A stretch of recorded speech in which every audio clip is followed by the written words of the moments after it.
Hi, I'm Brad Hass, the University of Arizona.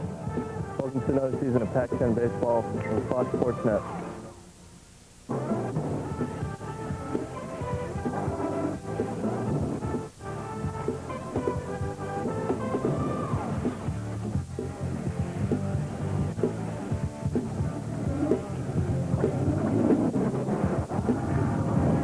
Welcome to Arizona, a beautiful day in the Sonoran Desert. We are in Tucson on campus at the University of Arizona for a little Pac-10 baseball as we kick off the season here on Fox Sports Net. It's the Interstate Showdown, Arizona State against the U of A, the Devils, and the Wildcats. Hi, everybody. I'm Jim Watson along with former University of Arizona legendary head coach Jerry Kindle, and he went through a lot of these in your day. This one is special, even though it's the beginning of the Pac-10 season. This is one of the great rivalries I've ever experienced, Jim, and it gave a great deal of thrill to my coaching here for 25 years. And since this is the beginning of the Pac-10 season, we should look at the preseason coaches poll, and both of these teams are picked to finish exactly where they finished up last year.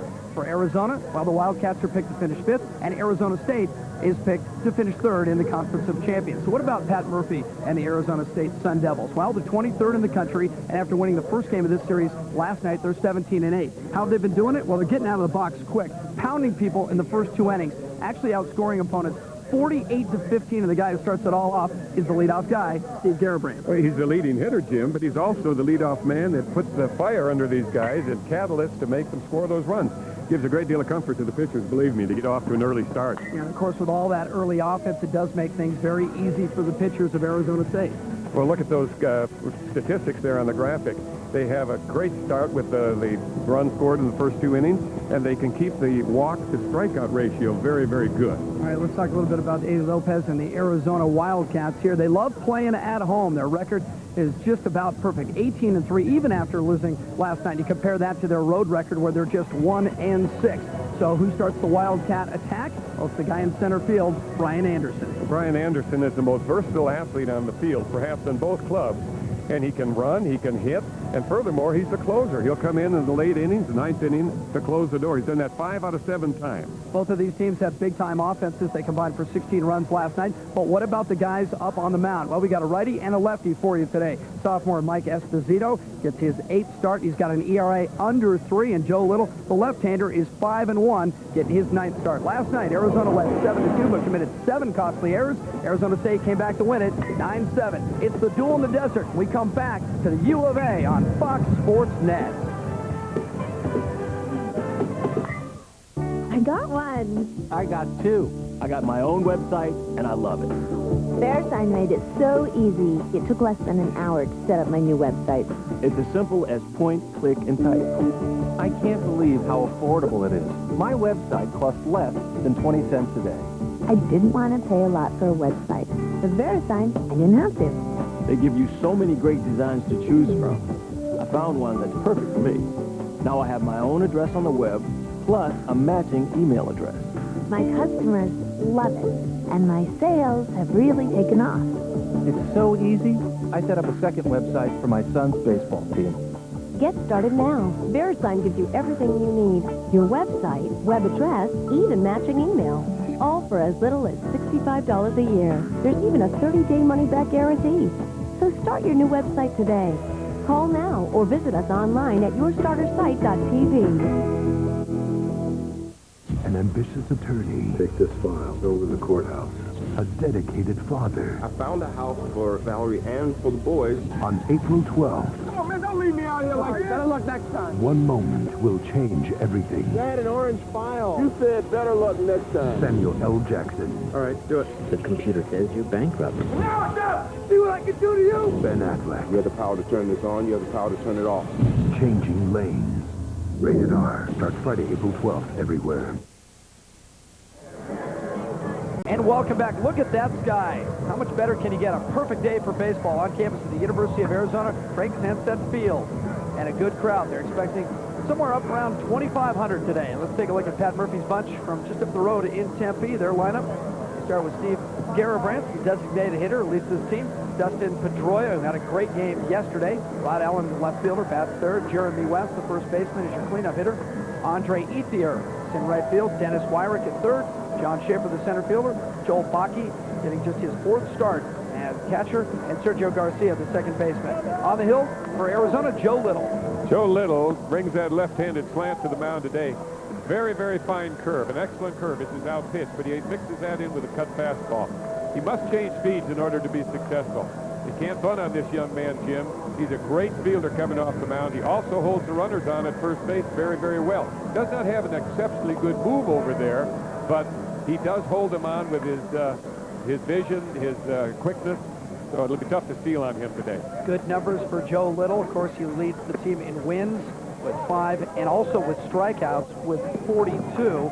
And this is a kid who can play with pain. He got hit in the eye earlier this year, took some stitches, and came right back. That's a great story. He had won the ball game against New Mexico early in January, and was sitting watching the next game the next day. Took a foul ball right over the eye, peeled into the dugout, 22 stitches, badly hurt, lots of blood. Didn't let it bother him the next start.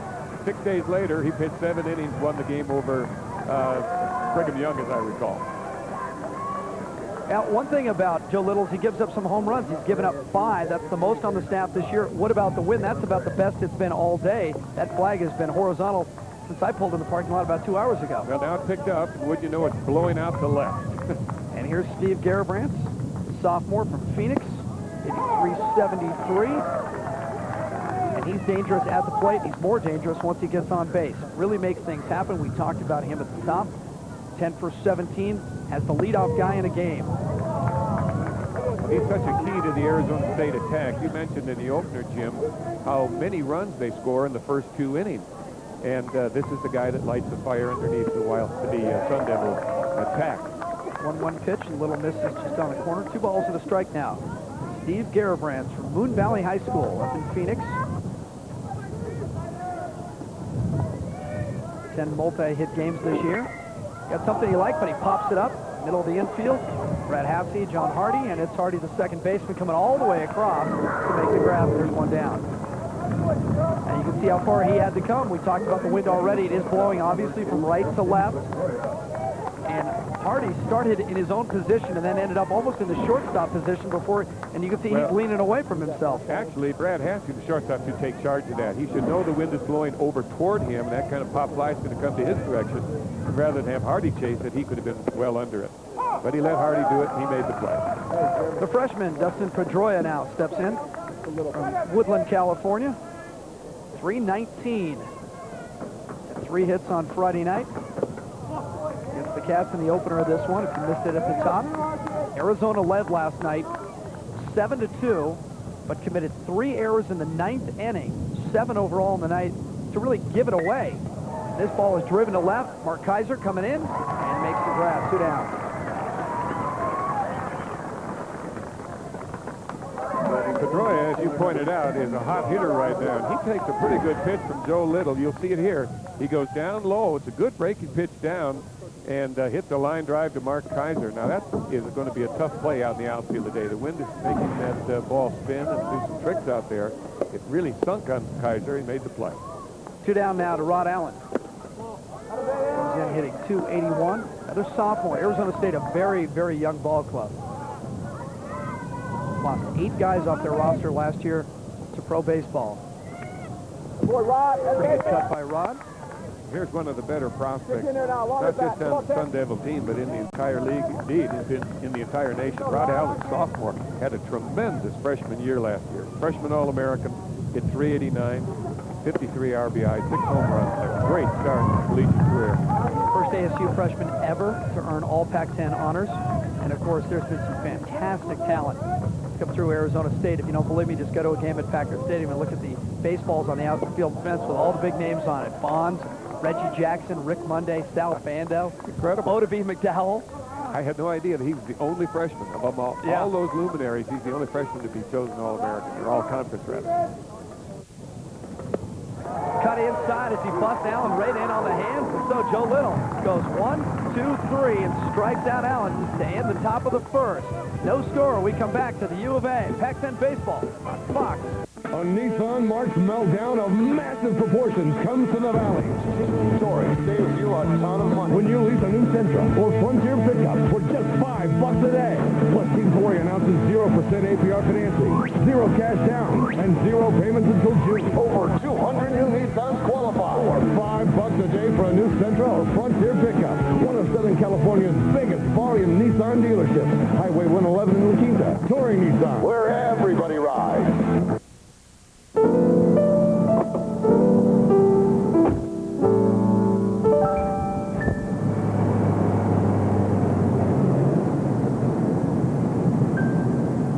The 2002 Civic sedan from Honda.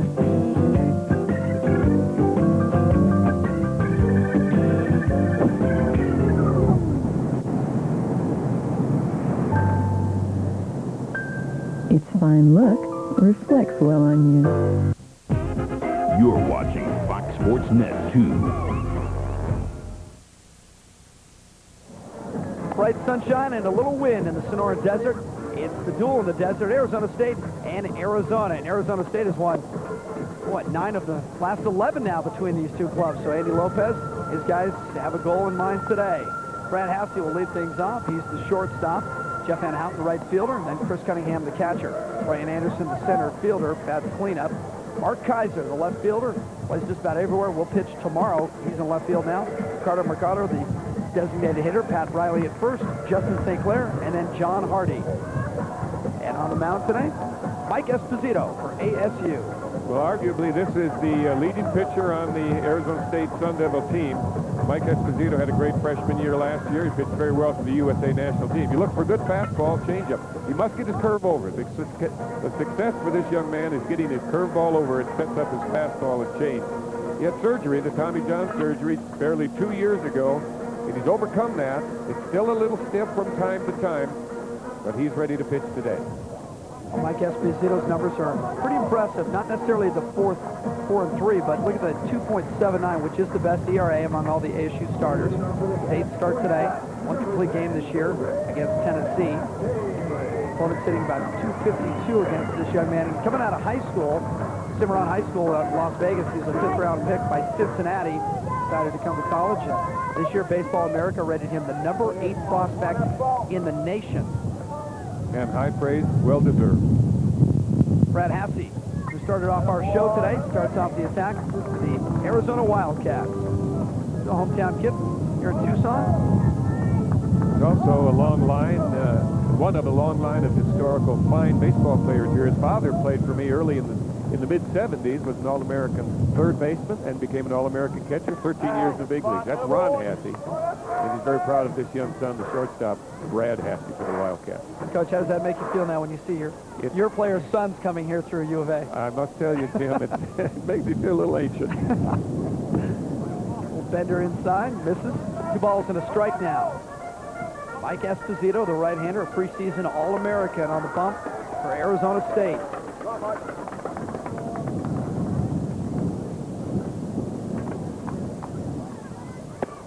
Again, the wind really kicking up, blowing from first to third, directly across the field, foul pole to foul pole. Look at those flags just snapping in the wind. Well, they're long distances down the line, 360 down the left field line, down the right field line, but the ball jumped out of here today. Foul back against the screen. Last night on a relatively calm evening, there were balls hit to the warning track and several off the fence. No home runs.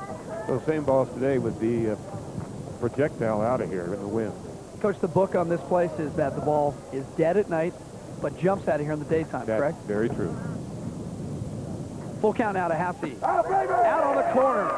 Perfect pitch by Esposito, and Hassey took it. Took too much. Well, 3-2 pitch.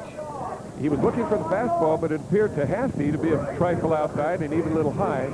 But the umpire, Chuck Lyon, one of the veteran umpires here in the Pac-10, rang him up. A good pitch by Esposito right on the corner. Now with 1 down, he works to Jeff Van Houten, a freshman, Paradise Valley. Esposito looks like in the very early inning here, the first inning, it looks like he's throwing very hard. He does have a good fastball. Remember, he has an outstanding curve, too, and must get that over to be successful. Great spot. And he looks very deliberate right now, too. Staying on the rubber, not wasting a lot of time. See Houten's numbers.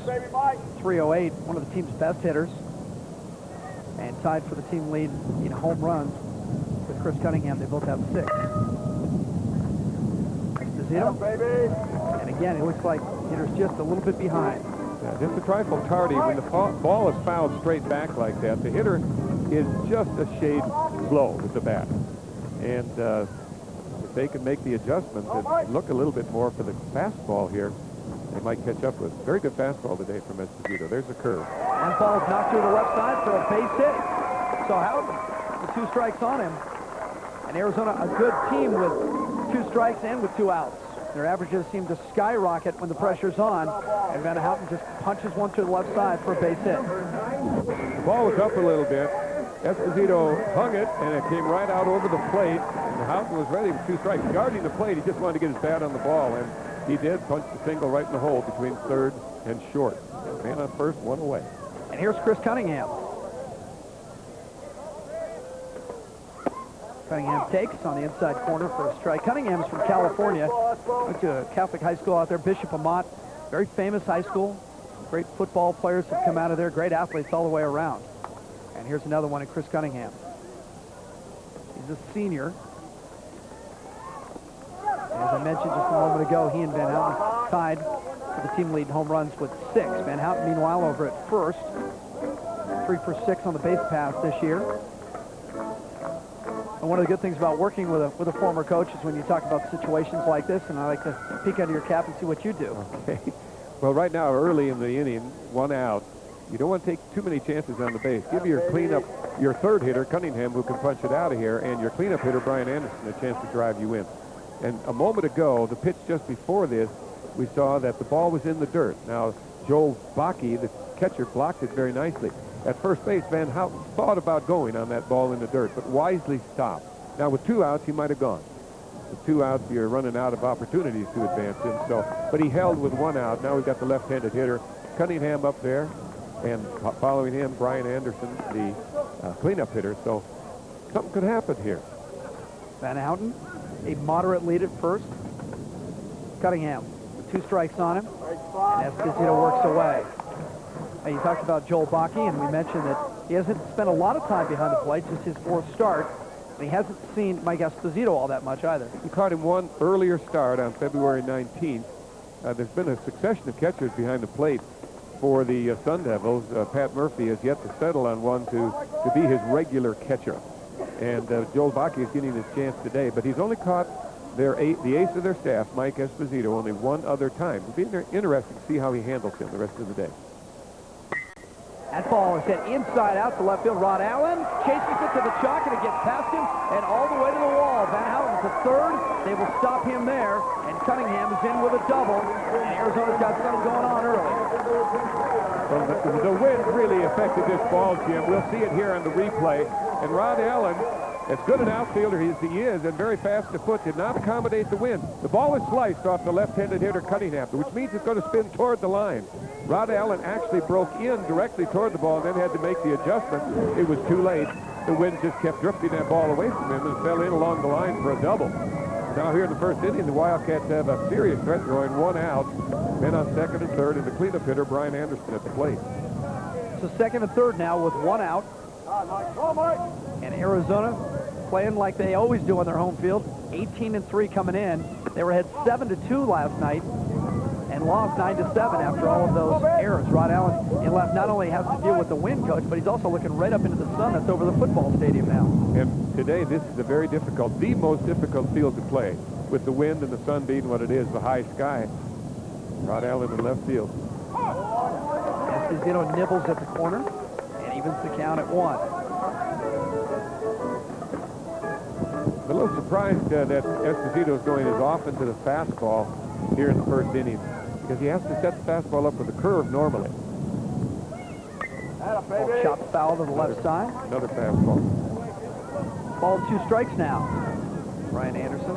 Esposito has to be very careful here. Well, he jumped ahead of Brian Anderson, cleanup hitter. First base is open, but normally in the early innings, you challenge the hitter. You don't walk that man, or you don't pitch around him. You go right at him. Anderson just kind of waves at that one a little bit late, protecting the plate. That was a perfect pitch. Ahead of the hitter, 1 ball, 2 strikes. He threw a fastball right on the black, maybe even a couple inches outside, but Brian Anderson couldn't afford to take it. He had to offer at it, and what it amounted to was just a little sweep of the bat, hoping to spoil the pitch, which he did. He's still alive. Perfect pitch by Mike Esposito in that situation. Everything stays the same. A ball, 2 strikes. Runners second and third. Chop to the left side. Dennis Wyra comes to the plate. And they got Van Houten hung up. And only one there. And that's the one they wanted. So 2 down now. Well, this was a base running mistake. The man at third, Van Houten, goes on the down angle. The ball hit down, and he goes. Now, the man on second should come over it, knowing that there's going to be a play at the plate. But he doesn't go to third base, and that's Chris Cunningham, who just doubled. And so now it's first and second. If he had advanced to third base, as he should have on the down angle, it'd be men on first and third. Arizona State got exactly what they wanted right there. And then Esposito starts Mark Kaiser out. A nice curveball for a strike. The mistake wasn't Van Houten breaking home. Actually, that's a design play. Any ground ball, you're going to go. But if he had, we call it the contact play, if he had delayed a little bit more in the rundown and Chris Cunningham at second base been a little more alert, he could have advanced over to third base, have a man close to scoring anyway, just 90 feet instead of 180 feet away. So a little mixed up in base running there. So after Arizona had second and third and 1 out, now they have first and second with 2 outs. Another off-speed pitch from Esposito. Here's the base running mistake I just talked about. We can describe it. Here's the pitch now from Esposito. You notice the lead at third base, Van Houten. He goes right away. As soon as the ball goes down, he breaks home. Now look at second base there, and the Chris Cunningham is not advancing. He should know that the runner at third is going. Fouled off. So we remain at 1 and 2. Cunningham back to second. Ryan Anderson at first. And because Arizona State scores so much and so early, and because Arizona left with such a bad taste in their mouth last night, I think, obviously, probably more than normal, they'd like to get out to an early lead here. Well, particularly because Joe Little set the Arizona State Sun Devils down 1-2-3 in the tower, which, as we have pointed out, is very unusual. They normally get off to a big start. Ball and 2 strikes to Kaiser. Hits 300 on the year. Kaiser from Reno, Nevada, went to Reno High School. 17 RBIs on the year coming in. Mark Kaiser is another of the versatile players in the lineup today. He'll pitch tomorrow's third game of the series. Plays left field the first 2 games. Good hitter, hitting in the 5th spot in the lineup. And a good pitcher. 2-2, that one was in the dirt. And as a pitcher, as a freshman last year, he had 8 wins, which is the second best in school history, and actually tied Big Ben Diggins' freshman mark back here at the U of A. Yeah, there's a nice future for this young man, Mark Kaiser. I think as far as future and professional aspirations, it'll be on the hill. He's got a good arm, but he's also offering a really good bat to the Arizona lineup, and there he walks. And a good eye. So he was well behind in the count, and he works it full and then earns a free pass from Esposito, and now the bags are full with 2 outs. Arizona just seems to be a different team at home. Top of the show, we mentioned they're 1 and 6 on the road, but here at Frank Sanson Field, now they just believe they're a better team. They hit better, they score more, a lot more, and the pitchers play better. I think their fielding percentage is also higher here at home. In spite of last night's 7 errors. It gives real meaning to the friendly confines, doesn't it?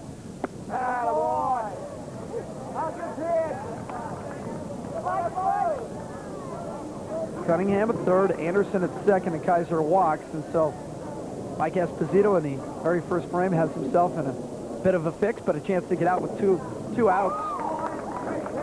There's a good curve that we've been expecting. He's thrown it several other times, but that time it was on exactly the place where he wanted to hit Joel Baca's glove, low and away for a strike. Richard Mercado, designated hitter, just a freshman, carries a big bat, hitting .330. And just got frozen. Well, it shows the effectiveness of the curve the pitch before. He's thinking, whoa, that ball really broke. I've got to be alert for the curve. He slips the fastball in, and the young freshman, not the experienced hitter that he will be, of course, but it froze him. Now he's behind in the count. Got a little bit of power, but he's also got 18 RBIs, so it is ball in play. This one popped up right side. Remember the wind, and it looks like Baca, the catcher, underneath to end the inning. So Got a little scary for Arizona State, but Mike Esposito able to work his way out. He immediately goes over to his catcher and says, thanks, mate. No score after one. Investigations into outer space with the Mars Surveyor. New strategies in genetic engineering. Growing plants that deliver vaccines. New treatments for paralyzing spinal cord injury. Great students with the support of a great faculty. Launch your future at asu.edu. Launch your future at Arizona State University.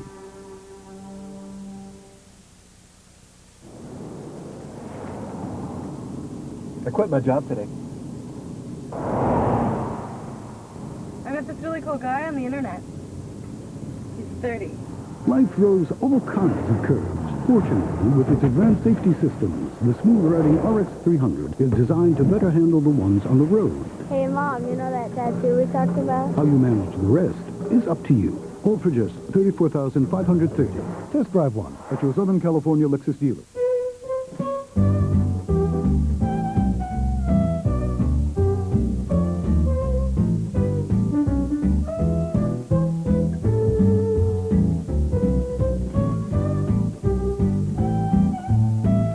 Announcing Friends Fly Free from Southwest Airlines. Go anywhere we fly in California for just $59, and a friend comes along for free. You are now free to move about the country. Back on campus, the University of Arizona on Fox Sports Net. Pac-10 baseball, Jim Watson, Jerry Kendall. And Arizona State, well, it's a surprise that they went out so quietly in the first inning, 1-2-3, because this is the team that has just been killing people in the first two innings, and especially in the opening frame. Well, first inning, Jim, they've outscored their opponent 26 runs to 5. It occurred last night in the game with Arizona, the opening game of this series. They scored 2 runs in the top of the first. And wouldn't you know, one of the key things there, the key thing, was a walk to Garibrand, leadoff hitter. Joe Little on the mound for Arizona. 1-2-3 the first inning. His first pitch, nub to right. Riley had to come over, throws back to Little, and in time. Jeff Hendricks with a call.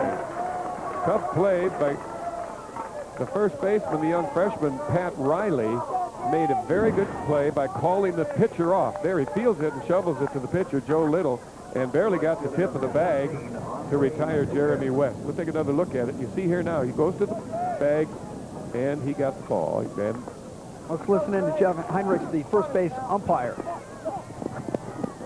Yes, he did right there. Boom. Whoa. Thank you, Jeff. Yes, he did right there. Yeah. Boom. That's authoritative. No question about it.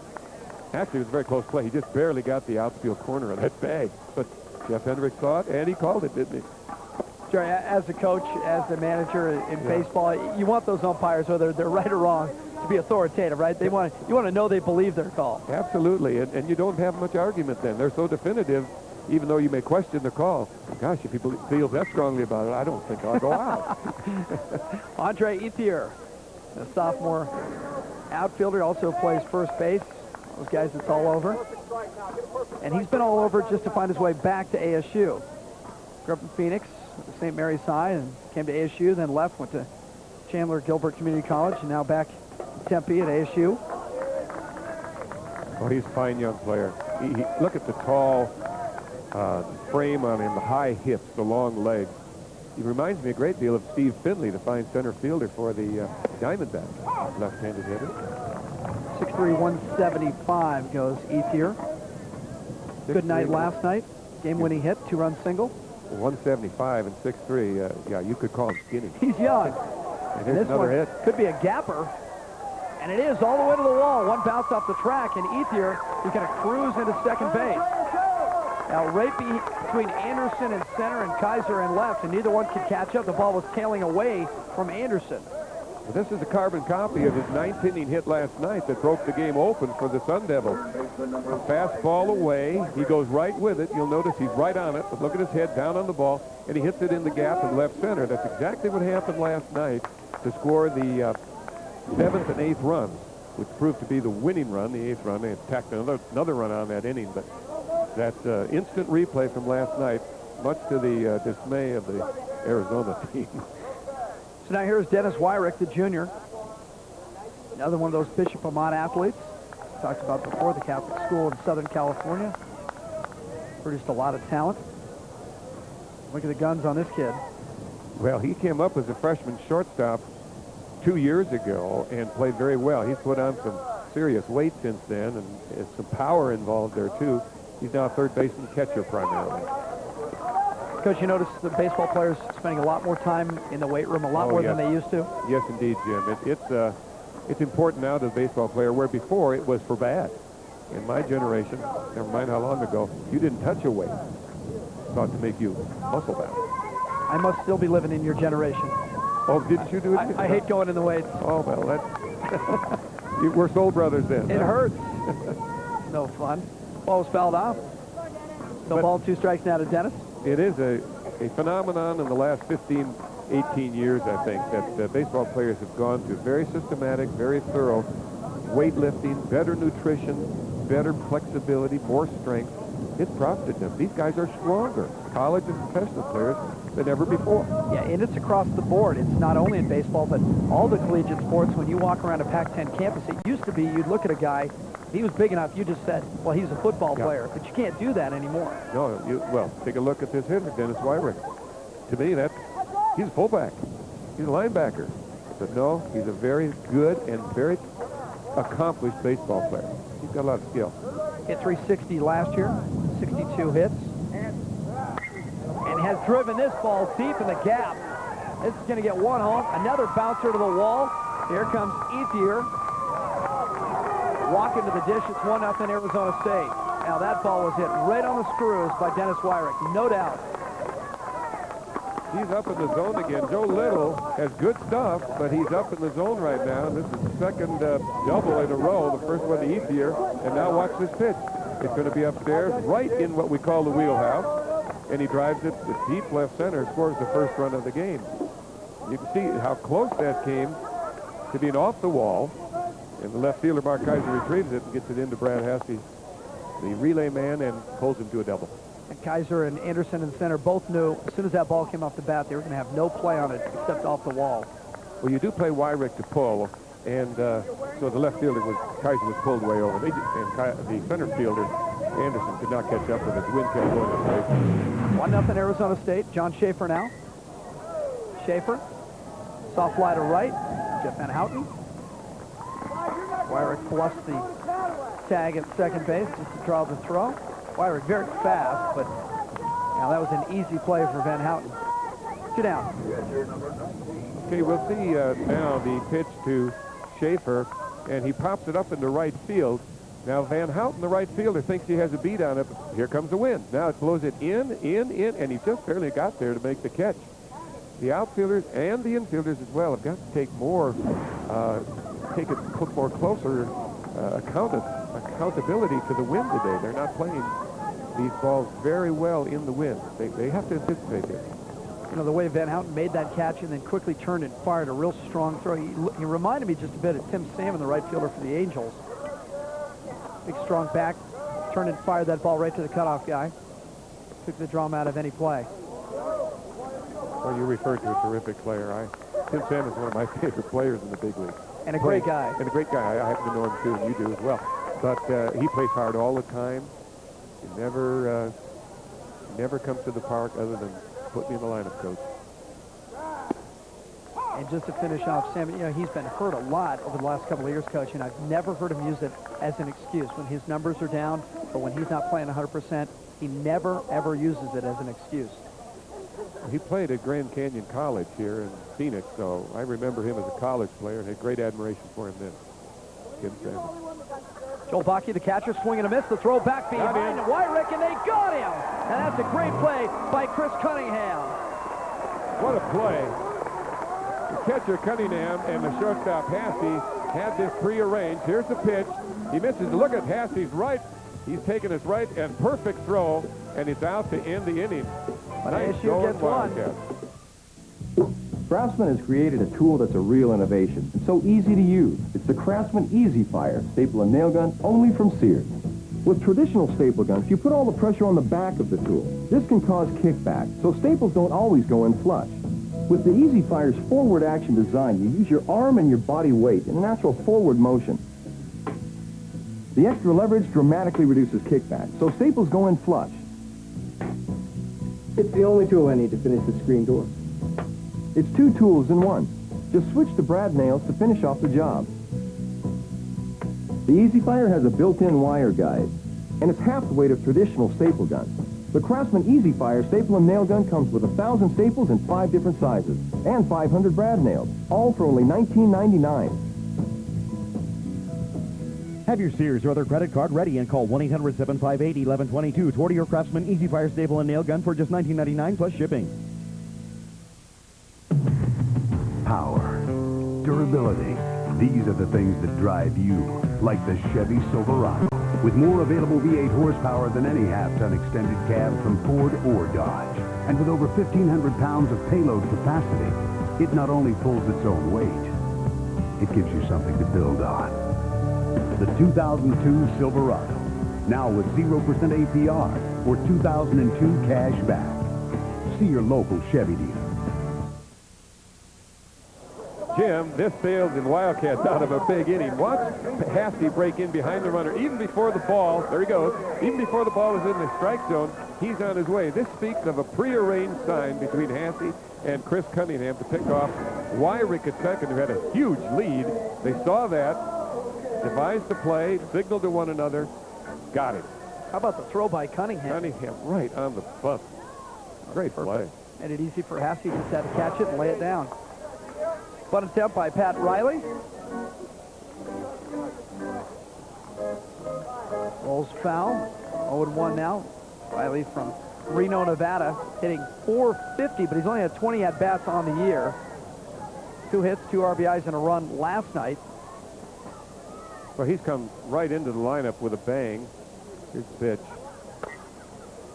Right back to the mound, Esposito.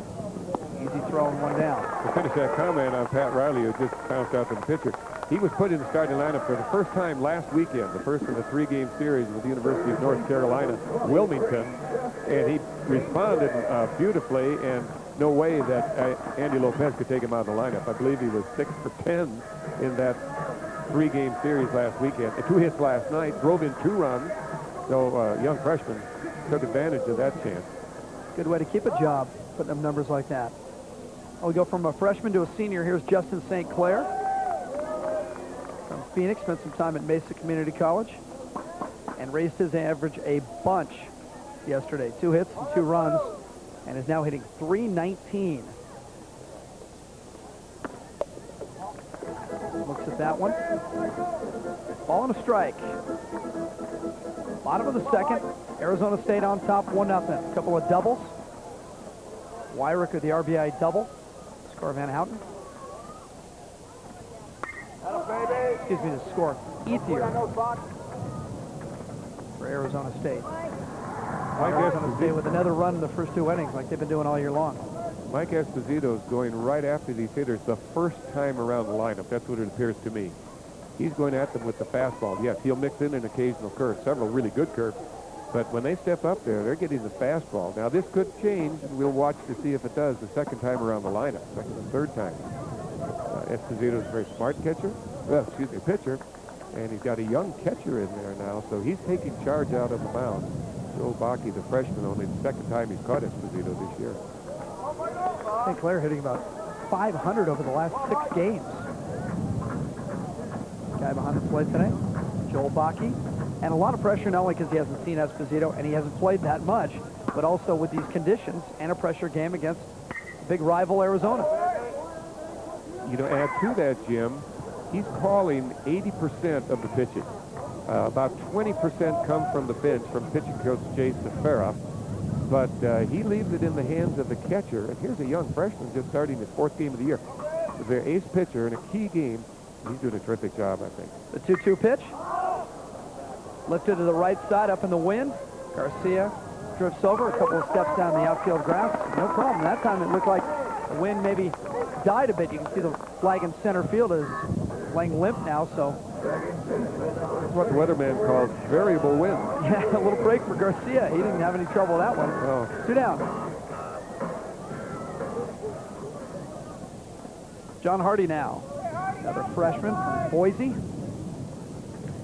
Centennial High School. The first pitch, finds himself behind the count quickly. This young man is a really good prospect. He's hitting 305, 19 RBIs, 4 of which came last night. He drove in key runs 2 times each, total of 4 runs in key places in the game to give the Wildcats a comfortable lead at that time. Second baseman, he can also play short, can also play third. Got a great future ahead of him. John Hardy. He was penciled in early in the year to split time, I believe, with Kaiser at third. Yes, now they're moving true. him around a little bit. But with freshmen, you never know what you're going to get until they show up, right? The good thing about freshmen, though, is that someday they become a sophomore. You know, I've heard that before, but it's still funny. Well, in this case, both teams are using freshmen, a lot of freshmen. Last night, Arizona State started 3, and Arizona started 4 freshmen. And there's that off-speed again, and Esposito is really starting to find himself now. If he was struggling early, that is gone.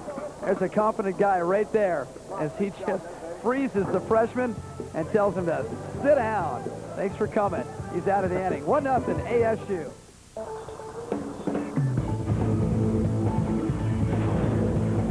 Dodgers baseball is back. Sean Green and the Dodgers gear up to face their hated rival. What a game this is! But record setter Barry Bonds and the Giants are set to challenge them for the division crown. Giants, Dodgers, April 3rd on Fox Sports Net 2. Fiesta Ford's Fast 4 for under $200 a month. Exclusively at Fiesta. Ranger pickups just $109 a month, $139 a month for Focus, $199 for Explorer Sport, and a low $169 for new Mustang. Fiesta's Fab 4, all under $200 a month. It's gotta be the lowest lease payments on the Fab 4 in all of California. And remember, here at Fiesta, making sure that you pay a lot less is what we do best. In the I-Town Auto Mall with a capital I for incredible. Roadrunner High Speed Online is the fast track to fun. Download music with Roadrunner Tuner. I get music like that. Share video clips in an instant. Fastball over the plate. Instant access to the internet. Roadrunner saves the day. And he's got Roadrunner. Beep, beep. Roadrunner High Speed Online from Time Warner Cable. The fun starts here. You're watching Fox Sports Net 2. Welcome back to beautiful Tucson, Arizona, on campus, the University of Arizona, on Fox Sports Net. Jim Watson along with former Arizona head coach Jerry Kendall. Still fun for you to drive back to the old park? Oh, I hang out here a lot. Try to stay out of the way of Andy Lopez and his staff, but this is where I spend many, many hours. Some great thrills. Ball's lifted high into that gap, and we've had a couple of doubles go there already. Does this have enough to get out? It's to the base of the wall, and the third double of the game for Arizona State. Joel Bakke. They're wearing out that particular area there in deep left center field. As you pointed out, that's the third double. Here we are in the top of the third, all by Arizona State. Bakke gets another high pitch. 2 up in the zone for Joe Little to be effective. You'll see he stays back well, pivots on that back foot, drives the hip. Almost went out. Watch it hit right at the base of the fence. Kaiser thinks he has a chance, but can't reach it. The ball keeps drifting that way toward left field. So Anderson is pretty much out of these plays in center field. Sergio Garcia now. Arizona State maybe going to manufacture a run here. They're up 1-0. Well, we can see now what high regard Coach Pat Murphy has for Mike Esposito on the hill. He's going to play for 1 run here. He's not going to go for the big inning. He's going to try to sacrifice the runner over to third base with nobody out. So 1 run additional put in the hands of an effective pitcher like Mike Esposito. That's what he's trying to do. Here's another bunt. Laid down, and Joe Little had to go back in his tracks. I don't know if he's going to have time to throw. Not in time. And so Bakke goes to third. That was the design. And Garcia, who is very swift, moving down the base path, beat Joe Little's throw. Well, we'll get another look at it here, Jim. And the left-hander Little falls off to the third base side of the mound. And so the bunt very alertly went to the first base side. We'll hear Jeff Hendricks call this play.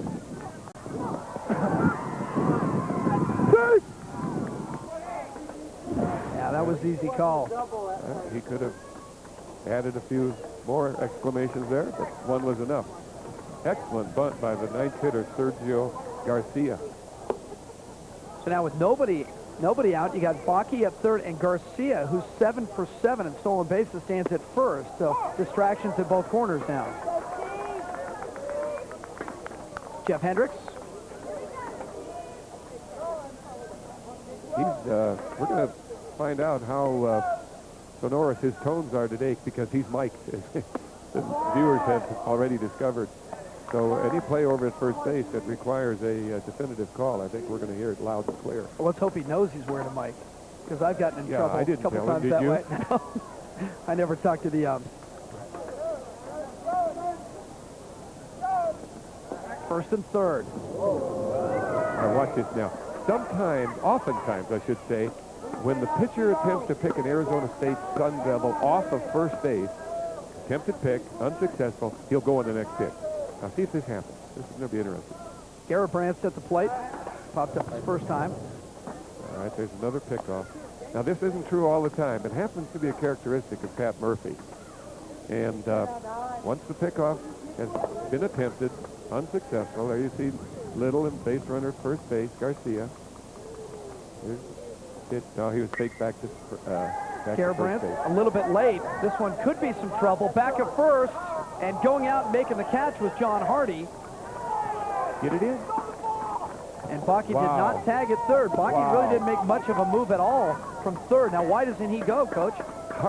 I don't know either, because Hardy made a long play. Once the ball is caught by Hardy, watch this now. He'll catch it with his back to the field, back to the infield. He's out of position. Now, if he tags up at third, Bakke could make it, but he doesn't. Mike Rooney, the third base coach, appears to be coaching him to be careful, not to come back, or not to go, but to come back. But had he gone, he would have scored easily. Great play by Hardy. Long run by the right fielder, Van Houten. Once Hardy caught the ball, it opened up the possibility of that runner scoring from third. Dustin Pedroia now. So line to left his first time up. And for all the trouble that Joe Little has been in, he still finds himself just down 1-0. And a ground ball gets him out of the inning. Coming inside. Well, he's facing one of the toughest hitters in the lineup right now, one of the hottest hitters also. Good night last night. Lined the ball to left field. Well hit the first inning. Lined it out to Kaiser, who caught it at his knees. But this is a tough hitter and a tough fight. Squeeze play. Once that one foul. Yeah, that liner in the first inning easily could have been a hit. You mentioned last night. Good game. He had 3 hits. This was a safety squeeze. The runner at third, Bakke, was not breaking with the pitch. He was waiting to see if the bunt was down safely and toward the first base side, and then decide whether he had time to score or not. 1 ball and 1 strike now. Dustin Pedroia, Joel Bakke at third, Sergio Garcia at first for Arizona State. Ripped down the line and fair ball. Bakke will score. Garcia around second into third. He's got the play in front of him. They're waving him home. Here comes Garcia. Here comes the throw, and he scores easily. It's 3-0 ASU. Well, we just remarked what a tough hitter with men on base. Dustin Pedroia proved our point. He gets the pitch inside and pulls it down the third base line, just barely fair. But we'll get a look at it now. We'll see how closely this ball was to being fouled. Down the line, just over the bag and into left field where Mark Kaiser retrieved it, but not enough time to get the runner at first base scoring. That's Sergio Garcia, one of their fastest runners. Here comes the throw now, but there's no chance for Garcia. 2 runs batted in. So big play by ASU, and now they're trying to come right back. Ron Allen jumping on the first pitch from Little. Relax. ASU went 1-2-3 in the first inning. Came back with a pair of doubles. Ethier and Wyrick in the second to get on the board. And now Bakke opens with a double. Garcia bunts his way aboard. And then Pedroia, after Garrett Brandt's popped out, single for a couple RBIs. Make that a double. Excuse me, a double, yeah.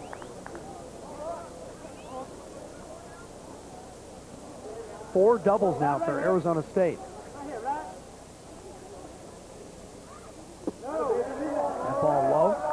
Not surprising to see Arizona State on the board early. Not surprising to see Arizona State on the board at all. They have the NCAA record, and they just add to it each time out. 401 games now with at least a run.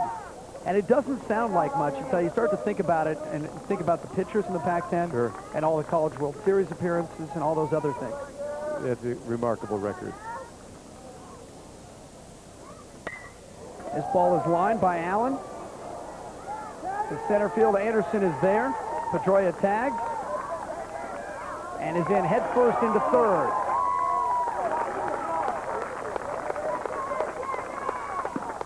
Well, Rod Allen hit that ball pretty well. Didn't get into it as much as the 3 other doubles in that very same area, and it hung up there in the wind. This time, center fielder Brian Anderson could track it down. Tagging up to second base, Dustin Pedroia came over to third. 2 outs, man on third.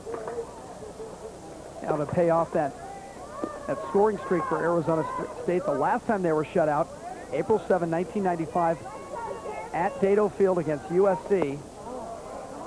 They got beat 9-0 that day.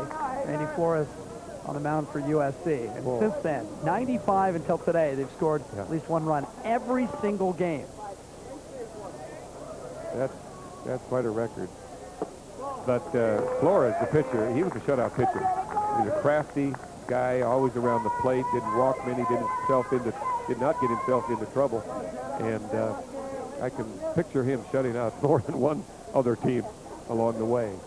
Very good pitcher. Swing and a miss by Jeremy West.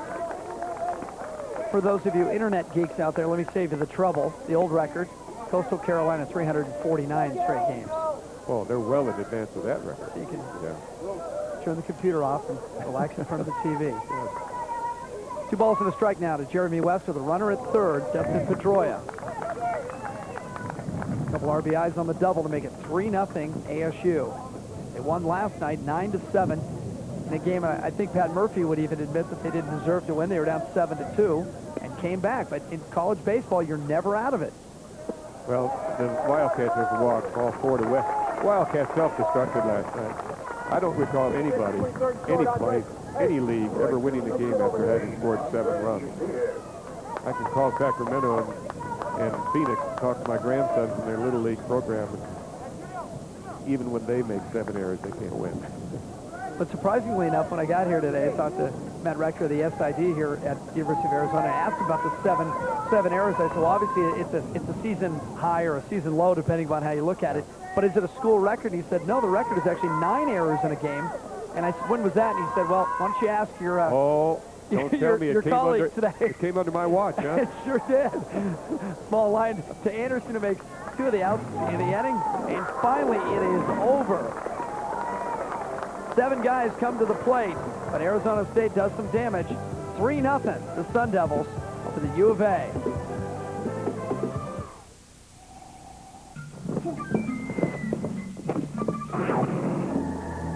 The University of Arizona.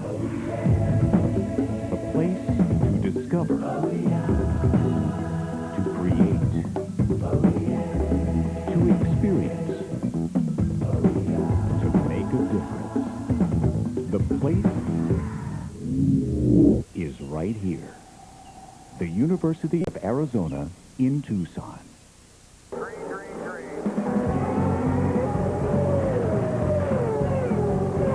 Archer gets by Little Silicon.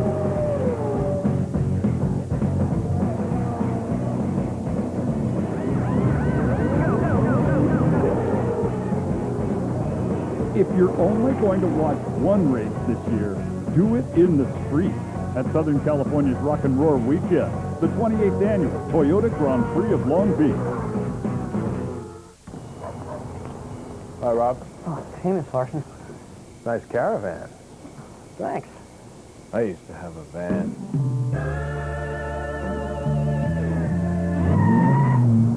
I can't believe my dad let you drive the Viper. Yeah, what got into him? Dad's Caravan, offering a power sliding door, a power rear hatch, and the kind of room you'll really dig. Grab Dad's 7-100 powertrain pledge, plus up to $2,500 cash allowance or no financing. Ford, GM, Toyota, and Honda don't match this. Now it's warm and blue skies. It's baseball season, but what do the umpires talk about in between innings? Well, what else? Baseball. A couple weekends ago. And some pitcher for Nebraska last weekend. Guess A&M gave up a hit to the first batter of the game, then retired the next 27 in a row. Hey, you got to be a fan of the game, huh? Hey, that shows me something.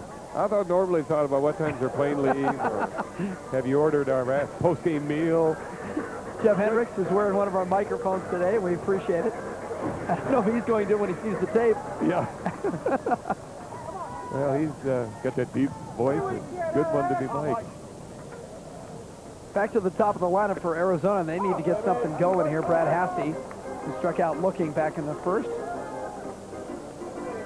You don't want to wait too long on Esposito. He gets on a roll. He's got that good fastball today. You know he has a terrific curve. There it is. Breaks low and in the dirt for a curve, for a ball, but you can see how that great spin on that overhand curve. And now he can set up his fastball. He hasn't used the change much today. It's been fastball curve, mostly fastball. That ball lined to right field, base hit. Nice piece of hitting there by Brad Hasse. And so Arizona has something going early. Now, if you're looking for a perfect way to spend your evenings, well, how about the best damn sports show, period, with host Chris Rose. Tom Arnold, the bunch of ex-jocks. The only show that gives you sports comedy, commentary, scores, and highlights. So, kick back, relax, and enjoy the best damn sports show, period. Now available weeknights. The new times, 8 and 11, only on Fox Sports Net. Gorgeous landscape here in the Sonoran Desert. Back to baseball. Jeff Van Houten lays one down. It just rolls foul. This was an alert attempt by Jeff Van Houten to get the tying run on base with nobody out. But he seemed a little uncertain with the drag bunt, almost as if he was changing his mind, thinking maybe I should go up the first base side with this bunt attempt. It was not a sacrifice. It was a base hit bunt attempt, but kind of bounced foul early, perhaps because he didn't get the bat out in front quickly enough. But it was a good heads-up play, bringing up the third and fourth place hitters after him. He can get himself on base. Let Cunningham, Anderson, Kaiser take their chances with Esposito. Of course, runs get close. Esposito throws over to keep Hasse close. Hasse 8 for 13 on the base pass this year. Right back up the middle, a chance for 2, except Esposito flagged it down with his glove, and so they'll only get 1. This was a made-to-order double play up the middle, 4-6-3. Pedroia, watch him now. He'll be in front of it. He's over there. He's making the break. But the ball is deflected by Esposito, causing it to go off course. And there he gets just the one hitter. Van Houten unable to make the fourth and the possible double play.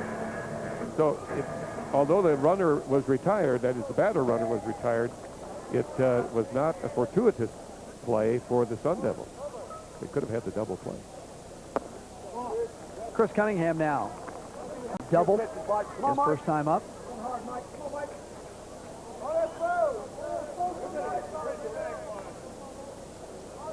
Cunningham leads the team in walks. Also RBI. 30. Here's the changeup, Jim. One of the, as I recall, it's the only first one he's thrown yet today, and it's to a big hitter. He's way out in front. See, pulls a string, and he's way out in front of the pitch. Watch the lunge, and the head out of the zone. Kind of a wild swing. Good changeup. Pretty pitch. And this ball is ripped and fouled down the right field line, but he wasn't late on that one. No. Well, they have the scouting report on Chris Cunningham. This is his, he's a senior. So they've seen him already last year and this year transfer. So they know he's a good fastball hitter. Ball and 2 strikes. Look back at second as he goes back in head first. No throw. A couple of hoots now from the Arizona dugout. That's some of the other stuff that we're picking up, that ambient noise on the umpire's mic. Jeff Hendricks is wearing a mic. He's standing out near second base, but you can hear the cat calls literally coming from the Arizona dugout. Careful what you say, fella. Your folks may be watching. Kicking the deal from Esposito inside, swing and a miss from Cunningham. They look down to third, and the ball was thrown high to first. Good play by Jeremy West, who went up and got it. Baki's throw carried a little bit. Well, Baki had to block the ball and then check the runner at third. Now, the runner, Hasty, was advancing to third. Watch now. He gets down. Okay, there's the ball in the dirt. It's actually hit with a backswing, but he looks to third and then makes the throw. It's high, but it is time for West to come down and make the play. Ball in the dirt. Misses. There's the backswing. Taps it. Now, if he'd hit it a little bit further, it would have remained in play. He would have had a chance to get to first. And here comes Pat Murphy out. He wants to question him on this. He's asking about the double hit. But that remains in play, unless it's intentional. It was clearly unintentional on the backswing. And we'll see it again on the replay. Look at the grip on Pat knew, Pat knew it was something. a vain argument. There. You can see now, if he had hit that back to the screen or some distance away, it would have remained in play, and he could have had a chance to get to first base. Here's the ground ball. Dustin Pedroia, good play for Arizona State, and that ends the inning. Arizona left empty again. So ASU, behind Mike Esposito, the sophomore, continues to lead 3-0. An ambitious attorney, Isn't it great being married to the boss's daughter? a desperate father. I need this loan. I need it for my life. They had no reason to meet Come on, man, don't leave me out here like this. Better luck next time. until today. I had an orange file. You said better luck next time. Samuel L. Jackson, All right, do it. The computer says you're bankrupt. Now, stop! See what I can do to you? Ben You Affleck, have the power to turn this on. You have the power to turn it off. Changing Lanes. Rated R. Starts Friday, April 12th, everywhere. A giant footprint has just been discovered here at Miller Nissan on the famous Van Nuys Auto Road. Let's go there live. It's the Miller Nissan Giant. He appears to be stocking the clearance zone with top-quality, pre-owned, certified Nissan. Put it here. Gently. You've got to come see this. The selection is amazing. The prices are the lowest in the valley, and the financing is a snap. I'm on my way. Stop in for a test drive today. Miller Nissan, the giant of the valley. Tell me, do you have any tacos for 49 cents? Let me check. No. So, no premium corn shell or soft flour tacos for only 49 cents? Look, I know who you are. You're that Dan guy from Del Taco. Del Taco sounds delicious! This is the third time you've been in here this week. Oh. All right, Dan, you and me. Not there.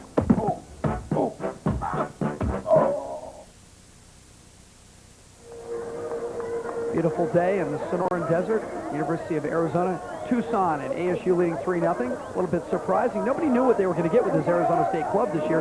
8 guys went pro last year. So now there's only 4 seniors and 6 juniors. And look at all the sophomores and freshmen. How would you like to manage this bunch? Well, it would be a trial for a year, but just think of the future that bunch of guys have. They're skilled players, gifted players, and they're going to be pretty strong in the next several years. Dennis Wyrick tries to bunt his way aboard and pushes it foul. Wyrick crushed a double his last time up. Well, we talked about his strengths and the added weight that he has since the freshman year, and we see it here. He got that bat through the strike zone awfully quick, drove it on the line to deep left center, scored the first run. Andre Ethier, who was also aboard on a double, scored easily. That made it 1-0 Arizona State. Added 2 more in the third on another double, actually a pair of doubles. So back-to-back innings with 2 doubles. 0-2 now to Wyrick. And you got to figure Joe Little is looking for an easy inning. He would like that very much. He struggled through the second and third. Works the corner and misses. But he can recover if he can get the ball down. His problem has been giving these good hitters balls up in the strike zone, and they've been winding up against the left center field fence. But if he can keep the ball down and change speeds a little bit better, he's a good pitcher. He's the leading pitcher on the Arizona team, and he's helped pitch them with 5 victories to a pretty good record. A little 5-1 on the year, his ERA about 4.5. Wyrick chops this one to short. Brad Hasse up and over to Pat Riley. Got him by a step. Wyrick didn't think so. Wyrick still moves pretty well. Yes, for a big man. But this is a very fine play by Brad Hasse. He goes into the hole, and he's on the grass. If we can see that on a replay. And people in our truck are very alert. There he is, way back on the grass. Short left field, really. Makes a strong overhand throw and just gets him by half a stride. Now Jeff Hendricks has left no doubt all day. Boom! it again. That seems to be his thing to boom. Boom! And line right to Hassey. Schaefer got a pitch down in the strike that we've been talking about. Keep that ball down. The ball was down, and he just hit a rope. Fortunately, Brad Hassey was standing in the way of it. Caught the line drive for the second out.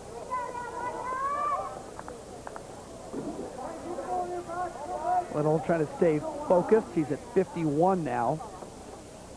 And the balance is pretty good. Strikes to balls. He's been close. He's not way out. He's not throwing balls in the dirt. He's not forcing his catcher to come out of the crouch. Now, he has good control. I repeat, now stop riding his horse, but he's been up in the zone a little too much. Now he's down. Now, that pitch was a good pitch. Stay down. 1-1 to Joel Bakke. Bakke doubled and scored. Back in the third.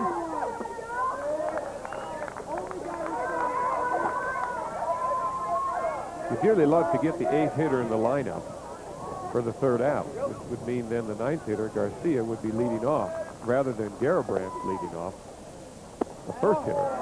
So he's going to make every effort to get this guy to be the third out, Bakke, who's not hitting very well. He did get a base hit bump earlier in the third inning, his first time up. That makes him 2 for 14, I believe it is.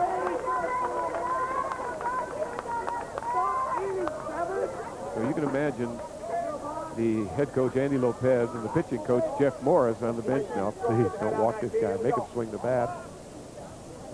Retire him for the third out. Foul back. Interesting pitch, 3-2, 2 outs. He went with the changeup. Now his MO, if you will, Joe Little on the mound, is to change speed. Doesn't have a scintillating fastball. He has to change speed to that. This ball popped up and coming back. Chris Cunningham looking straight up into the sun. Plenty of room. And Little gets out. Now, the cart's been wavering just a little bit. But Joe Little and Chris Cunningham managed to keep it on track. Still 3-0.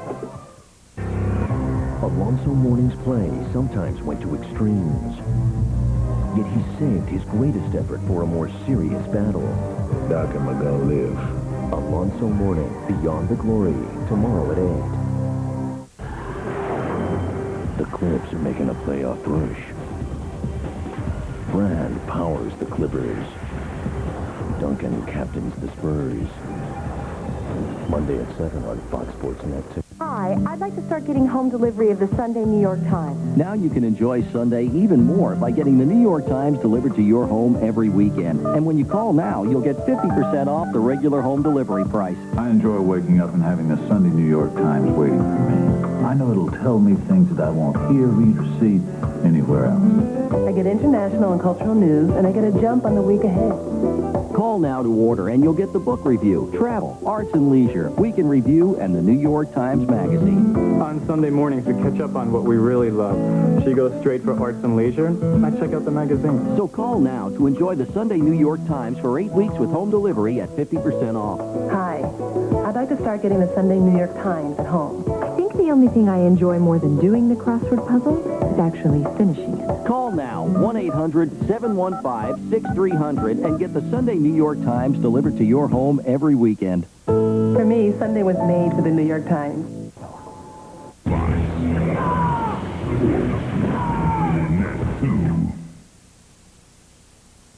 Arizona State leads Arizona 3-0. Impact on Baseball on Fox Sports Net. Don't forget to check out The Last Word with Jim Rome. Comes your way weeknights at 10:30. Rome interviews the biggest names in the games as only he can. Jim Rome and The Last Word weeknights at 10:30. Only on Fox Sports Net. Coach, you live here. What mountain is that we keep seeing? We're looking at the we're looking at the Rincon Mountains off in the east. Local knowledge. Yeah, there you go. Great hiking up there. Outdoor recreation. Mark Kaiser, ground ball to Dustin Pedroia. Goes crisply over to West, but did he drag him off the bag?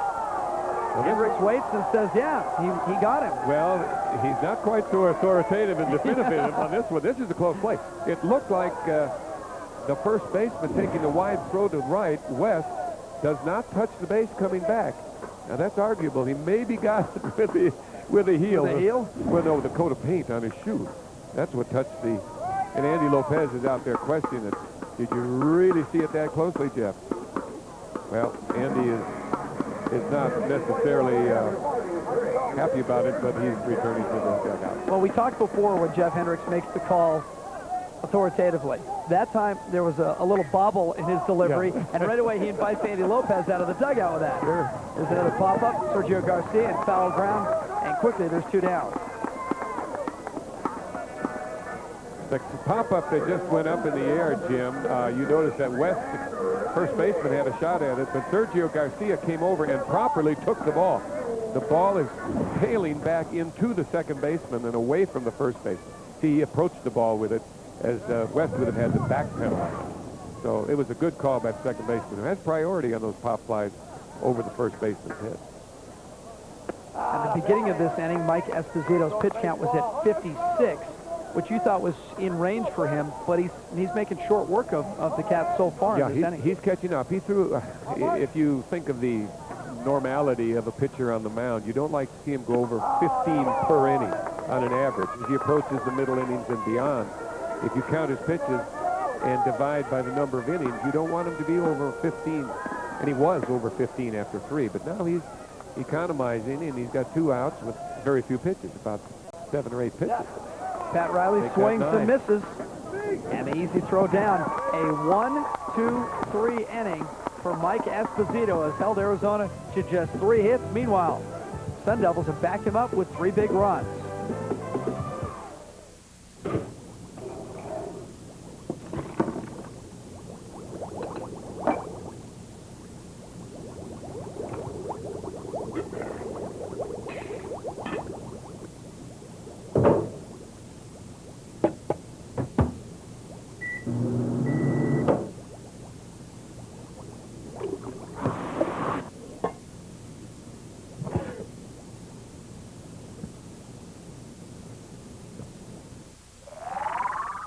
What am I to your small business?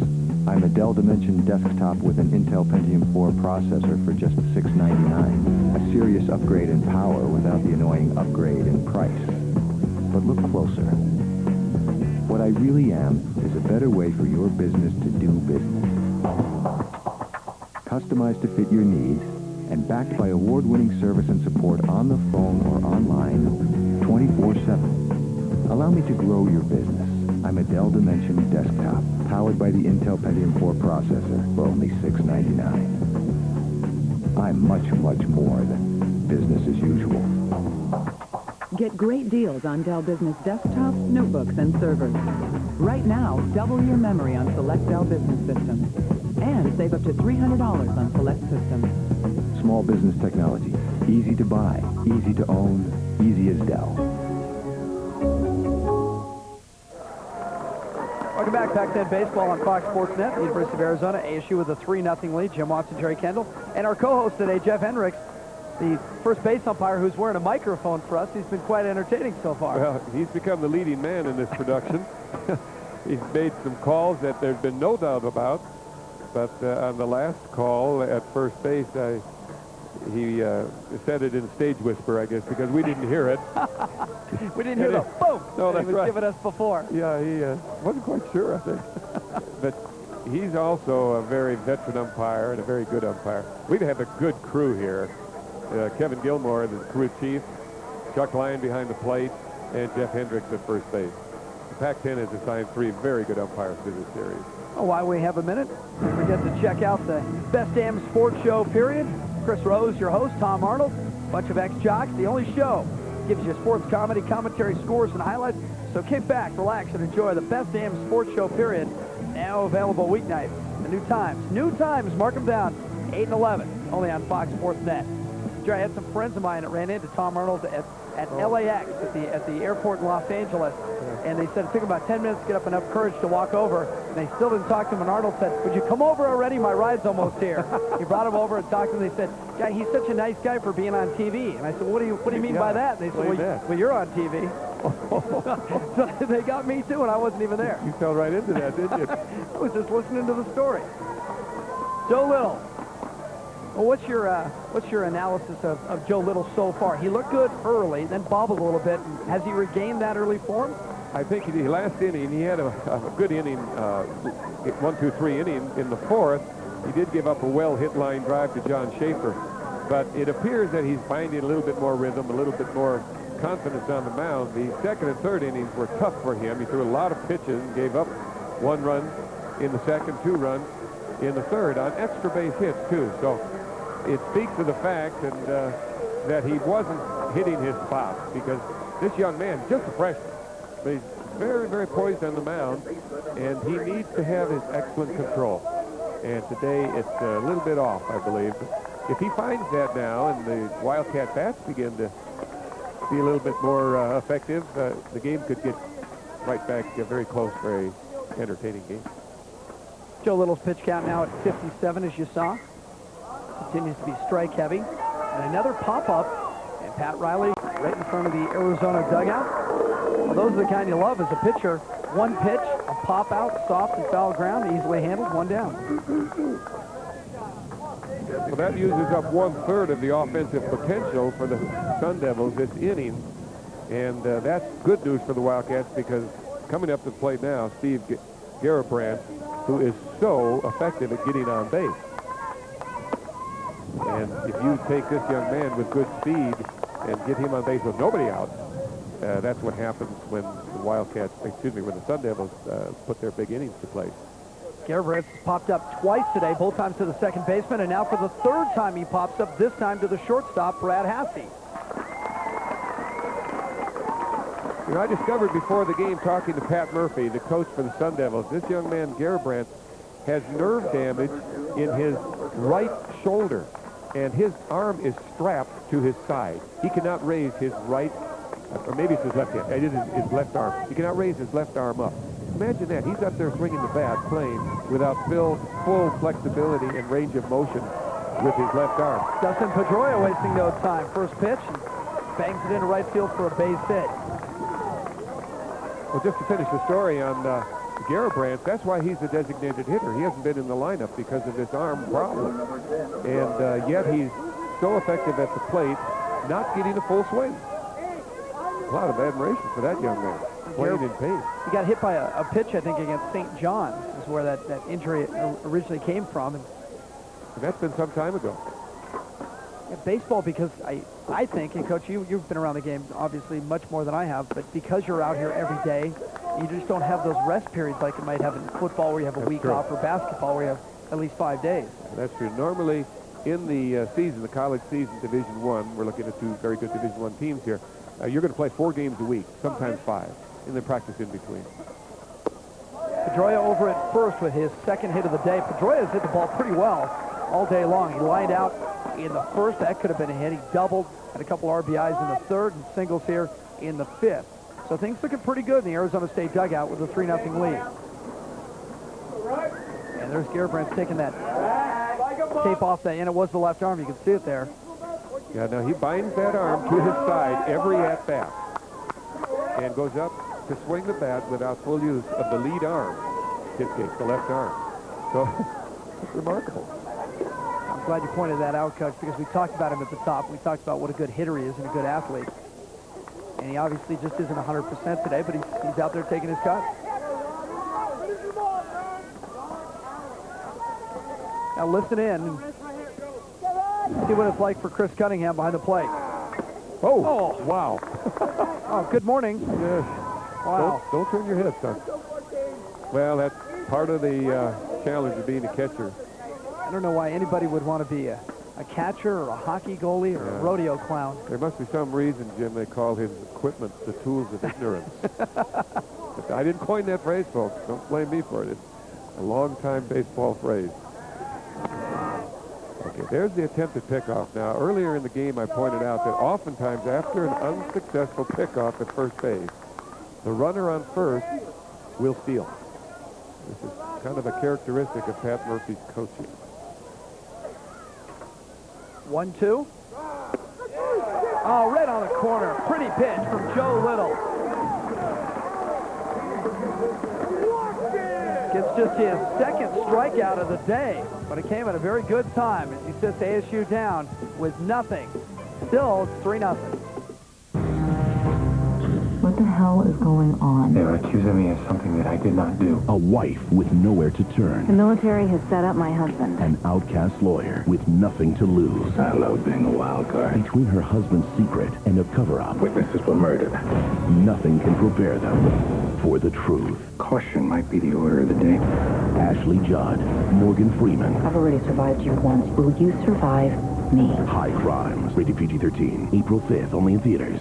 He's sung in the shower for decades. And now that he's won the Super Lotto Plus jackpot, he's recorded an album, Howard Sings the Classics, a 17 CD set of your favorite recordings, all sung by Super Lotto Plus winner Howard Bowman. Oh, Susanna, Funiculi, Funicula, and more. If you like music, even a little, you're going to love Howard Bowman. Super Lotto Plus, it's your dream. Play it.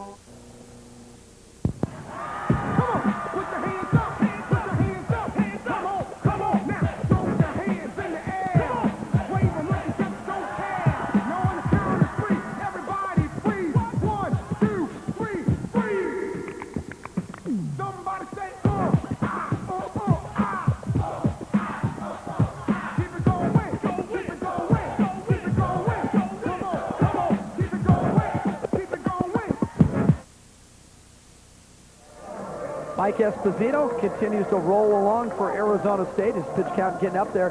He's got 4 strikeouts today, but he's been efficient. He's had 1 in each inning. Well, there's the first inning. Brad Hasty took strike 3. Here's a ball in the dirt, the good curve we've been talking about. Another curve throws the young freshman Hardy. He's on. His stuff is working. Now, he's throwing a few too many pitches. Last inning, he economized with a 1-2-3 inning, but he's got it today. This young man's pitching well. There's another curve, breaking away from the hitter. And that was his 59th pitch. Okay, here we are in the bottom of the 5th, 59 pitches. He's on target. Thanks to last inning. Good spot. The pitching coach for the Sun Devils, Jay Safar, and of course Pat Murphy, the head coach, watch him very carefully now since that Tommy John surgery less than 2 years ago. You can't extend him too far. Use the same barometer, the same 100 pitch count. You go get him at that point. If everything else is okay. If everything else is okay, when a pitcher gets to 100, well, everybody's different. You know that, Jim? And some pitchers are more durable. We had Scott Erickson here back in '89, who's been pitching in the big leagues for a long time. But he was one of the toughest pitchers. He could go 140. That's a long day. That's a long day, but he was conditioned, one of the great conditioners. And by the way, when you go out to get him, Scott Erickson, now I'm talking about him, try to, see if he's tired, he would refuse to come out of the game. I was down at Dodger camp in Vero Beach, and Kazuhisa Ishii, the new Korean pitcher for the Dodgers, was way ahead of everybody else. He said, hey, we just work harder over there. We're used to throwing 120, 130 pitches every day. Wow. They said for Justin St. Clair. Okay. Esposito, as we pointed out in early in the game on the graphic, he needs to mix in that curve. It's a very, very good curve, and he's doing that.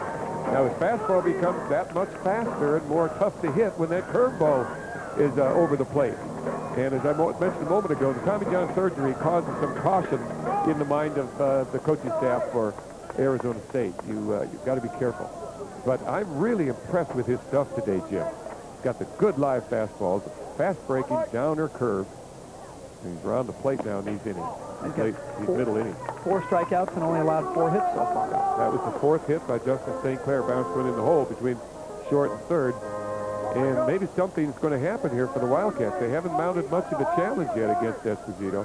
But here's leadoff hitter on now in the 5th. Nobody out. Esposito, 6 feet, just a shade under 200 pounds. This ball laid down. You see Esposito moves well, turns and throws. So they move St. Clair over to second base. This will not be a sacrifice bunt. You don't give a sacrifice bunt when there's a clear attempt for a base hit bunt, and that's what John Hardy was doing here. You see the late show, bunting on the move. There it is, but it's not a good bunt. It's not down the line. Esposito gets off the mound nicely and makes the play easily at first. So although it advanced the runner, we don't credit him with a sacrifice hit. Time at bat. Brings us back to the top of the lineup, and Brad Hasse is 1 for 2. Struck out looking in the first, singled in the third. And remember, St. Clair down at second base, so a single could get a run home. And Arizona with nothing so far to show. A team that plays very well at home and scores over 9 runs a game at home. 7 last night in a loss to Arizona State. That could be a tough play, the wind blowing in. Ethier coming in, and Garcia going out. That ball falls. St. Clair down to third. Hasse has to hold up at first. Now the wind's swirling. The flags near us here in the press box are hanging almost straight down, but the flag in center field continues to blow right to left. Well, Ethier, the right fielder, who's very fast, had no chance to get this ball. You see the distance he's coming. Now the second baseman, Garcia, is hoping that the ball comes back, but it didn't. And the runner at second, he's got to make sure, of course, that the ball is not caught. That's St. Clair, Justice St. Clair. And once it falls safely, he can advance to third, but no chance to score. But the inning is alive thanks to that pop fly single, wind-blown single by Brad Hasse.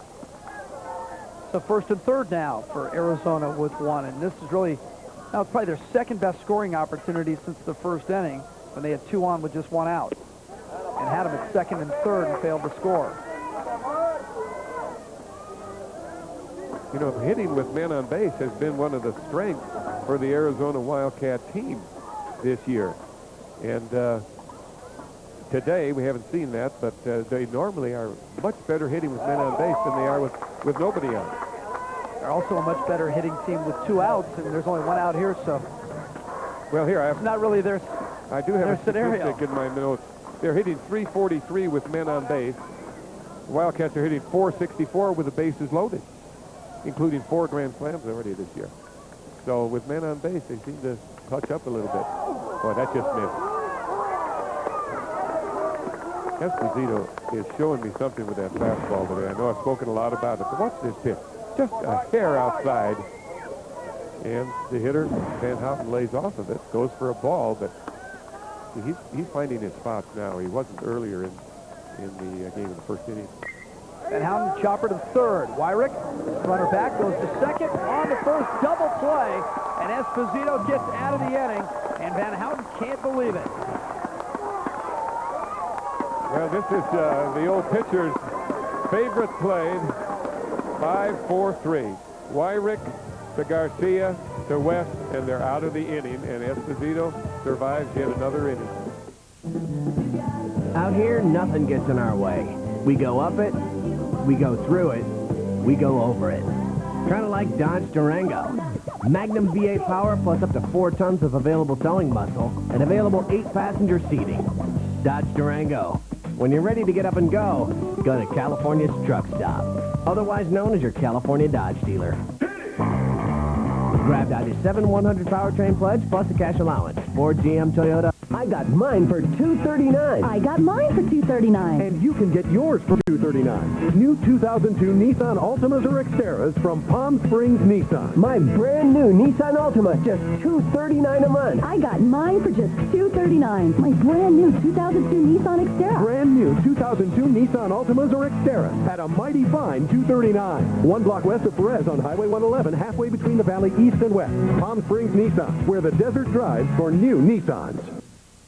Now is the best time to join America Online. If I knew it was this easy, I would have started a long time ago. Call today and new members get our best offer ever and features you'll only find on AOL. No credit card needed to get started. You've got mail. Email makes staying in touch effortless. I instant message everybody. It's the fastest way to communicate. Parental controls help keep kids safe.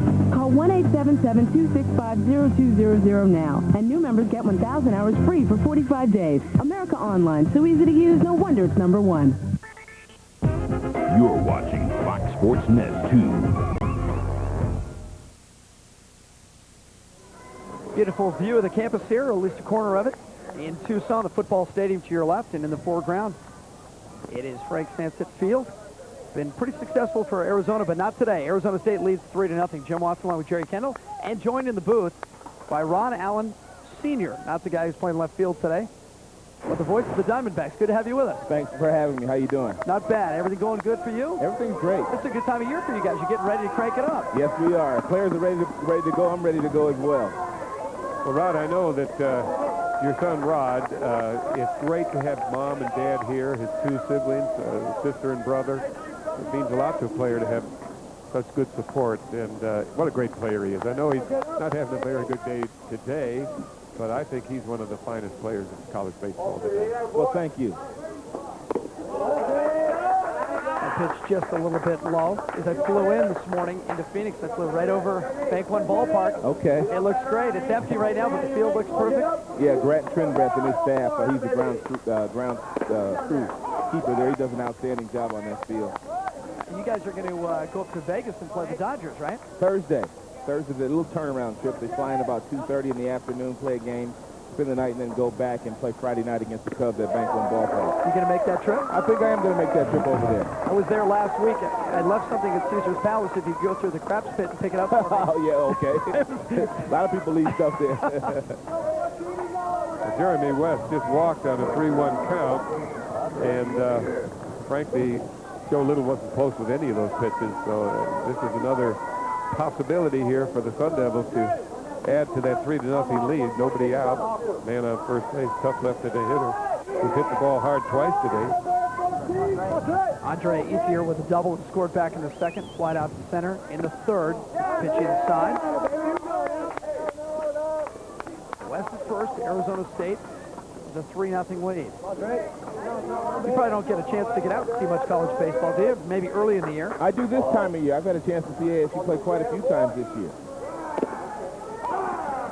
Good pitch by Little. You have the 3 children, do you, Rod? And Rod Jr. is... 4. I have an older daughter as well in college. Well, actually, she just graduated from San Diego State. I see. What a handsome family you have. Thank you very much. His ball hits sharply to the right side. That's a base hit. West round second, heads for third. And Arizona State will offense again here in the 6th already with a 3-0 advantage. That's a sign of a good hitter right there, Jerry. I mean, the first 2 times up, he hit the ball to left field. And then that time, you know, West being hurled on at first base, he knows a big hole on the right side goes right through that hole. Sure. That's and a nice he got a piece of hitting slow there. breaking pitch, and he could turn on it and drive it into right field past the diving first baseman Riley.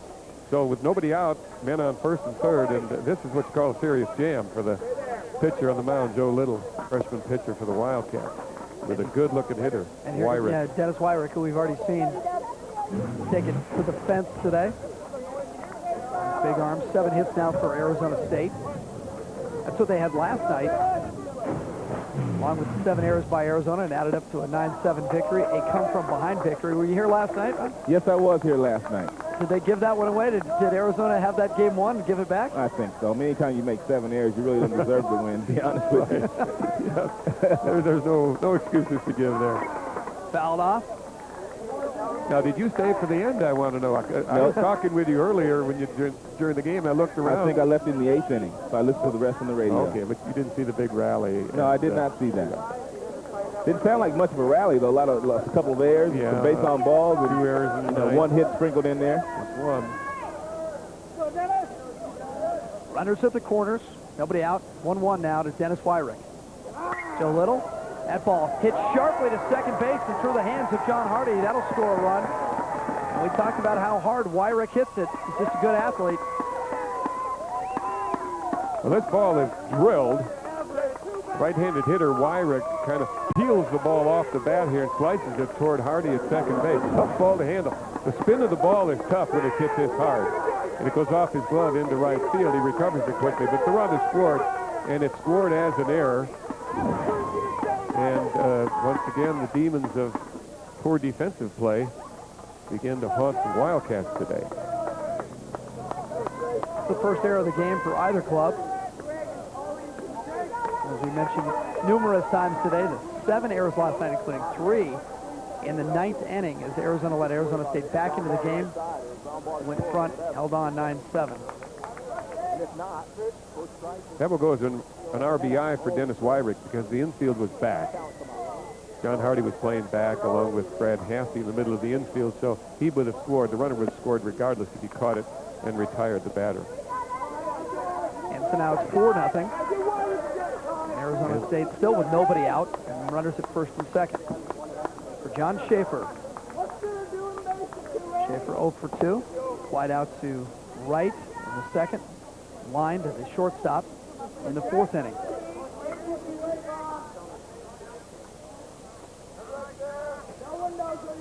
Schaefer came into this series with hits in 16 of his last 18. Rod, you've seen a lot of the Sun Devils, you said. I'm impressed with the young freshmen on this club. Freshman and sophomore, of course. They're going with a very young lineup. Nice bunt laid right down. Throw a little to third in time, but too late at first. So they get the force at third. Mentioned earlier, Jim, in the broadcast, what a good fielder Joe Little is, and he showed that there. He bounced off the mound to get that force out at third. It was a good bunt. John Schaefer laid down a good sacrifice bunt, moved these guys over. Here's the bunt. A little slow getting out of the box here. Very deliberate. Now, but the ball goes down the third base line. That appears to be a very good bunt. But there's Little. Quickly off the mound, makes the force at third. So we do have the Wildcats do have the one out here, men on first and second. Joe Bakke now. Just to answer that question, Jerry, he's talking about the young players that ASU has. Yeah, I am very impressed with, Pat Murphy and his staff, what they've been able to do from a recruiting standpoint the last couple of years. And, the guys don't make a lot of mistakes, and that's key when you're playing it in college. You cannot give the other team extra outs, and that's something that they don't usually do. I mean, the pitching is solid, but they're very, very young, and they're only going to get better. Yes, that's the point. They're playing well now. They're putting together a good record. This is the first conference series, so they're off to a good start last night with the first victory, leading here in the second game. But think ahead a year. Think ahead 2 years. Right. And it'll be a very strong team. And the valuable experience those guys are getting right now. Yes, indeed. I mean, there was, 5, 6, 7 years ago, and you coached at this level. I mean, freshmen didn't get a chance to touch the field. No, very reluctant. You had to be very special. Coaches were reluctant to put a freshman in there. But here's the breakdown that Rod Allen Sr. is pointing out. Arizona State, 4 seniors. Well, there's the batted ball. Popped up, remember, swirling wind, but doesn't be too much a problem for Brian Anderson. Drifts over, makes the catch. Runner tags. It's Wyrick into third. The throw was off the mark. And 2 down. If Anderson had hit the cutoff man, Brad Hassey, they would have had a shot at him at third base, I believe. Wyrick doesn't run that well, but we'll take a look now. Anderson, normally with a good arm, does miss the cutoff man here. We'll see it. Here's the catch and the throw. Now watch for Brad Hassey. He cannot reach up to get the throw. It's too high. And the ball drifts harmlessly over to the left. And the third baseman, St. Clair, fielded. Had he hit the cutoff man, and Rod knows this, any baseball person does, you got to hit the cutoff outfielder. No doubt about it. That would have given the shot at third base from Hassey to St. Clair for a slice to get a possible out on Wyrick. First and third now, 2 outs. And here's Sergio Garcia, bottom of the order.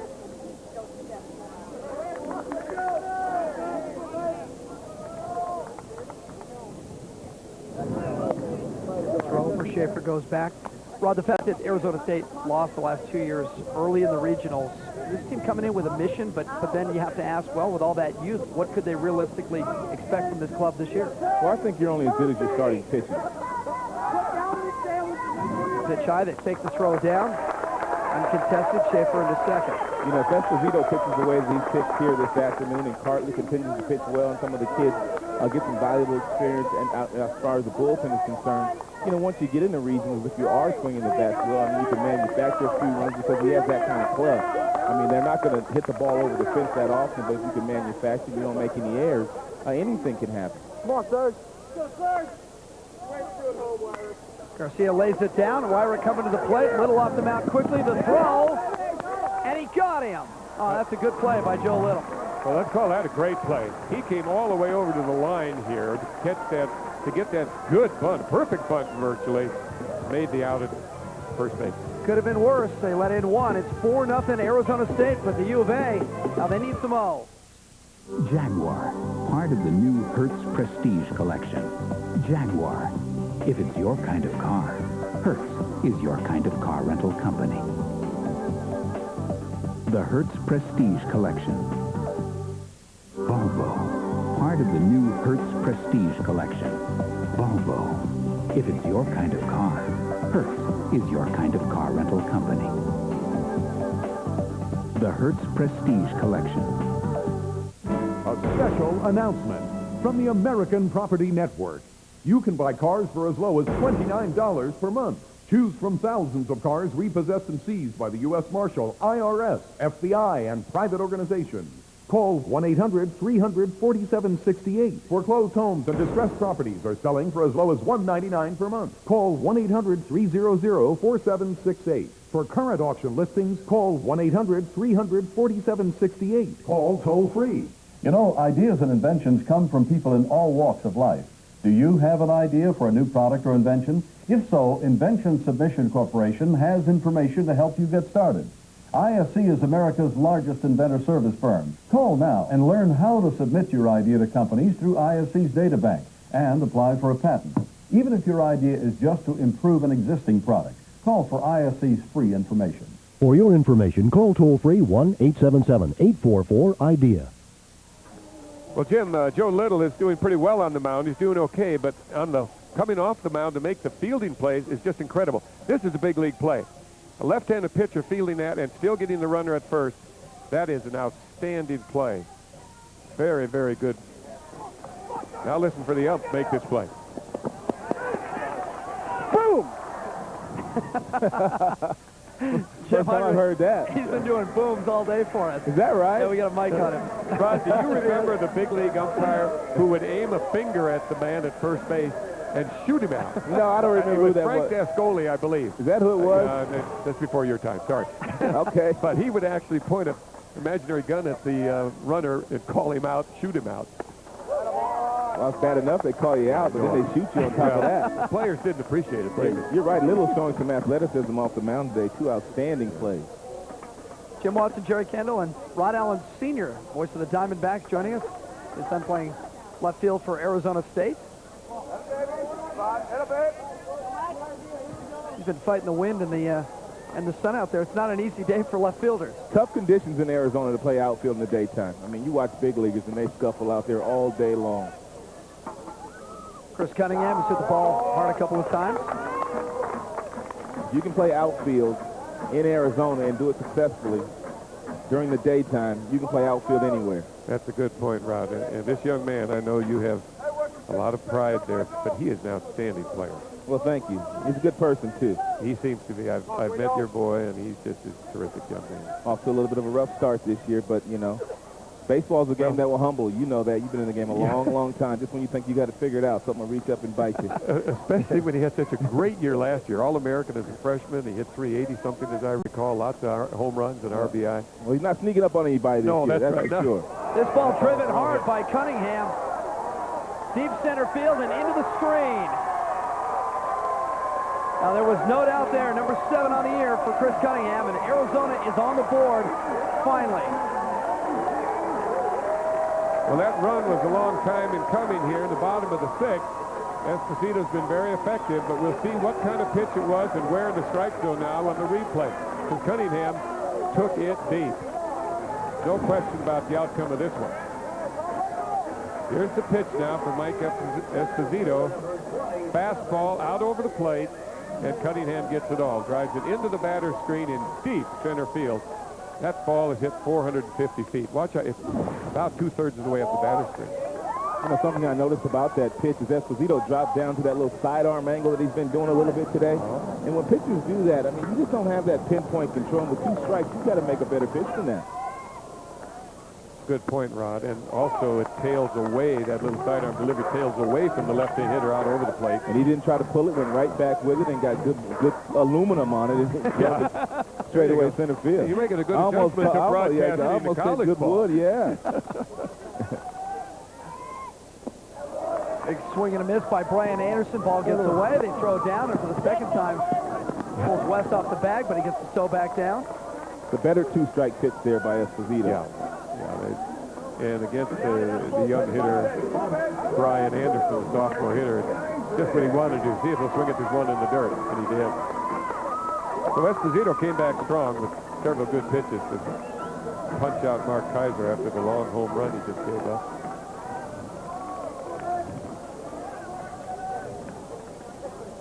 Esposito again on the outside corner, misses. Well, talk a little bit about Pat Murphy. He did such a good job at Notre Dame. Then he comes over and does pretty much the same thing at Arizona State now in his 8th season, and I know recently just won his 600th career game. I really like Pat. I mean, I know there's some people out there that dislike him because I've heard it, you know, for the last few years. But, you know, one thing I look at from a coach, I mean, are the players getting better? Yes, a lot of his players do get better. They're in a better situation when they leave ASU than when they got there. And what are they doing in the classroom? Are they good students? And I can speak only for myself and knowing about Rod Jr. every time I call Pat Murphy on the phone, and I don't really ask him baseball questions, but I'll ask him how Rod's doing in the classroom. I said, well, how's he doing with his tutors? Does he have tutors? Is he going to class? Because when he's out of your house, I mean, you don't have any control over those things, but, you know, when you ask the coach those kind of questions, and he answers you with the truth, I mean, that's all you can ask for. Is Pat Murphy one of the reasons that Rod Jr. went to ASU? I think so. Rod went on a recruiting trip there, and I guess Murphy pulled out the red carpet, and he came home, and he said he wanted to be a Sun Devil, so that's all I know. That was okay with you? It was fine with me. He stayed close to home. There's Mark Kaiser right back through the box for a base hit.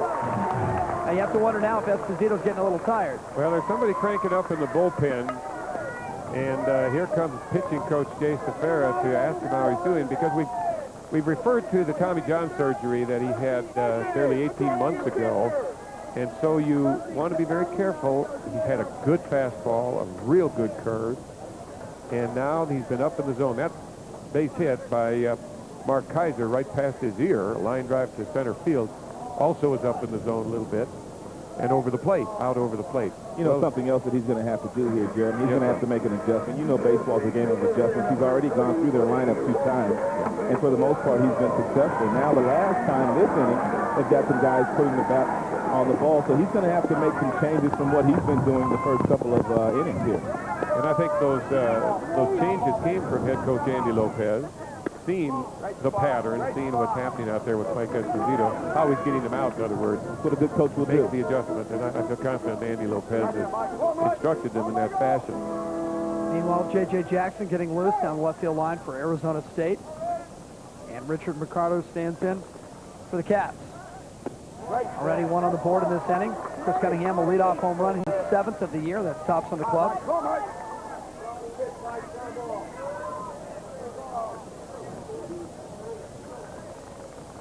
Mercado, one of the better hitters on the Wildcat team, just a freshman, broke in as the DH early in the season, hitting .345.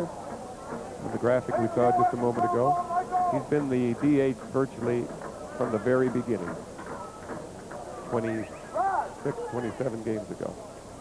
Those numbers are pretty good. Well over 300, but a couple of pop-ups today.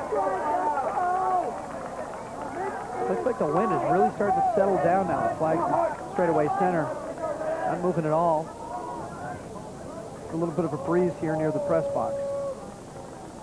3 balls. No strikes. And inside, and he missed it. So now 2 aboard. And that brings the tying run to the plate. So Esposito struggling for the first time in a long time since early in this game. And he nods to his dugout and says, I'm okay. J.J. Jackson, still warming. But you have to take seriously the fact that he just walked a man on 4 straight pitches. After giving up the home run to open the inning, struck a man out, and then a line drive single. Now it's a tiny run at the plate. There's the strike.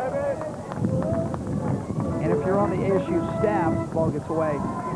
You're looking at a guy out there who's shown a lot of confidence, but he's also a sophomore. So when he nods and says, I'm okay, how much weight does that carry? Go ahead, Russ. So I think Pat Murphy makes most of the decisions as far as the pitching is concerned. And you know, they're probably looking at his velocity, looking at his location, and they're also looking at how many pitches he threw last time out. Pat Riley rolls onto the right side. Ball bobbled by West. He throws to Esposito, who covers. The runners advance, and now with 2 out, runners at second and third. Well, he's retired Pat Riley, who had a good night last night with several RBIs, several base hits, 2 base hits. Retired him. But now Justin St. Clair up at the plate with representing the tying run. Men on second and third with 2 outs. He did get to Esposito last inning in the 5th where a base hit to left. In the hole into the left. St. Clair looks at the first pitch. Strike on the corner. Second and third, a base hit makes it a 1-run game. Changes everything in a hurry. On the day, St. Clair popped up to second in the 2nd inning and singled in the 5th. Again, Esposito working the outside. Be keeping an eye on Esposito's pitch count all day. And that's his line right now. 5 strikeouts. He's got a strikeout in now almost every inning. Just missed the 5th.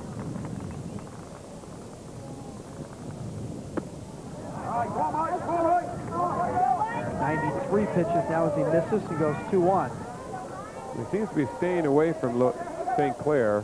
All 3 of these pitches have been away. First one for a strike, next 2 for balls.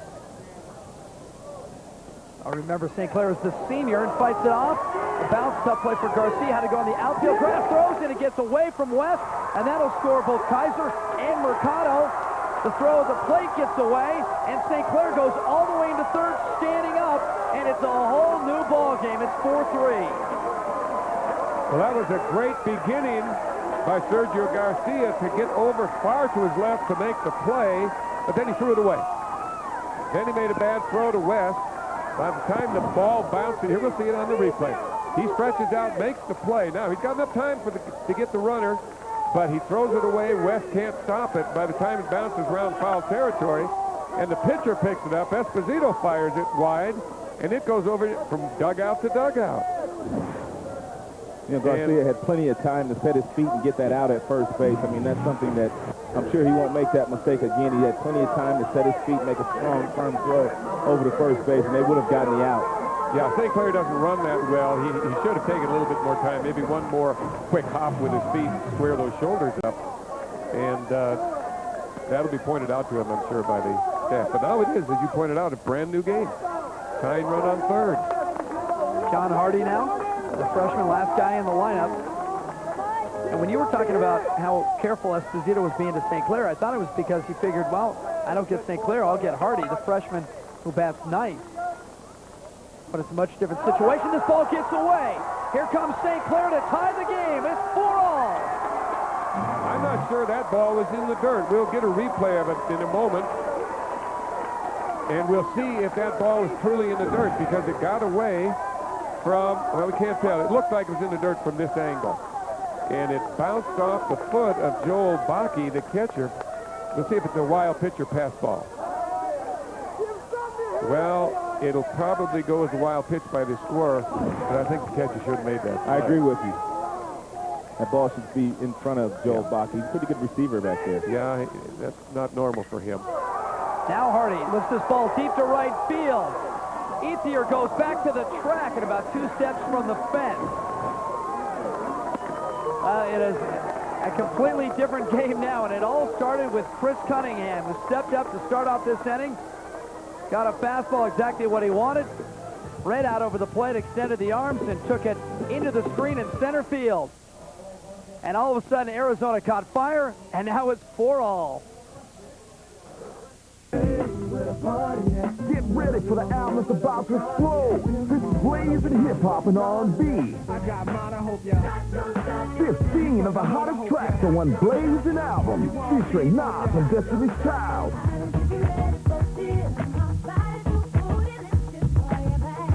This album delivers the biggest names in hip-hop and R&B, including Wyclef and Jill Scott.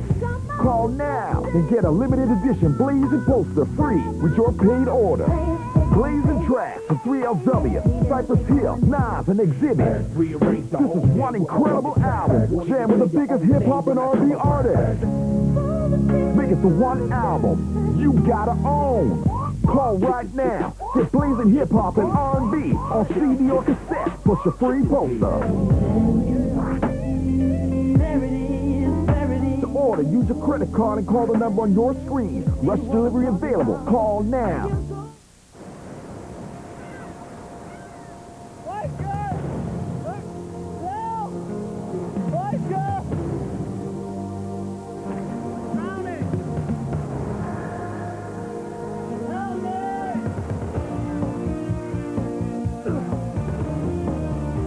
Around here, things aren't always what you'd expect. Like the Mercedes-Benz SLK. It costs a lot less than you think and comes with free scheduled maintenance. Frank Steps at field working its old magic.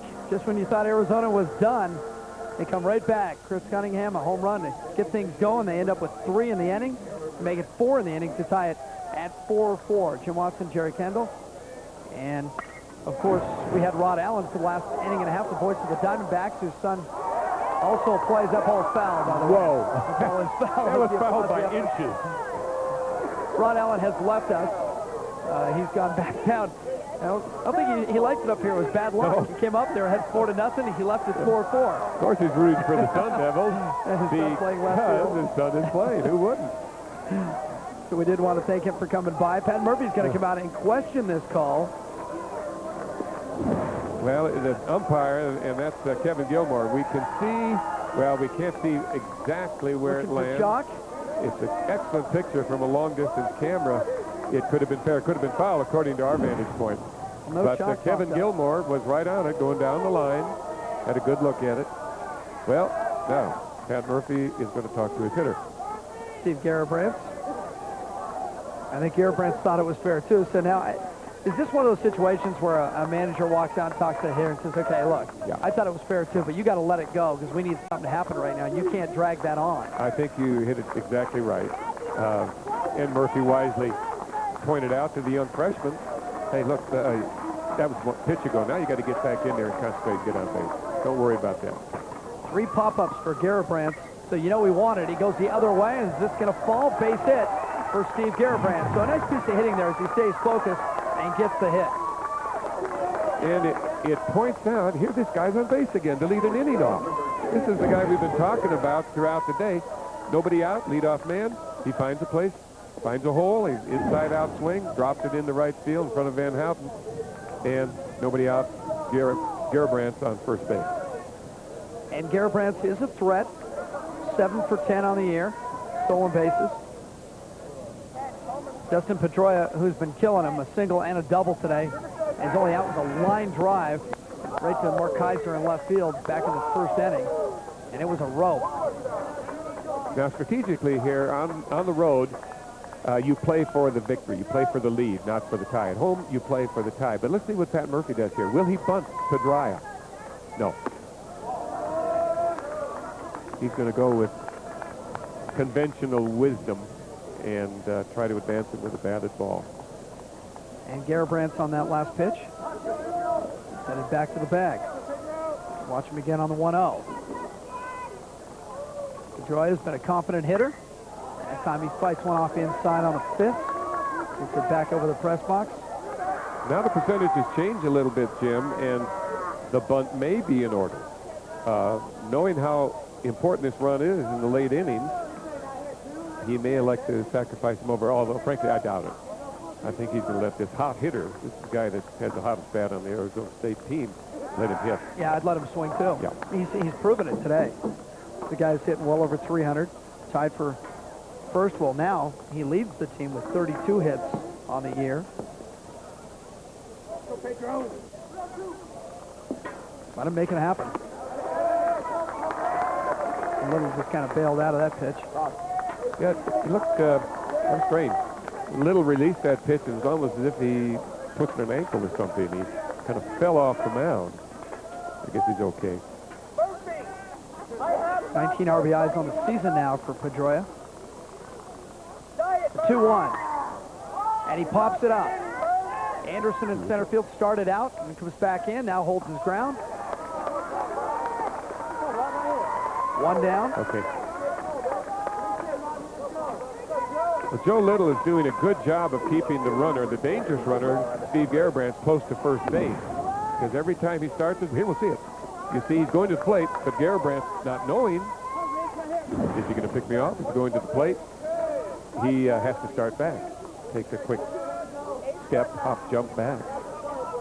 That brings us to Rod Allen, whose dad was just up in the booth with us for the last 2 innings. Rod hasn't had a good day, a couple of strikeouts and a flight out to center field as well. The ball gets away, and Garabrandt's able to go into second.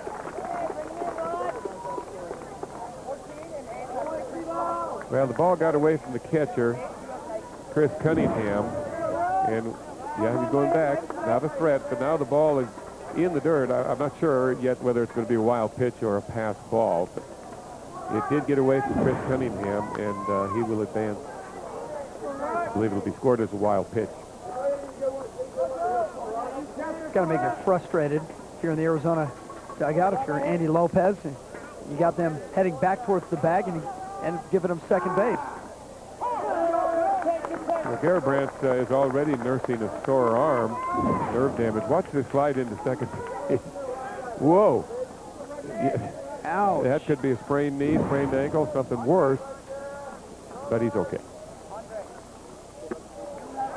Off speed, Little. Remember, we're still with both starters. Esposito for Arizona State, and here it's Joe Little, both sophomores. Little's hung tough. And Rod Allen looking for his first hit of the day. Rod Allen has struck out twice, once on a fastball in the first inning, and then on a curveball in the fifth. And again, Little took something off it. Looked like the changeup, and he's pulling the string. He's trying to keep Allen off balance. Well, with good reason. Allen's a good fastball hitter. He's got a very quick bat. So if you can get him lunging or starting those hands prematurely toward the ball, then you've got a chance to get him out. Rod Allen, a preseason All-American. Second on the team, by the way, with 4 home runs. So speed and power. Foul back. And there's the example of changing speeds on a good hitter. Now, he was a little bit tardy, a little bit late on the fastball. Had a good pitch to hit, but he had to guard the plate, not knowing whether curveball, change, fastball. He's throwing me all 3 of those. What do I do? I just got to guard the plate. So he's not quite ready for that fastball on the inside half. By the way, the wind has changed now as they throw back to second. Keep Garabrandt close. The wind now, for a moment, was blowing directly out. We looked at Esposito's line last half inning. Here's Little's numbers. More modest in the strikeouts, just 2, and has allowed 8 hits. But just 4 runs. It could be worse. And he's right back in this one. No decision right now. That ball squeezed and got through the hand of Cunningham. The throw down to third to St. Clair. And Garabrandt is in there safe. So Garabrandt has gone from first to third without benefit of a hit. Well, this is damaging. Now that puts the lead run at third base. It gets away from the catcher, Chris Cunningham, and the runner advances. Garabrandt, who runs very well, advances easily to third base. Not without a little pain there with third baseman resting on his back. But now that brings the infield in. It opens up infinitely more room for the ball to get through. So now the infield's in. Allen at the plate, 1 out. Lead run at third. Again, Little choosing not to challenge Rod Allen. 2-2. Well, another mistake here by the Wildcats has proved to be quite a threat to advance that runner over on the pass ball. And there's the pitch that Little wanted. Allen was patient, but he waited too long. The 2-2. Oh, it was a perfect pitch. Joe Little, freshman pitcher, showed the stuff and the craftiness of a veteran pitcher by going right on the outside corner, and Rod Allen simply couldn't pull the trigger. It was a perfect pitch down in the strike zone, what we say on the black, that little black border around the plate. It's about 1/8 of an inch, and that's where he put the pitch. Pretty tough pitch to hit. Joe Little has 3 strikeouts today, all against Rod Allen. I don't think his dad's ever coming back. Yeah, it was a great pitch by Little. And this has been vintage Little all day long. He's gotten into a bit of trouble, and with base runners behind him, he's been able to work his way out of it. That's right. And here he stands just one pitch again, away from getting out. Well, it brings the count even now, and toughest, well, arguably the toughest hitter in the lineup as far as RBI is concerned. He's leading the team in RBIs, Jeremy West. And count goes to 1-1. 30 RBIs and 30 hits coming in, and now he looks for one more hit and one more RBI. A nice soft single to left field in front of Mark Kaiser, and that scores Garabrandt, and it's 5-4 Arizona State. You know, that was not a bad pitch, Jim. It was a changeup. He was out in front of it, but he's strong enough to hit it with one hand. He just got the bat out there with his left hand. Watch now. There he's out in front, and he just whips it with his left hand, takes it off the end of the bat, and drops it in front of Mark Kaiser. So, too bad for Joe Little. He made a good pitch on a good hitter, had him off balance, but it found its way into left field for a base hit. And he's lost the lead now. 5-4 Arizona State. So Arizona chases for 2 hours, finally gets even, and then Joe Little can hold that lead. A couple of bad exchanges between pitcher and catcher allowed Garabrandt to move from first to third, and then he comes home on the single by Jeremy West. Chris Goodman gets up for Arizona. So we saw J.J. Jackson in the Arizona State pen earlier. And this is to be expected because both of these guys have been out there an awful long time. We're deep into their pitch counts. We're deep into the game in the 7th. And it's a close game. It's a hot day, too. And Joe Little is going to face Andre Ethier, left-handed pitcher, against the left-handed hitter. Only left-handed hitter in the lineup. Jeff Morris, pitching coach, is going to leave him in. But this could well be his last hitter. Ethier is 2 for 3 against Little today.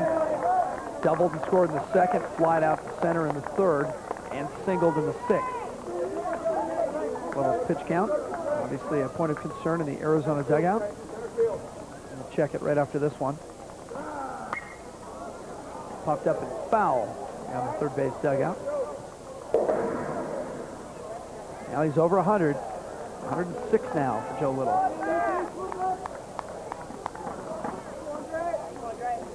Well, Goodman's ready. He could come in at any time if Little lets Ethier get away here. If he reaches base safely, I think that'll be it. Does Lopez go get him either way? Either he gets him out this inning by failure to get Ethier out, or he'll start Goodman in the 8th inning. I think this is probably the last hitter either way for the young lefty, Joe Little. Now they're giving Joe a chance to end it on his own terms right here, get out of the inning.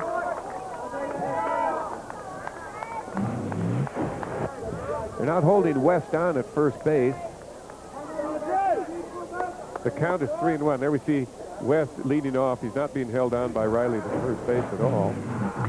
This ball driven by Ethier. Anderson going back. Anderson looks up, and this ball's gone. Now maybe they waited one guy too long. One guy too long, we'd have to say that. Joe Little got the ball out over the plate to the tough left-handed hitter. That's his 3rd hit of the day, as you pointed out. 2 for 3 coming into this at-bat. Now we got the ball out over the plate. Didn't try to pull it. Didn't hook it. He just went with it and let the wind, which is now blowing straight out to center field, let the wind give it some wings, and it got over the center field fence with plenty to spare. And now a 3-run lead for the Sun Devils. Here's the pitch. Fastball away. And Ethier, boy, that's a good-looking swing. And that's where he deposited it, well over the 400-foot mark. And the flag also shows us that the wind gave it a little help on its flight. There's the wind blowing straight out the center. Yeah, there were the winds of change, unfortunately, for Arizona because they were blowing from flag or foul pole to foul pole, right to left.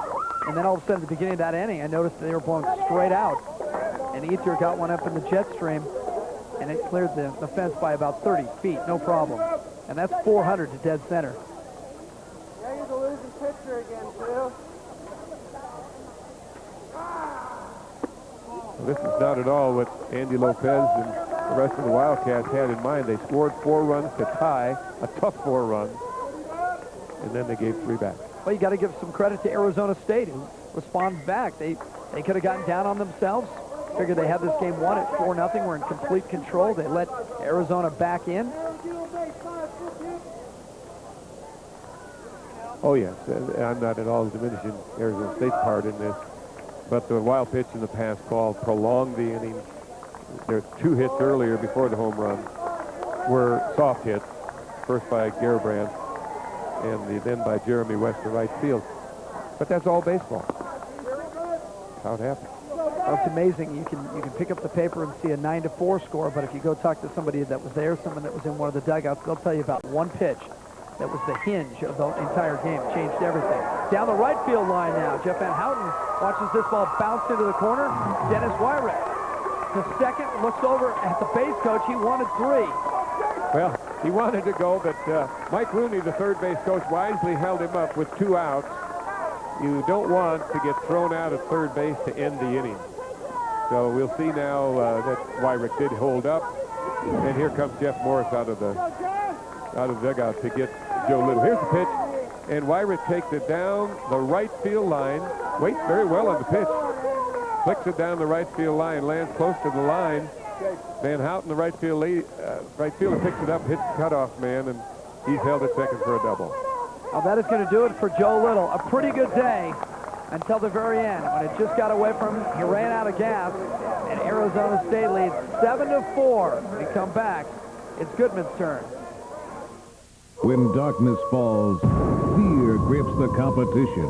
Nissan's 10th annual Moonlight Madness event, bringing great deals on new Nissans once again, like $1,000 cash back on Frontier King Cabs and $1,000 cash back or 0.9% APR financing on new Pathfinders. Plus, get great deals on the rugged new Nissan Xterra. Your Southern California Nissan dealer is staying open late. Hurry, Nissan's Moonlight Madness event ends April 1st. Nissan, driven by Southern California.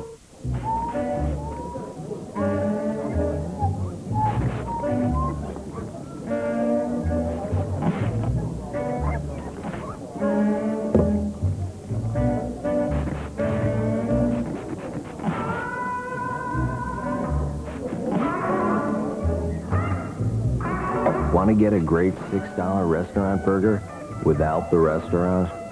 The $6 burger, only $3.95 at Carl's Jr. Back in Tucson, Arizona State has put 3 on the board in this inning, including a home run by 8th year. 7-4 ASU over Arizona. Arizona State coming in, ranked 23rd in the country.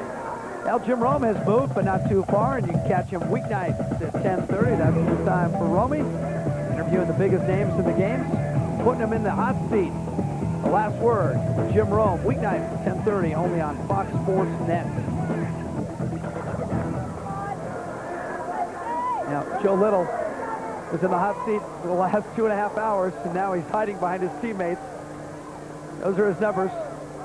6 2/3, 11 hits, 7 big runs, 6 of them earned, and just the 3 strikeouts all on Rod Allen. But he's got to be disappointed right now. He is, and in spite of what the lines seem to show, he didn't do badly. He didn't do a bad job. Yeah, I thought he pitched a pretty good game. He scattered it around. He kept the damage to a minimum. He kept his team within striking distance, and it just got away from him, those last 3 hitters.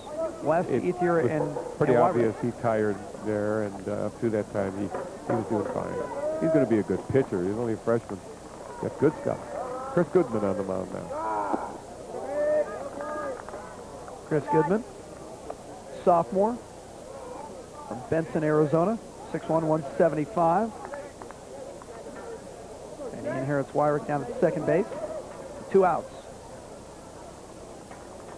It's John Schaefer. Goodman, this is his 12th appearance of the season. He's had 3 starts. He's been mainly used in relief, obviously. He has a good ERA, 2.51 ERA. He's been pretty effective out of the pen. Schaefer flinches but holds up.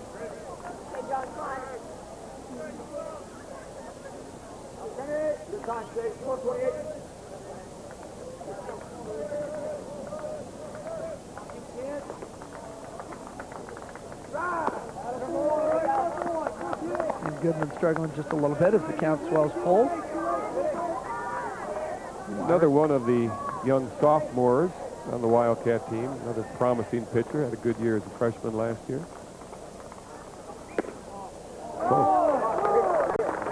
Schaefer's aboard.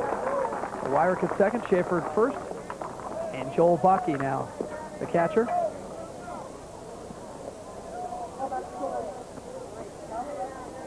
Goodman has gotten a decent amount of work, 28 2/3 coming in. Allowed 29 hits during that time. Pat Murphy had some words for Joel Bakke. He was approaching the plate, turned around, sprinted to the dugout, conferred with, I guess it was Pat Murphy. And maybe this isn't Bakke. Not, it's a pinch hit. Yep. Looks like Ryan McKenna is going to pinch hit for Arizona State. Ryan McKenna.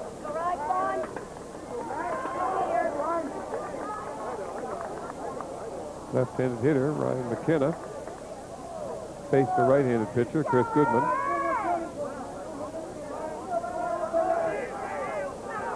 McKenna's a sophomore, Elgin, Illinois. Spot duty this year. He's only had 25 at-bats thus far, hitting .240.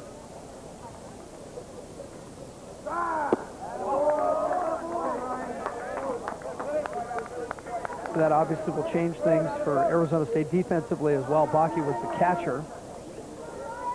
See what kind of adjustments they make.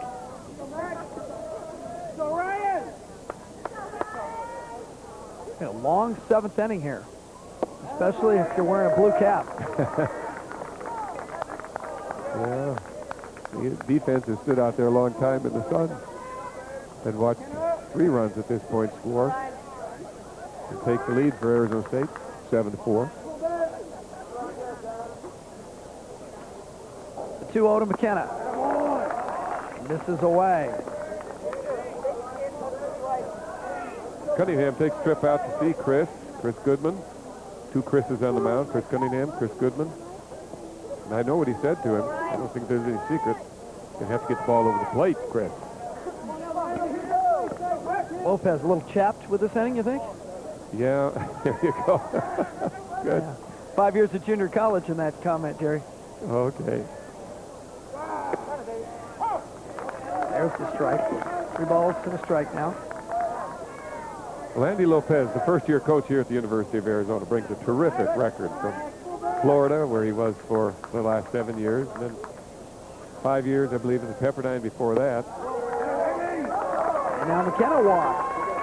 So Goodman comes in with Wyrick at second. He walks Schaefer. He walks McKenna. And now this one in danger of getting far away from Arizona. And one thing to keep in mind, and Andy Lopez knows this in the back of his mind, the 7th inning has been very kind to Arizona offensively. They've outscored opponents 37-7 coming in, so they're just trying to get into the bottom of that 7th inning. Another pinch hitter. Pinch hitting for ASU number 6. Taking Sergio Garcia out, replacing him with Nick Cadena. Bases loaded, 2 outs, pinch hitter at the plate. Cadena pops it up. Passy going out, Anderson coming in, and it's Brian Anderson. And finally, for Arizona, the inning comes to an end. But Andre Ethier, the big damage, the big swing, a 2-run home run, as Arizona State puts 3 more on the board, goes back in front, 7-4. I found a house for Valerie and for the boys. Somewhere, We have his bank, his wife, kids. there's someone who knows everything about you. The computer says you're bankrupt. And has every reason to use it against you. Some kind of computer voodoo. The guy just won't let it go. Samuel L. Jackson, Ben Affleck. You have the power to turn this on. You have the power to turn it off.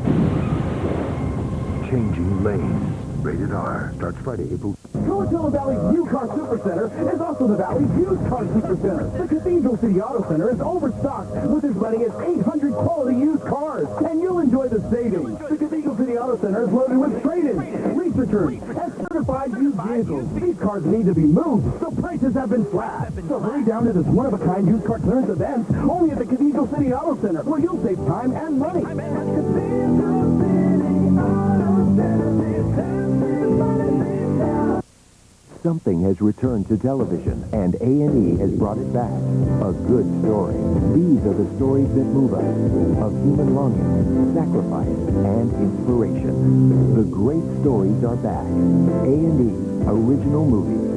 Right now, it's incredibly easy to get a great lease or low financing on any new 2002 Toyota car, truck, or SUV. Just see your Toyota dealer today. Get the feeling. Toyota. Speak to your manager, please.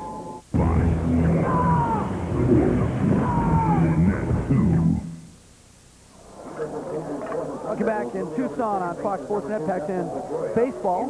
Jim Watson, Jerry Kendall, and Arizona State with a 3-run top of the 7th. Go back in front after Arizona had come back with 4 in the bottom of the 6th. So it all adds up to a 7-4 Arizona State lead.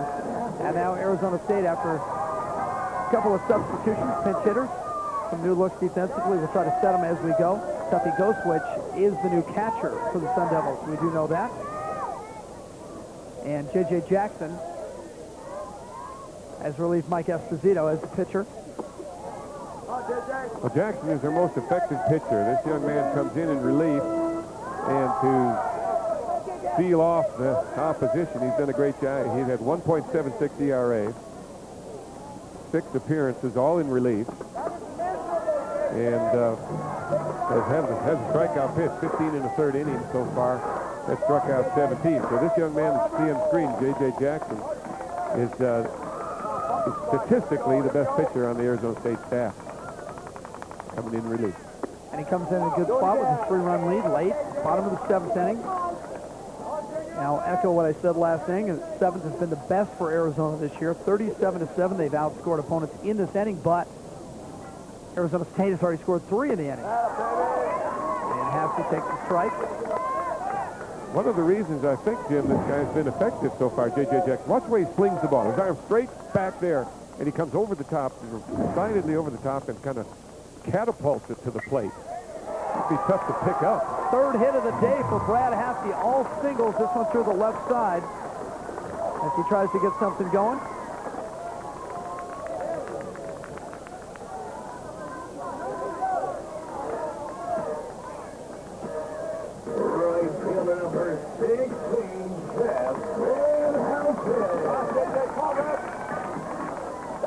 Here's Jeff Van Houten. It's a single back in the 1st inning to show for his day. That ball bounces well in front of the plate. Good block by Tuffy Goswitch. Goswitch behind the plate now has replaced Bakke. Also defensively, Ian Kinsler is at shortstop with Pedraya moving over to second base.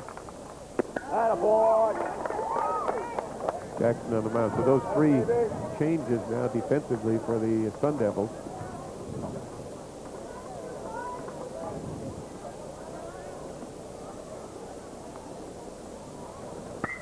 This ball lined for a base hit. Haskell round second. This ball all the way into the gap. Haskell gets the green light at 3rd. Haskell's going to try to score. The throw to the plate. Head slide not in time. And Arizona is trying to answer back. Van Houten down to 2nd. Well, they put one answering run back up on the board here without anybody out. Here's the swing now by Van Houten. It's a long, long double. You'll see that the center fielder Schaefer almost let it get by, but he got it to prevent the triple. But here comes Haskell steaming around 3rd base. He's going to score. It's a close play. There's the ball into Goswitch, but nobody out now, man on second, tying run at the plate. So the Wildcats continue to threaten, continue to make this game very, very interesting. Down 3, would you have sent Haskell? No. I didn't think so. I saw you trying to put the brakes on over there. That's the old 3rd base coach in me. And Mark Kowski, the 3rd base coach for the Wildcats, associate head coach. Very, very wise. But that play could have been way too close when you're down by 3 runs, and that run not being the tying of the lead run. Cunningham, who had a home run his last time up. And furthermore, with nobody out, you don't want to take a chance on getting a guy thrown out at the plate when you're trying to catch up. He's still behind, but he made it. So I think Mark made the right decision. No matter what. J.J. Jackson's been short on a lot of his pitches already. There's that one low and away. 2 balls and a strike to Chris Cunningham. J.J. Jackson on the mound. Jeff Van Houten at second. And Brad Hassey already in with a run for Arizona to cut the lead to 7-5 ASU. Here in the bottom of the 7th inning.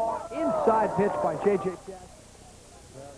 Out over the plate. That was an impossible pitch to hit. The way that Chris Cunningham was leaning into the pitch and out over the plate, he just threaded the needle on the inside corner and locked him up for a called strike. Even the count of 2. Swing and a miss by Cunningham. Jackson struck him out. Well, here's one of the infrequent curves that Jackson has thrown in this relief role. With 2-2 count on Cunningham, here comes the breaking ball. Breaking down low, just perhaps a little bit outside, but you can't take a chance with 2 strikes on it. You got to make sure you get it off right at it anyway. It's down the strike. So Cunningham goes down on the strikeout. Brian Anderson now. And Anderson is hitless today. Struck out back in the 6th. And he watches that strike. Well, Chuck Lyon is giving the outside corner of that plate to the pitchers. It appears to be a strike. I'm not questioning whether it's strike or ball, but he sometimes the umpire will get a little tight on those outside pitches. Anderson there it is again. 0 for 3 and stands in and watches the first 2 pitches. Don't you know, Jim, those are really tough pitches. And he's looking for a pitch he can drive. He represents the tie and run. And those were perfect pitches from J.J. Jackson. Out there where it's tough to get your bat on the ball. It's down in the count now, 0-2.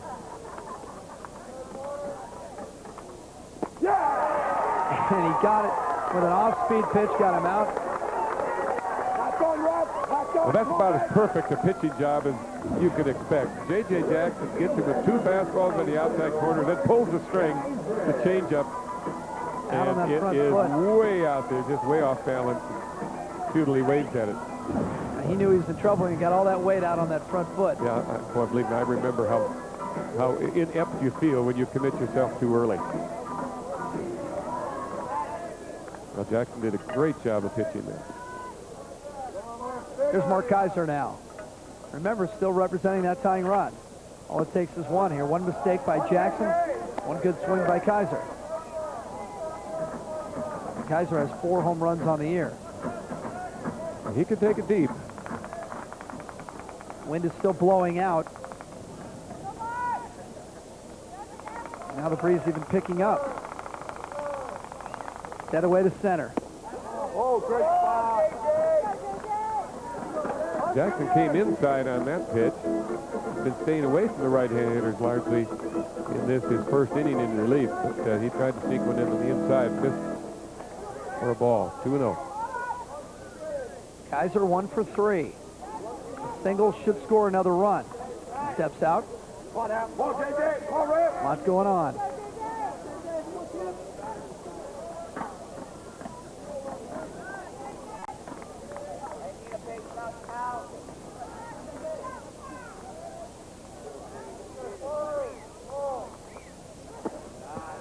Jackson, this is away in the dirt. Good block by Duffy Goswitch.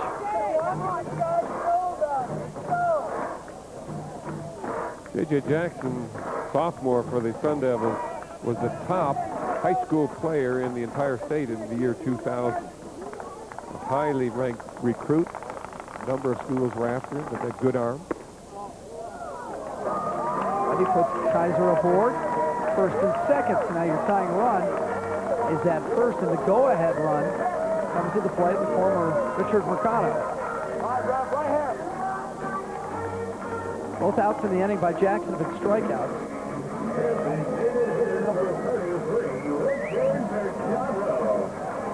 Mercado 0 for 2 with a walk. D8, freshman D8.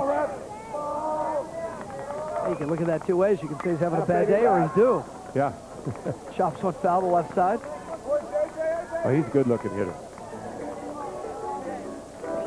And Andy Lopez and his staff, Mark Wiskowski, Jeff Casper saw that right away and put him in early as a DH. He hasn't played a position yet that I recall, but he's been up there with the bat every game here since he began as a freshman. Oh, great spot, great spot. You can hear the Arizona State dugout, I'm assuming you can. Pat Murphy and company saying, great spot, great spot. I always wondered how you guys could see from the dugout. Well, next pitch location, but you watched the catcher's glove? Yeah, well, a number of ways. Base hit through the left side. Do they wave Van Houten in? They do. And it's a one-run game again. Back come the Cavs. Well, Van Houten would score easy from second base because the outfielders are playing so deep. The hitter up at the plate, Mercado, represented the tying run, and they've got to prevent the ball going over their head. So they're really deep in the outfield. So a ground ball in the hole through the infield will score the man at second very easily. Allen playing deep to prevent any extra base hit. Takes a long time to get to the ball. And now the tying run is at second base. Here's Pat Riley, who also is hitless today. Trying to pick up Kaiser at second. Inside pitch by J.J. Jackson, and a good one. 21 total hits, 13 total runs. And we're not done yet. Jackson looks back at Kaiser, then comes to Riley. Hits him with a strike. 1-2. You know, I called that a changeup before, Jim. Looking at my notes, I noticed that Jackson throws a split-fingered fastball. And I think that's what he just threw there to Riley for the second strike, and what he struck out Brian Anderson with a moment ago. And that split is going down like a changeup would go down, but it has a whole lot more velocity. Yeah, it seems like a lot more of the younger guys are going with the split finger now. Yeah, and this is interesting. Okay, well, that's his grip when he takes the sign. He's holding it with 3 fingers and a thumb. Now he brings it up in the glove. He'll take the grip, and we can't see, of course, nor can the hitter. Fastball. Yeah, you're right as far, Jim, as what you said a moment ago, that more young pitchers are going with a splitter. They have to have long fingers. They have to have strong fingers, too. And it's a trick pitch. We call it sometimes an exotic kind of pitch, like the knuckleball, and what we used to call the forkball, now the split-finger fastball. But it's tough to control. You'll throw a lot of pass balls, a lot of wild pitches, until you get the idea of what it can do for you. But here's a young fella, a sophomore in college, who's throwing a pretty good spitter. Spitter. I didn't mean to say spitter. I said splitter. Spoken like a former Wildcat. Yeah, no, I'm not accusing him of that. That was Freudian slip. No, I don't think he's throwing a spitter. It's a splitter. You caught me, Jim. First and second.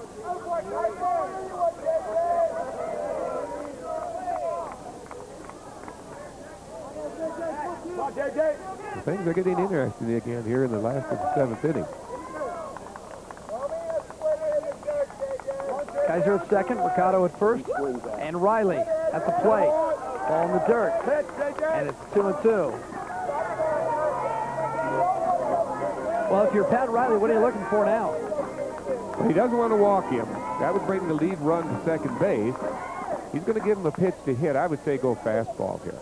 And I can't tell whether Goswitch is checking the dugout for a sign, or if he's just going ahead and doing it himself. As I indicated earlier, about 20% of the pitches come from the dugout. Jason Farrah, the pitching coach. The other 80%, the catcher's in charge. Now, this young catcher, Goswitch, is a freshman, sophomore on the mound. I'm inclined to think some of those pitches are coming from the bench. The 2-2 to Riley. Runner's going right over the bag and played perfectly by West, who tosses to J.J. Jackson, and ASU is out of the inning, holding on to a 1-run lead. Now, if you know anything about Arizona State, don't leave yet. The Pacific 10 Conference. Its academic excellence and athletic prowess are as great as the area it encompasses. Stretching from the state of Washington in the northwest to Arizona in the Southwest. Unparalleled in athletic success, the Pac-10 has won more NCAA championships than any other conference. The 10 members have been providing the best in quality higher education for more than a century. The Pac-10, the Conference of Champions.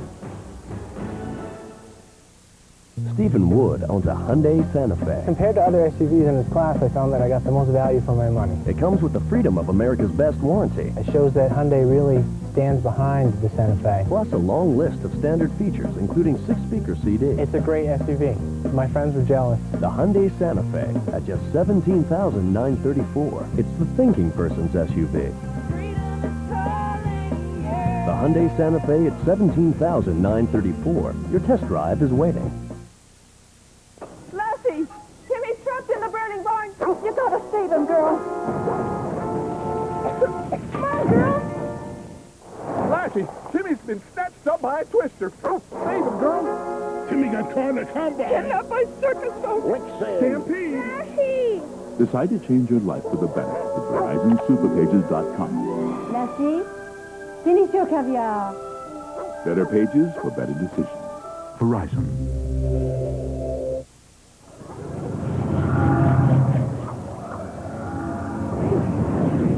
Gorgeous day in Tucson.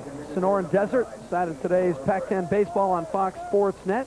Arizona State. Sun just peeking over the football stadium. The day is getting longer. Heading towards summer, it already feels like it here. Spring training, of course, continues to go on in the background, but college baseball center stage today. Jim Watson, Jerry Kendall, and Arizona State with a 7-6 lead as we go to the top of the 8th inning. Steve Garibrandt for the Sun Devils. 1 for 4 today, 3 straight pop-ups, and then a single, and ended up scoring back in that big 7th inning for ASU. Jim, it's so important for Chris Goodman now to shut the door. Come up with a good defensive stop here.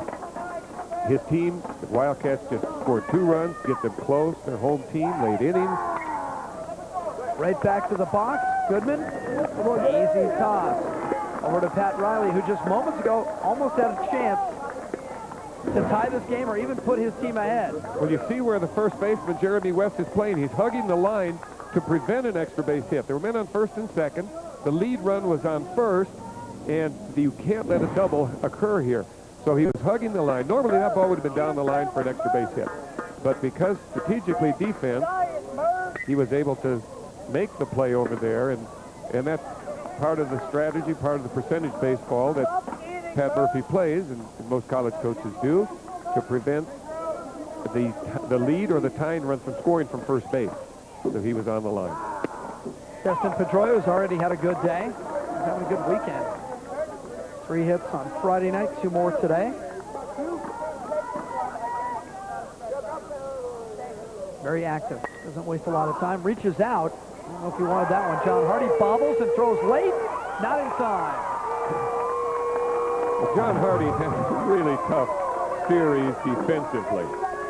That's his second error of today.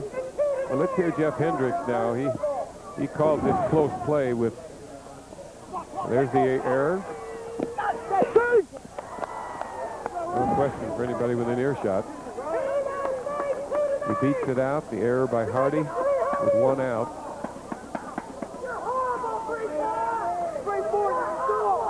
Throw back over. Throw it back in safely. Goodman. Young freshman John Hardy at second base. He made 2 errors last night. He's made 2 errors today. He's a good player. He's having a tough series.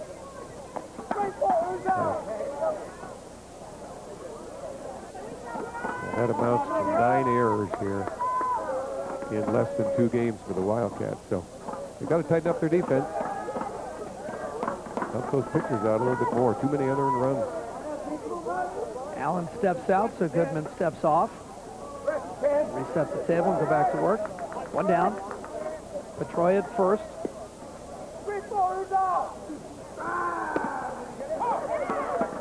Strike in there. Well, I think the Wildcats bench and the Wildcats fans are a little apprehensive here with Rod Allen at the plate.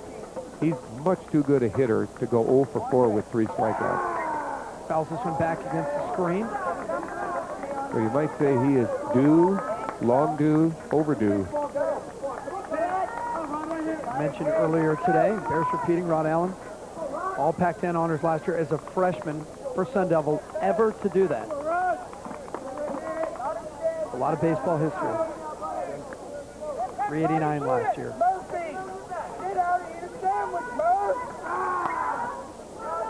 High pitch, foul back over the screen.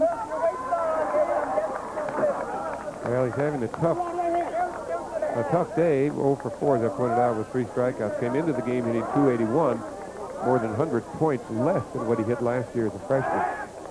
But this kid's a talent. This kid's got a lot of gifts. Rod Allen, of course, he's in one of those positions where he's just had a terrible day. But a well-placed hit right here. And he goes home with a little bit of a smile, and the bus ride's not so bad. His father was with us earlier today. For a guy in a slump like he is in, he laid off of a tough pitch there. 0-2, Chris Goodman threw a good curve that broke away and down in the dirt. Now, when you're in a slump, believe me, I know. I've done it. You chase those pitches that he laid off. He jumps on that one and he pops it up. And it's Anderson fighting the sun and the wind. 2 down. Well, Chris Goodman, coming in relief, has done a good job here in the 8th. He should be out of the inning, but for the error by John Hardy, a second baseman. 2 outs now with runner at first base. Jeremy West, who got a big hit in the last inning to drive, not to drive in a run, but to prolong the inning for the 3-run inning.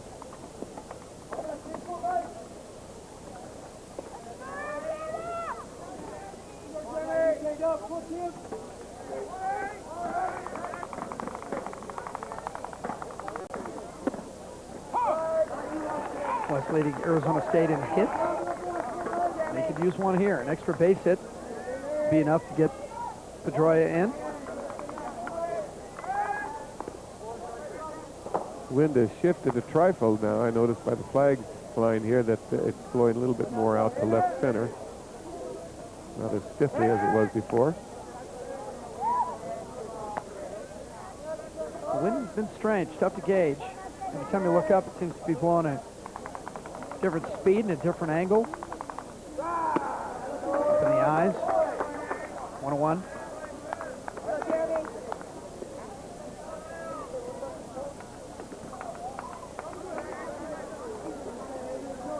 Goodman, a sophomore, against West, a sophomore. Foul back again.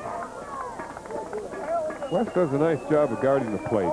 For a strong fourth-place hitter, cleanup hitter, he's pretty educated with the bat. Hitting .345 coming into the game today. And I was just checking for strikeouts. He struck out only 19 times in almost 100 at-bats. They pitch out, and they got him hung up. Pedroia was going. A good call by Arizona, and they're out of the inning. So a perfect call, and they erase Pedroia. No hits and no runs. It remains 7-6 Arizona State. We go to the bottom of the 8th in Tucson. What's up, Mr. Foster? I go in for a PC. I come out with a migraine. You ask for this, all they have is that. Makes your head spin. Well, your computer quandary is easily solved by the folks at Dell. Just call or go online. They'll help you figure it out, so you know what you're getting and what you're getting it for. So none of this? Nope. Just the perfect PC for you at the right price for you. Oh, I'm feeling better already. Good. Steven, isn't this your father's car? No. Right now, a complete Dimension desktop with an Intel Pentium 4 processor delivering performance where you need it most is just $7.99. And why wait? Order today and get a free digital camera and a $100 mail-in rebate. There's great deals on notebooks, too. You're going to say it, aren't you? Oh, he knows. Easy to buy, easy to own, easy as Dell. Dell PCs use Intel Pentium 4 processors.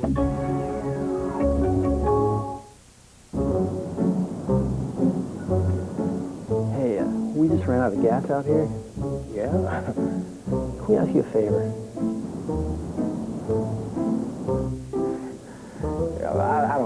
that, guys. No one will know. Come on. All right, let's go. Why just buy gas when you can fill smart? Thanks, man. Sure. Arco. Fill smart. Arizona State coming on to a precious one-run lead right now, and they've made another pitching change. It was Mike Esposito to start, then J.J. Jackson, and now they go to Ryan Schroyer.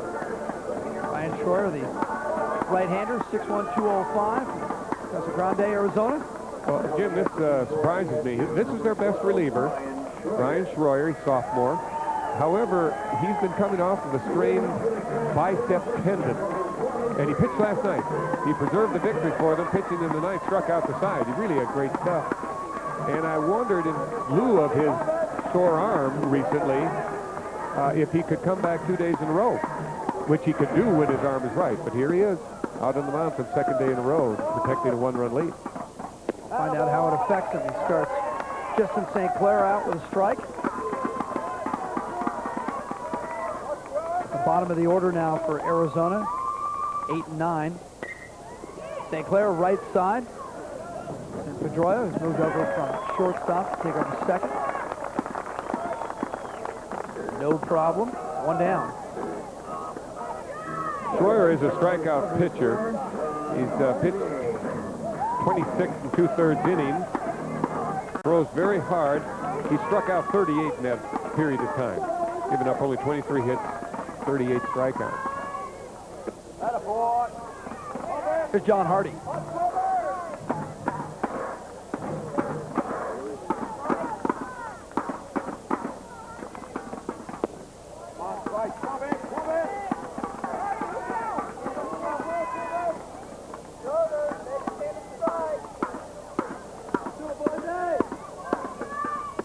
Inside, Hardy holds up.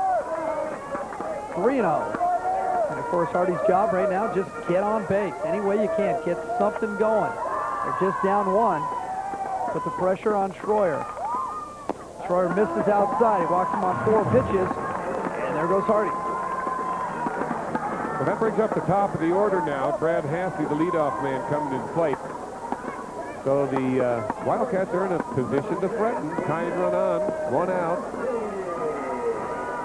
And Hassey, of course, 3 straight singles. He's starting to feel it now. Bumping that average up. Throw over. Hardy back easily.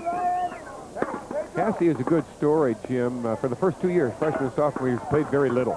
Spot duty, was not regarded as much of a hitter. Last year, through sheer determination, he won the shortstop job, played there all year. And he's been the table setter, the defensive leader as a senior this year. So it's one of those make-good stories of a guy that came not big, not strong, not particularly fast, just a hard-working, determined kid. And he had something to prove today. He didn't have a good game last night, 0 for 4 with a couple of errors, but come back to 3 singles today to keep his club in it. And that's what you look for in a team leader. He is the captain of the team, by the way, co-captain. So, and a good choice, because he has marshaled himself, and together with that, he's marshaled the rest of his team into playing tough, hard baseball today.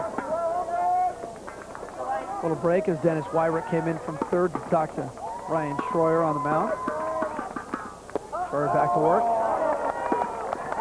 Schroyer has had some control problems. That limited him last year as a freshman. He's always thrown hard, but control problems bothered him. He had a 7.31 ERA, walked 22 in 28 innings.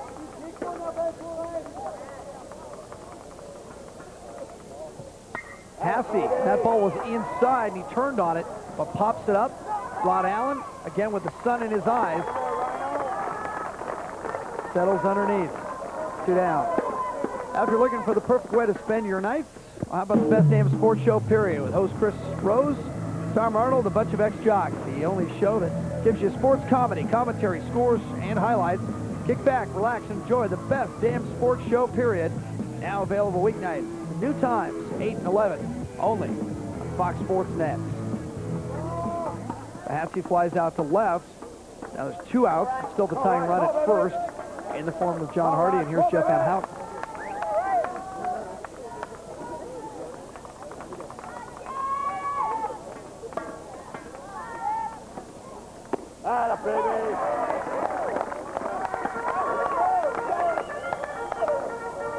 Sawyer jumps out ahead of Jeff Van Houten. 2 for 4 today. Single double and RBI.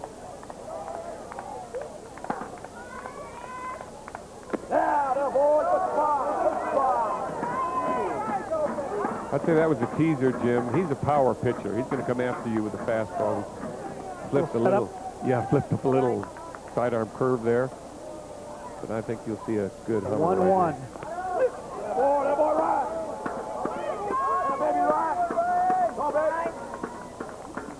John Hardy has some speed at first base, representing the tying run right now with 2 outs. 4 for 5 in stolen bases. This ball driven by Van Houten, but just straight up and coming on fast was John Schaefer. Now they drove it high, but not deep. No runs and no hits for Arizona. And still 7-6 to go to the ninth.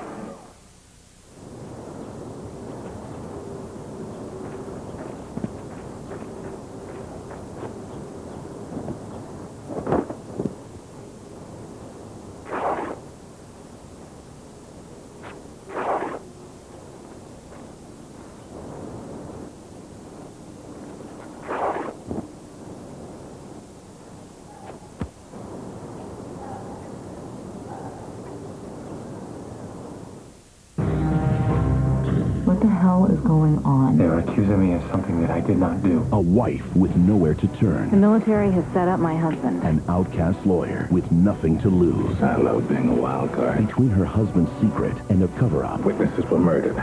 nothing can prepare them for the truth. Caution might be the order of the day. Ashley Judd, Morgan Freeman. I've already survived you once. Will you survive me? High Crimes. Rated PG-13. April 5th, only in theaters.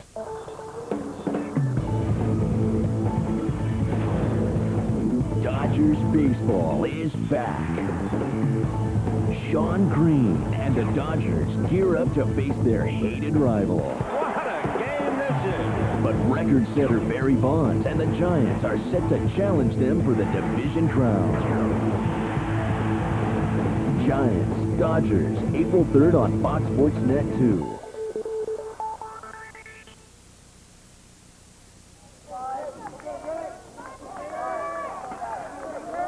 Arizona picked 5th in the preseason coaches poll. Would love to hang a Pac-10 banner.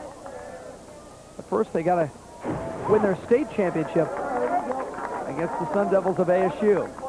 Jim, that was a national championship banner. Thank you. You remember that? Yeah, I do.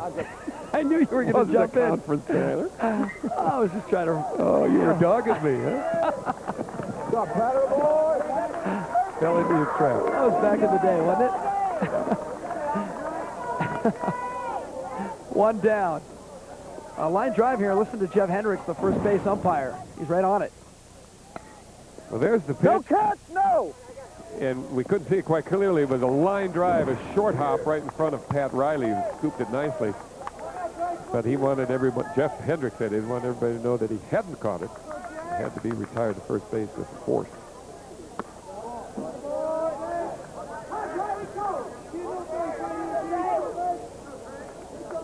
Andre Ethier, of course, had a great day. Home run, 2-run home run in the 7th. Singled in the 6th, doubled in the 2nd, so he just needs the triple. He also flied out to center in the 3rd. Ethier, another hit. Go for 2.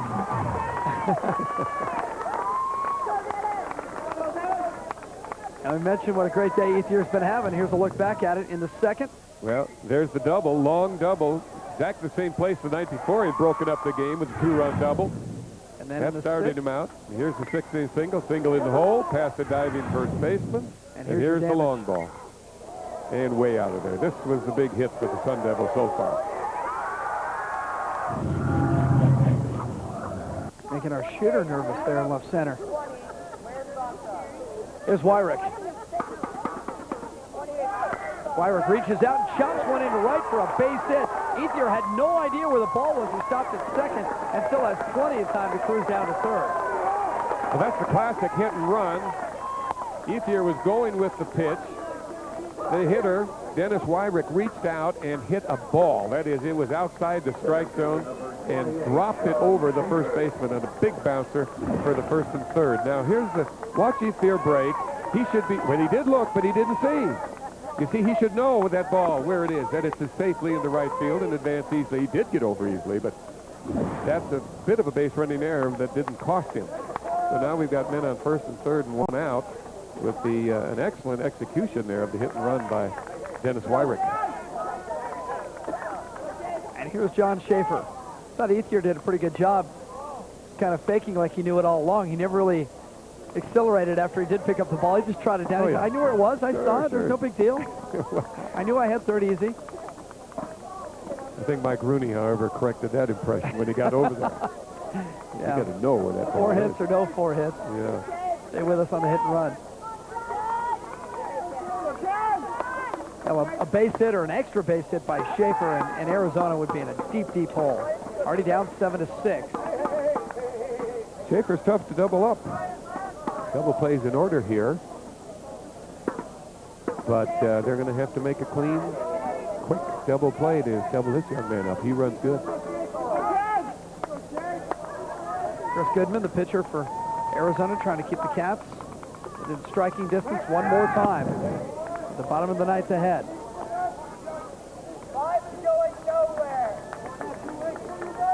Second game of a three-game set, opening series in Pac-10 play for both of these teams. Arizona State goes home to face Washington. Arizona goes on the road to Oregon. And Wyrick easily down to second. Well, this was a design play now. He was not going to bunt. He was faking the bunt all the way. Schaefer showed bunt to keep the catcher back while the runner's going. And it worked because they did not have a chance to get Wyrick at second base, which now takes off the double play possibility, moves another runner into scoring position, brings the infield in. So a wise and successful move by Pat Murphy there to send him fake the bunt. The 0-1 to Schaefer, off speed. 0-2 now. So why at this point wouldn't you load him up and get your force? It would be it could be a good move. I can't answer that. Hit right back through, and that'll score two. Yes. Ethier, Wyrick, both come to the plate, and it's 9-6 ASU. Well, he came through big time. Schaefer with a two-run single in the top of the ninth through a drawn-in infield. The question was, is it possible or is it wise to walk in with first base open, set up a force play? It was very much a possibility. Andy Lopez chose not to do it because had he done it, he would have had to face the left-handed hitter. Maybe that's maybe part of the philosophy here or the strategy, because Nick Walsh, the left-handed hitter, on deck coming up next. So it was a calculated risk. It didn't pay off for Arizona. Another pinch hitter for Arizona State, Nick Walsh, and a pitch out for Arizona with Schaefer now at first and 9-6. So Arizona's had two comebacks today. You have to wonder if they have a third. They could muster it. Don't sell them short. They've done it twice, and they could do it again. It's important to stop them right now and not give an additional run and keep it to a 3-run deficit. Walsh looks that one off. 3-0.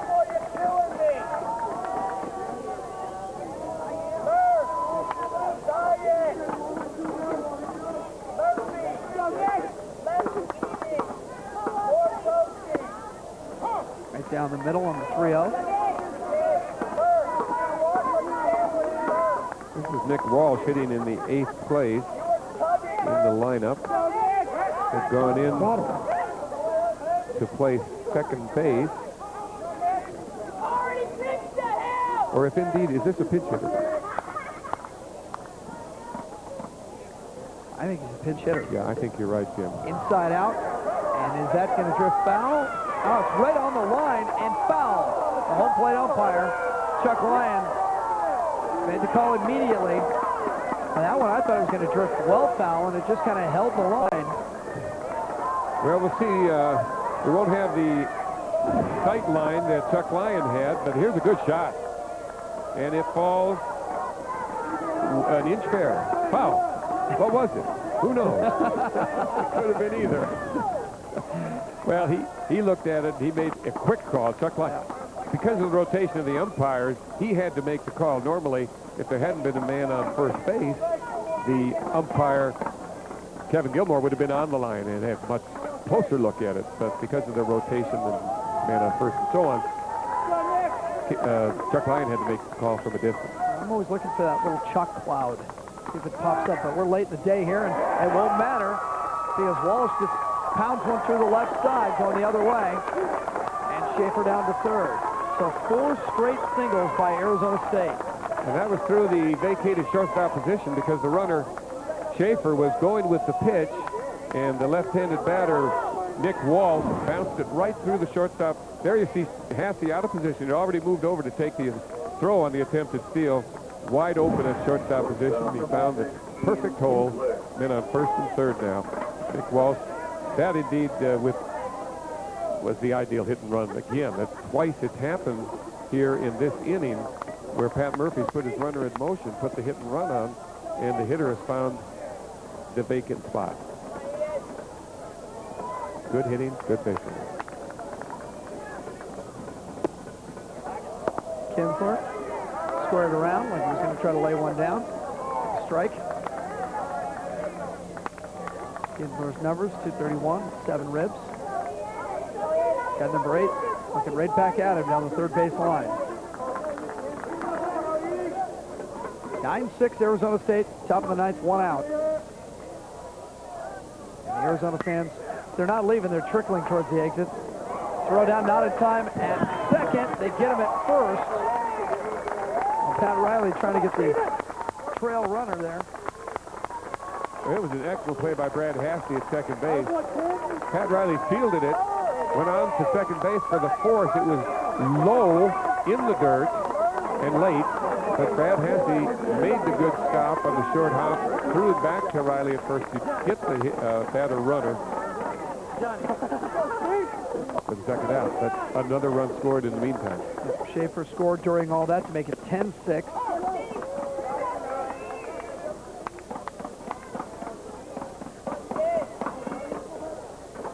Nick Walsh down at second. Steve Garibrandt. Draw ball, Steve. Come on, 9. Arizona State got to be feeling pretty good about themselves, coming from down 7-2 last night to win 9-7, and now leading 10-6 in the ninth inning. A chance to automatically clinch the series. The only time these two schools will see each other during the regular season. And remember that Pat Murphy has never lost a series to Arizona in his 8 years at Arizona State. Popped up. Anderson held his ground for a second now. Drifts in, and the inning is over. But 4 straight singles yield 3 runs for Arizona State and push the margin back out to 4. 10-6 ASU as we go to the bottom of the ninth. You know you make me wanna kick my heels up, throw my hands up, throw my head back down.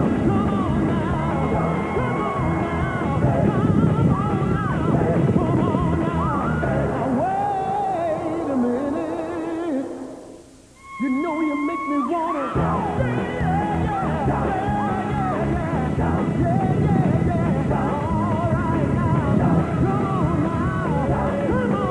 A Nissan March meltdown of massive proportions comes to the valley. Touring saves you a ton of money when you lease a new Sentra or Frontier pickup for just $5 a day. Plus, Team Corey announces 0% APR financing, 0 cash down, and 0 payments until June. Over 200 new Nissans qualify. Or $5 a day for a new Sentra or Frontier pickup. One of Southern California's biggest volume Nissan dealerships. Highway 111 in La Quinta. Touring Nissan, where everybody rides. Hi, folks. Thanks for your support. Unicars Honda is now the #1 volume new and certified used Honda dealer here in the Coachella Valley. Being #1 allows us to make deals that others can't with our giant inventory and volume pricing. That includes our certified pre-owned Hondas with a 7-year, 100,000-mile warranty. Right now, you can get a $3,000 rebate on the super fuel-efficient 2002 Honda Civic GX. But you can only get it here at Unicars Honda. Unicars Honda #1 because you made us #1. We're in the I-10 Auto Mall between I-10 Freeway and Sun City Palm Desert. Unicars Honda. We're I-10 close. You're watching Fox Sports Net 2. Shadows are getting long, creeping out onto the field. That means the hour is late for Arizona, down 4 to arch rival Arizona State. Well, who better to start the last-minute rally than Chris Cunningham? He started the day off with his double in the first inning, inside out, going the other way, all the way to the wall, and then in the 6th, later, everything you wanted, and up into the screen. His 7th home run of the year, that leads the club. And here he is again, standing in the shadows and trying to start it all over again one more time for Arizona. Jim, it's interesting, in a rather high-scoring game, 10-6 here in the 9th. There's only been one home run today with the wind blowing out, the afternoon light air. It's a home run park in these conditions, but only the one home run, none last night. Normally when Arizona and Arizona State lock up, there's some long ball going on. Yeah, last night when I heard the score 9-7, I grabbed the box score and I looked for all the extra base hits, and where were they? Not many. And again today, only the one dinger, the one home run by Chris Cunningham up at the plate now. Ryan Schroyer gets him swinging. Schroyer got the save last night, striking out the side in the bottom of the ninth, and he starts out the bottom of the ninth with a K here. Well, here's good curveball. He's a fastball pitcher, and he steps a curve in out of the strike zone down low. Chris Cunningham goes for it. Schroyer has a good head of steam built up now. You can see it on his face. He's fired up. And he goes right back to work against Anderson. Gets him behind in the count. And this is how he came out last night in the 9th inning. He's not wasting any time now. He's going right at it. Get him off the plate. Anderson struck out his last 2 times.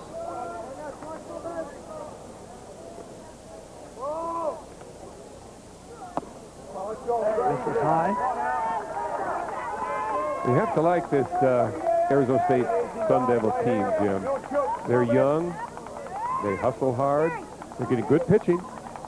And they've got a chance. I remember earlier we showed that graphic on all their underclassmen, 23 underclassmen on the Arizona State roster. And we talked about how tough that is to manage a young group like that this year. And you said, well, yeah, sure, this year, but think about the future. And maybe the future might show up a bit early.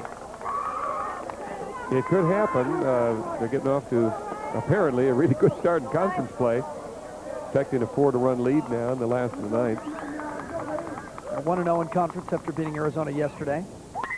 Arizona just the opposite. Ball driven by Anderson all the way to the track and center, and going back and making the catch with Schaefer. A little close to the wall. Well, it was well hit. Took the pitch away from him and hit it right where it was pitched. And he has some pretty good power. Brian Anderson does, but wasn't enough. The outfielder's playing deep again. The wind blowing out, so Schaefer was able to bring that under control, make the catch. Now they're up on the top step, and they want to end it, and then come back tomorrow and look for the sweep. How sweet would that be for Arizona State? And this weekend is getting away from the Wildcats. Boy, they had to be feeling so good about themselves last time, up 7-2 in the 5th inning. Yep. Thinking they were going to beat a top 25 team. Get a leg up in Pac-10, swing and a miss by Kaiser. Well, the Wildcats are capable. They're also very young, and they're hustling hard. I've seen enough games here at Fansett Field to know that they are a determined bunch, and they'll come back strong tomorrow. Of course, Andy Lopez, his first year as the Arizona coach, knows what he's doing. He's been around the game a long time, won a national championship at Pepperdine. Yes, indeed. He's an excellent coach. He's a good motivator. He'll work with the fellas now following this game, and he'll have them ready for tomorrow's final game of the series to try to salvage that last game. Now they're down 4, and now they're down to their last out and their last pitch. The 1-2 to Kaiser. Inside out, line drive, base hit to right field. And so we play on.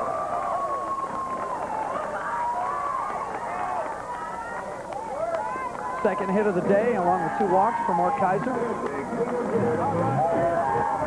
And that brings us to Richard Mercado, who normally would look like a pretty scary hitter in this kind of situation, but with a 4-run lead, you have to wonder if Troyer's even going to mess around here.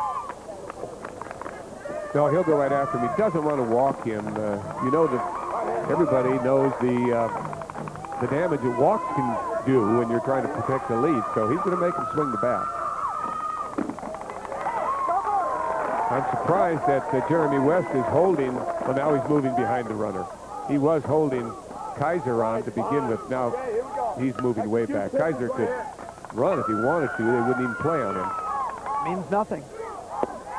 That's the point. He wants to move back in case his ball hit down toward the first baseman and make the play, because Kaiser, that's right, he means nothing, Jim. He's not going to tie or win the game, not even get it close at this time. The 1-1 to Mercado. There goes Kaiser into second, no problem. No mind from anybody in a Cardinal cap. No, neither Pedroia at second base or Kinsler at shortstop took a step toward second base to try to stop him. They knew he was going to go in there unobstructed. Coming right to you. 2 balls and a strike now. Richard Mercado, the freshman DH for Arizona.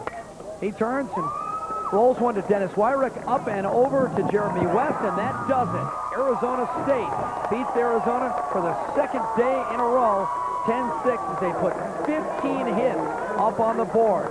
10-6, your final score. We'll come back to Tucson and wrap things up. Pac-10 baseball on Fox Sports Net.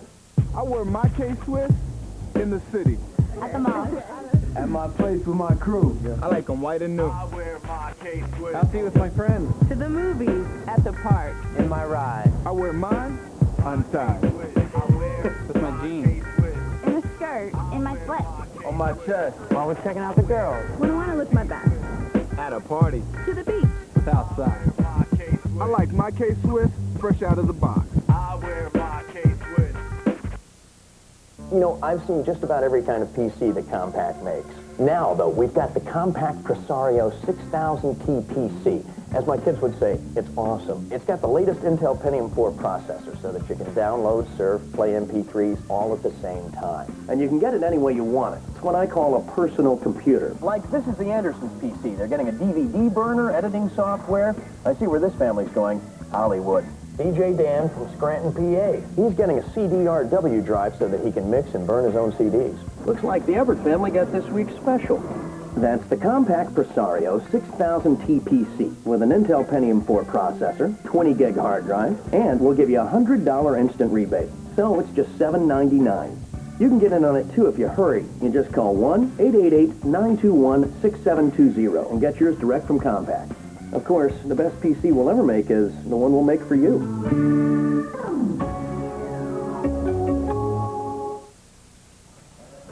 Arizona State beats Arizona 10-6. The Sun Devils improve to 18-8, 2-0 in Pac-10. Arizona loses their 10th game of the year. They're 19-10, but 0-2 in Pac-10. And so Andy Lopez is making the troops run in the outfield, trying to keep them focused. It's a long season. It was a long day for Arizona.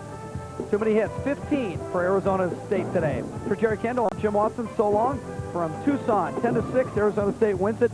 Next Saturday, April 13th, it's USC traveling to Palo Alto to take on number 3 Stanford. And don't forget, every weeknight at 8 and 11, you catch the best damn sports show, period. One more time, the final score from Tucson. Arizona State beats Arizona 10-6.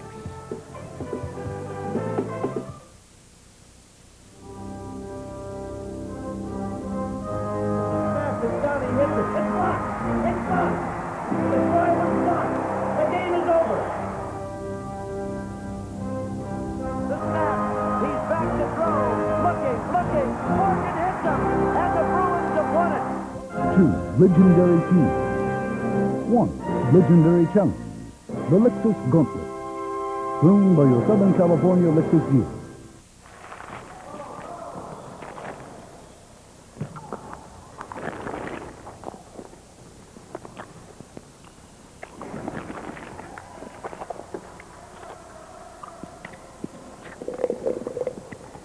Burger, fries, and a Coke. Don't bother me. I'm eating. The charbroiled superstar at Carl's Jr. Now, held over by popular demand, the Chrysler Great American Getaway. Your chance to get away with great offers on our award-winning lineup, like our 7-year, 100,000-mile engine and transmission powertrain pledge.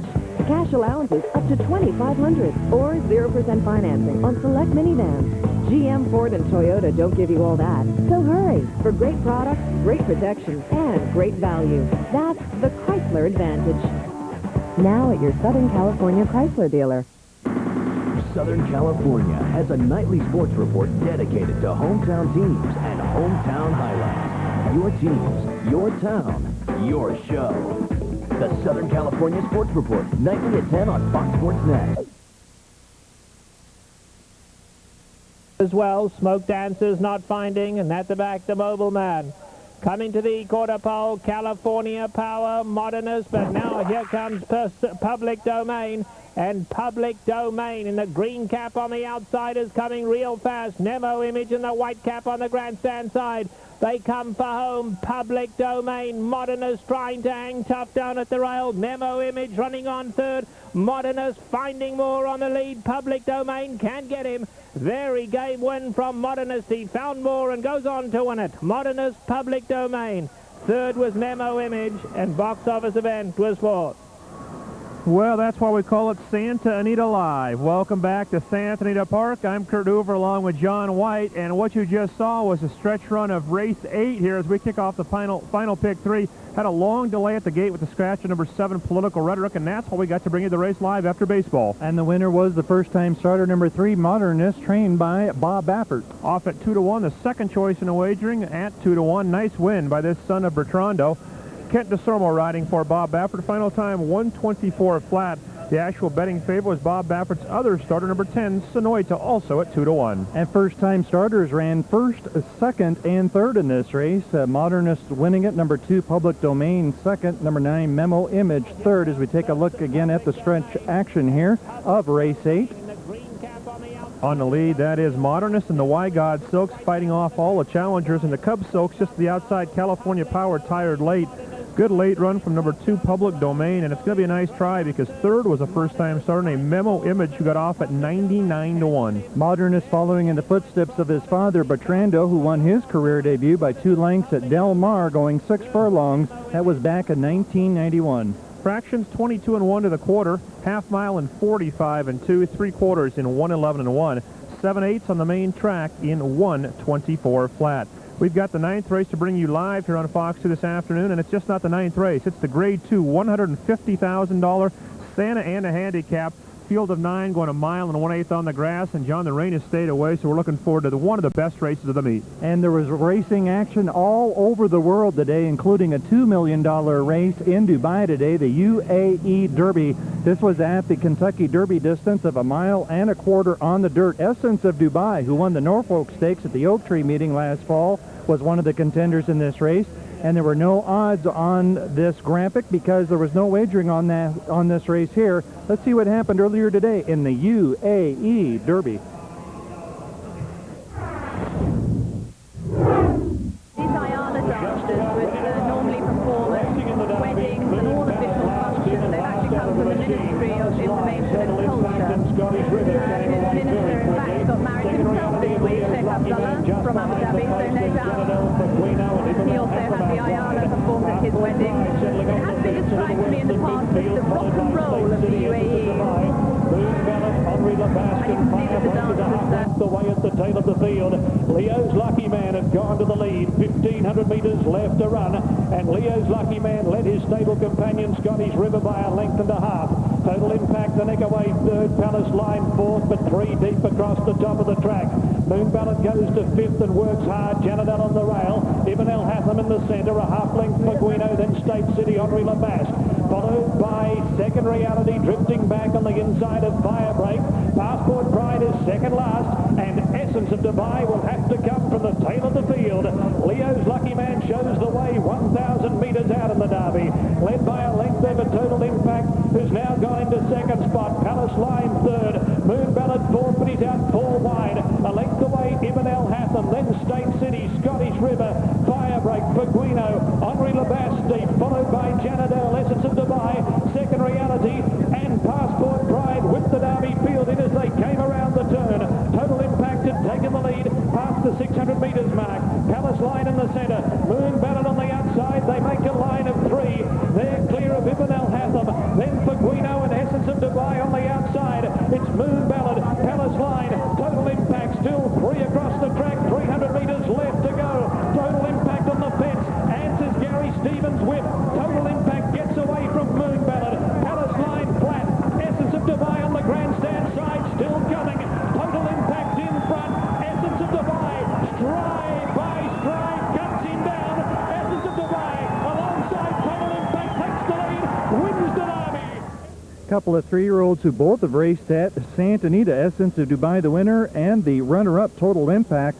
Total Impact trained by Laura De Saru, who will be sending out Astra in the upcoming Grade 2 Santa Ana Handicap, and that's coming up in a few minutes here at Santa Anita. Let's take a look at the prices for race 8, the race we picked up mid-stretch. The winner, Modernist, the first-timer, California-bred son of Bertrando for Mr. and Mrs. Martin Wygott at $680. Fourth, the Superfecta, number 11, Box Office Event. And remember, a late scratch at the gate. Number 7, Political Rhetoric, was scratched at the gate. That trifecta over $1,100. And we mentioned that Astra is trained by Laura De Saru, and Astra will be making her 2002 debut today in the Grade 2 Santa Ana Handicap. Astra, one of 5 Grade 1 winners in this Grade 2 event, and there is a shot of Bobby Franco looking as pensive as ever. Bobby Franco has won the Santa Ana Handicap 5 times. He shoots for a 6th this afternoon with Starine. What a quality race. We've got the last 2 matriarch winners, last year's Yellow Ribbon winner, last year's Santa Barbara winner, and as you pointed out, 5 Grade 1 winners, so a Grade 2 in name only. And this race, Kurt, was a Grade 1 from 1984 through 1996, and it certainly is back to a Grade 1 caliber race today as we look at the odds. 20 minutes remain until post time for this year's edition of the Santa Ana Handicap. Big overlay on Astra. The 5-2 morning line choice is currently 9-2, and Golden Apples has not been out since the matriarch. She's at 4-1 in her first start of the year for trainer Ben Cecil. A lot of good stakes around the country this afternoon. What do you say we take a look at the Rushaway? This is the Rushaway. This is a 1 1/16 event, a $100,000 purse. The track is fast.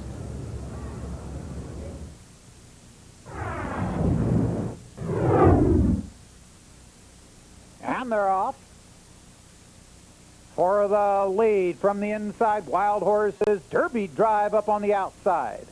Also from the outside, that's Mr. Mellon, followed by Map Hill into the first turn. Down along the inside, that's Wild Horses. Has the lead now by a length. Derby Drive is second. And up on the outside, Mr. Mellon third by a head. Map Hill runs fourth. Brian's Echo is fifth, gap of 2. Then it's American Style in sixth, followed by Dumani, of course, and Revolver Trails, 23 flat for the opening quarter. The leader is Wild Horses, now a half length. On the outside, Derby Drive second ahead. Mr. Mellon runs third. Map Hill is fourth by 2 lengths. Brian's Echo runs fifth. Then American Style. Big gap back to Dumani, of course, and Revolver, the half 46 and 3. Wild Horses, the leader, still there a half length. Then Derby driving Mr. Mellon up on the outside. Gap of 2.5, Map Hill runs fourth. Then gaining ground to the outside, that's American Style in fifth. Moving for the stretch. Wild Horses, the leader, Mr. Mellon up on the outside. Those two together. Then a gap of 3 lengths to Derby driving American Style. It's Mr. Mellon who now gets the lead. Down along the inside, Wild Horses is second, but Mr. Mellon now draws off. Mr. Mellon wins the Rushaway under Pat Day by 2.5. Mr. Mellon, coming off a 4-length maiden win at Gulfstream Park, becomes a stakes winner today in the Rushaway. And Wild Horses couldn't drag me away, John, but he could run second in the Rushaway Stakes. Let's stay with Turfway Park, a $500,000 stake for 3-year-olds, the Lanes End Spiral Stakes, a Grade 2 event. Dwayne Lucas sends out Gold Dollar. Bob Hess Jr. sends out a Zillion, but the favorite is number 2, Request for Parole, at 2-1.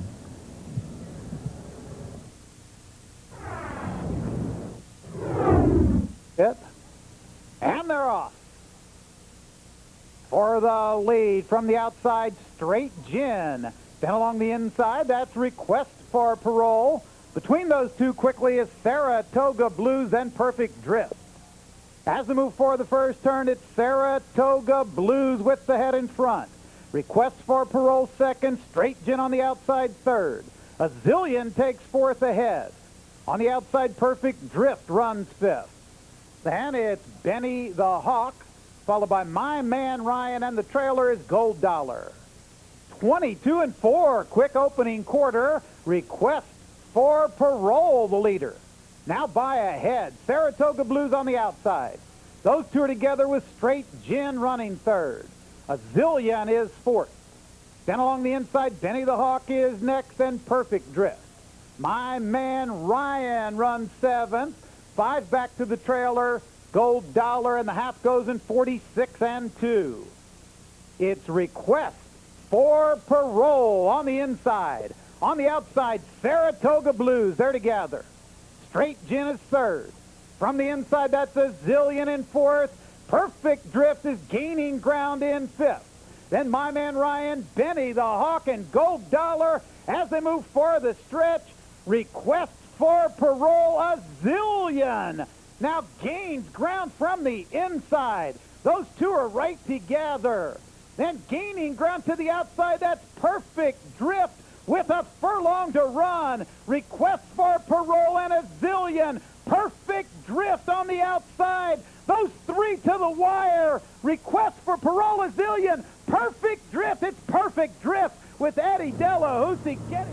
Well, Eddie D doesn't ship out of town for no reason. Classic Eddie D. Never took the stick out on Perfect Drift, and a good effort from a Zillion under jockey Mike Smith. And the favorite Request for Parole held on to finish third. Good field set to go on the Santa Ana. They're set to come out to the paddock. That is Janet. She's currently 5-1. Starine is the 2-1 favorite. 2 legendary teams. 1 legendary challenge. The Lexus Gauntlet. Finally, someone to talk to. You like sourdough? Have you ever had sourdough, Jack? Personally, I dig the bacon. But there's also melting cheese smothering a big juicy patty. Did I mention the golden sourdough? I think I did. Hey, we better hurry. For a limited time, it's only $1.99. You want to get one? We should get one. Let's get one, you and me. I don't have $1.99. There is no Jack in the Box on the island. Didn't you talk about something else? How you doing with the ladies?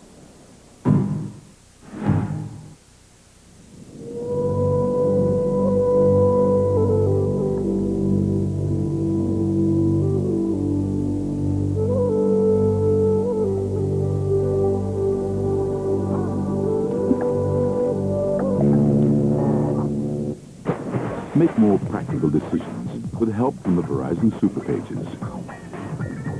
The Verizon Super Pages. Better pages for better decisions. Verizon.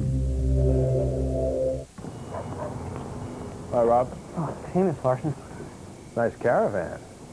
Thanks. I used to have a van.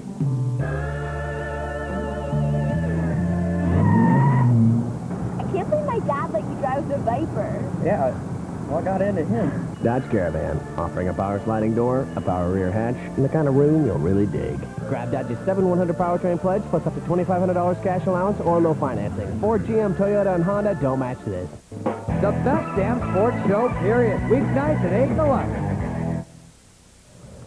A field of 9 fillies and mares set to come out for the 35th running of the Grade 2 Santa Ana. $150,000 purse, and Starine, the favorite, with John Velasquez in to ride. Right now, Starine, coming off that matriarch victory, makes her 2002 debut today, and she is the 2-1 choice right now. Golden Apple's the second choice at 3-1. Morning line choice Astra, currently at 9-2. Here's another big race in Dubai today. This was a $2 million event at 1.5 miles on the turf. The turf was listed as good for this race. It was upgraded to firm later. Let's see what happened today in the Dubai Shima Classic.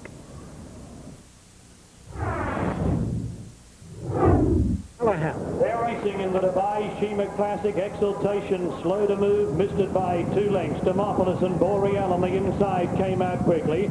Sagacity and Ekrar in the centre began well, and Lightning Arrow from his wide gate is going forward. And when they reach the judge the first time, it's Demopolis going to the lead with Ekrar second, Lightning Arrow third, followed by Narrative going forward deep, and Nayef settles on the fence off the pace. A half length away, King's Boy. Sagacity is deep and Taboogout very deep as they make the turn out of the straight. A length away, Boreal on the inside of Elaine Vitality. A half length away came Hot Secret. 2 lengths to Tapple Do, one to Montrachet, and Marion Bard had dropped out to the tail of the field. Demophilus the leader, taking them along at a good clip. 1,700 metres left to run.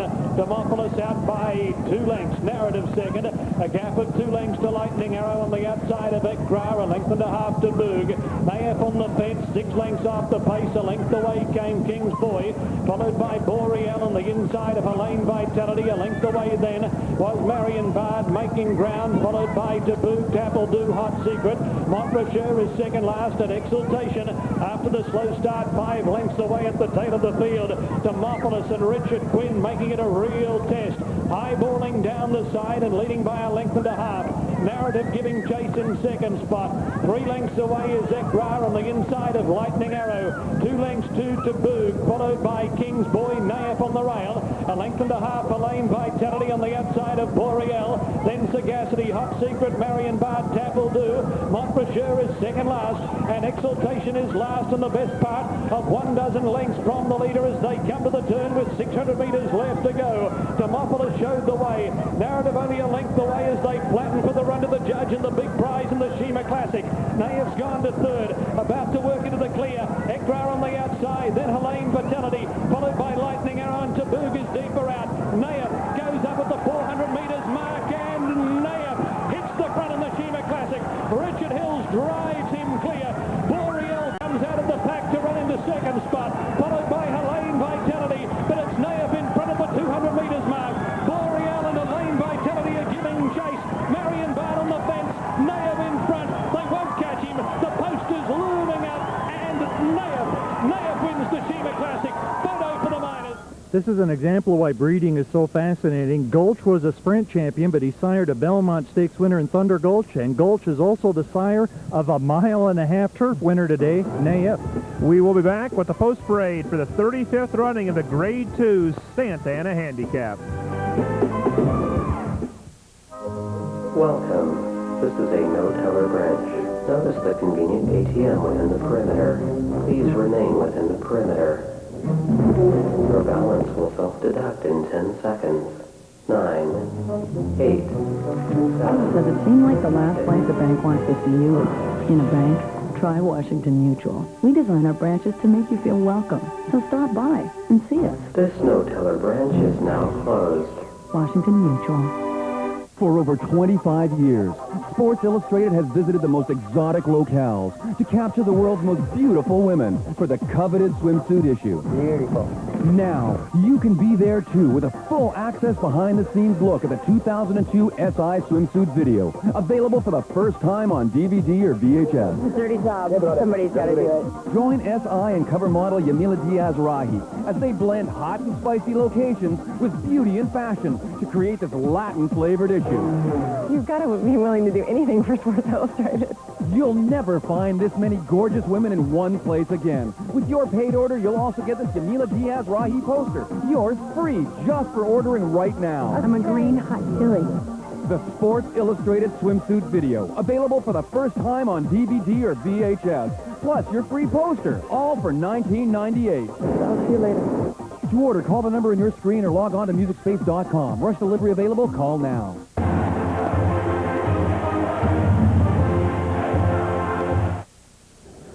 Field of 9 making our way out for the Grade 2 Santa Ana Handicap. Right now, Starine is a lukewarm choice at 5-2. John, it's cool and overcast, but the rain stayed away, and that's good news. Turf course is firm. And the interesting thing about Starine, she's 0 for 3 on firm turf in her career, and that's what she's running on today. So she is getting support, but we'll see if she can finally win a race on firm turf. This would be a first for her. Tell you one filly who's going to love the firm turf, that is Golden Apples. Her 2 defeats in this country came on a yielding and a good turf course at Hollywood and Keeneland. She's unbeaten on firm turf.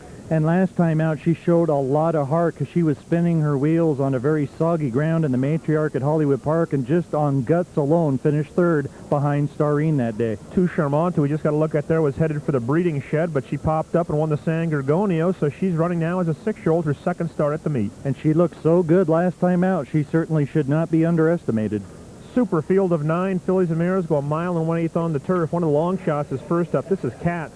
She comes off the stakes win in Arizona. She won the Glendale handicap at Turf Paradise. She's never won on the turf at Santa Anita, but she has finished second 4 times.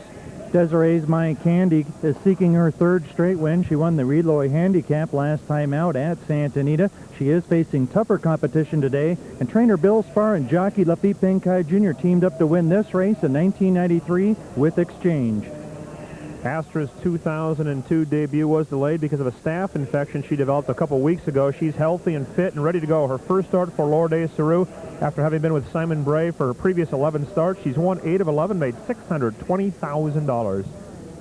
And here is the current favorite, number 4, Starine, trained by Bobby Frankel, and he has a tough time training for this owner. He's got to explain to himself because Bobby Frankel also is the owner of Starine, winner of the Grade 1 Matriarch last time out in November. Next up is the Stoner Side Stables. Two Charmant. Ron McAnally and Chris McCarron team up a multiple graded stakes winning mare. And as we said, they were thinking about retiring her after a disappointing run in Las Palmas, but she came back and won the San Gorgonio at odds of 5-2 when she beat Janet. Richard Englander won an Eclipse Award last year as the most outstanding owner in the United States, and his silks will be carried today in the Santa Ana by Impeachable, one of the long shots in this race at 21-1. Janet's been well-traveled in the last year. She's run at Bay Meadows, Belmont, Del Mar, Saratoga, Santa Anita, Hollywood, and she comes off a stakes win at Golden Gate. She won the Brown Bess on a good turf course on February 2nd. She's a winner of 3 of 9 lifetime starts over this course, including last year's Grade 1 Yellow Ribbon. This might be the pace setter in this race, So Wistfully, who finished second in a stakes race at Turf Paradise in Phoenix last time out. The winner of that race was Katz, So Wistfully, a big price at 45-1. First start at the meet for Golden Apple. She didn't handle a very yielding turf course in the Matriarch. She really ran third on class alone behind Starine. She gets back on firm footing. She won the Las Palmas here at Oak Tree. Also won the Del Mar Oaks last summer on a firm turf course. Field of 9 for the Grade 2 Santa Ana Handicap. We'll take a break and come back with more on Fox Sportsnet 2.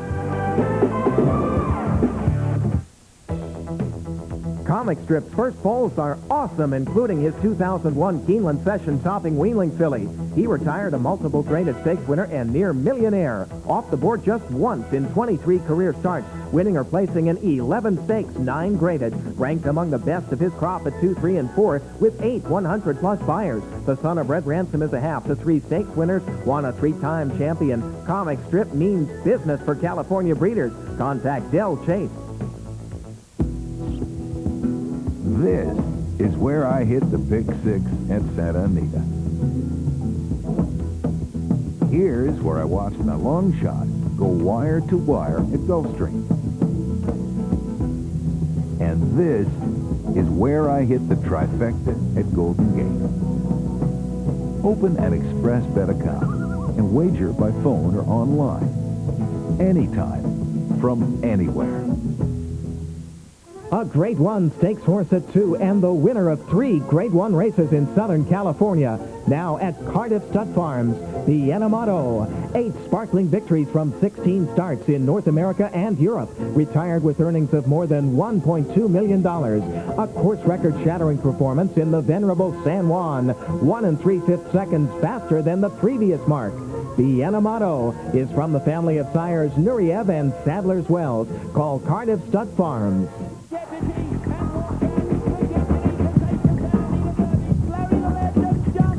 One great race. One great place. Saturday, April 6th, the Great Race Place presents the Santa Anita Derby. All fans receive a free collector's t-shirt while supplies last. Plus the K-Rock Microbrew Festival, Santa Anita Derby Day, Saturday, April 6th, only at the Great Race Place. Field approaching the gate for the Grade 2 Santa Ana Handicap. Astra, the second choice in a wagering at 7-2. John, are you surprised she's not favored? A little bit, I am, but Starine was so impressive in that matriarch. I'm not surprised that she is the 2-1 choice, but this is such a wide open race. Golden Apple's the second choice at 3-1. She's owned by Gary Tanaka and trained by Ben Thess, so let's find out more about last year's Las Palmas and Del Mar Oaks champion.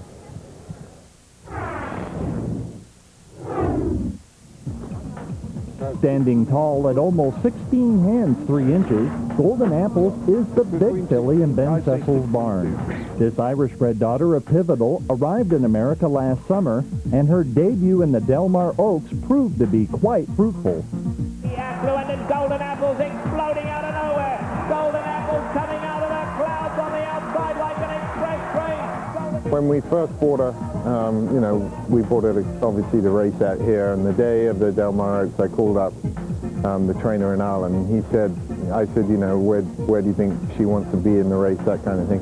And the one thing he said to me was he didn't think she'd want the ground too firm. And I thought, oh God, we bought a filly that doesn't like firm ground for California, which is not going to work. But she's much better on firm ground. Her race in the Las Palmas, to me, was the most impressive race of last year. She faced older fillies, and she won very nicely. She's, for the size of filly and as laid back and everything is, she's got an incredible turn of foot. I mean, she'll come home the last 3/8 into 33 and change. Golden Apples concluded her 2001 campaign with a loss in the Matriarch when racing over a soggy turf course. The Matriarch, I thought she ran a hell of a race. She was the only horse that really made up any ground that day at all. I wish it had been a bit drier, but that's the way it goes. After the Matriarch, Golden Apples received the winter vacation. When a trainer has such a talented thoroughbred in the barn, it can be oh so tough to be patient. She's clearly the best horse I've got at the moment. I've got a couple of other pretty nice ones, but she's kind of the stable star. And to put her away and, you know, for 3 or 4 months, it's hard to do. I'm glad we did it, and she's, you know, I think she's thrived over the winter, and hopefully she'll be an even better filly this year. But, you know, there's a lot of goals. I think we'll hopefully run here. If she runs well, we could go to the Santa Barbara and maybe the Gamely, and then give her a little bit of a breather over the summer and get her ready for some of the races of Del Mar in the fall. And just a note, when we talk about a horse being 15 or 16 hands, a hand is 4 inches. So how does it relate to other horses, 16 hands, John? Good sized? Yeah, a typically good size, but that's height, is what we're talking about. And when they're 16 hands, they're pretty tall. Like a Forgo would be 17 hands. Good look there at Starine, the gray mare who won the Matriarch in her last start, also won the Grade 2 Diana Handicap. Tough to find anything wrong with her form. She ran one bad race. The only problem was on the biggest day of the year in thoroughbred racing. Yeah, I wish she would have run better in the Breeders' Cup, I'll tell you that, because I really liked her that day, as you know. What about Astra? John, you know this is not their main goal this year. It's her first start in quite some time. First start for the new barn. Her debut was delayed because of a little infection she had. So what does she do today? Well, as we take a look at the odds, I think she could very well win this race. She would be my pick. She was ready to run in the Buena Vista about a month ago, but she came up with that staph infection. So she's trained well since then, and she's 2 for 2 on this turf course. We'll see if she can make it 3 for 3, but it's a tough race. One filly who really gets tested for class today is Desiree's My Candy. Bill Spar took her for 50 last summer. She's won 2 straight at the meet. She's jumping way up in class, but she's really sharp.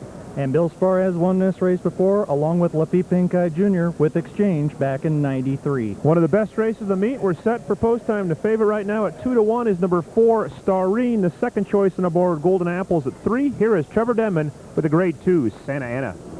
Thank you, Kurt. Just over half the runners gone in. Astra's gone forward. Janet is the one we're waiting for right now in the red cap. Janet's an old pro. She shouldn't have any trouble loading in here, and certainly got a good chance today as well. But what a star-studded field this is, just looking at them inside the gate. Astra, 2 Shamar, Janet, Starine, they can all run. Grade 1 horses, and Golden Apple still hasn't come forward yet either. So this is as good as it gets as far as a filly race on the turf goes. Janet today just got a little bee in her bonnet. She doesn't want to load. Jockey is now dismounted, and they're going to bring Janet up without the rider. They've opened the front of the gate for Janet. And she'll go in this time, and then David Flores will climb up in the gate and be aboard Janet. Starine. And the white sleeves going forward. Janet is in, so is Starine. So wistfully. And Golden Apples will complete the lineup. Golden Apples facing up. The rest of the runners standing quietly. Golden Apples now just a little reluctant. Backing off sideways to the gate.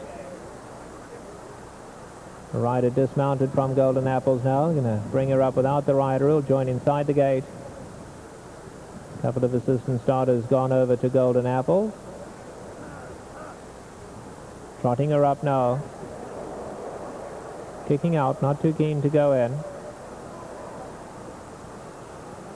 But 3 assistant starters around her right now. Trying again. Golden Apples up to the gate.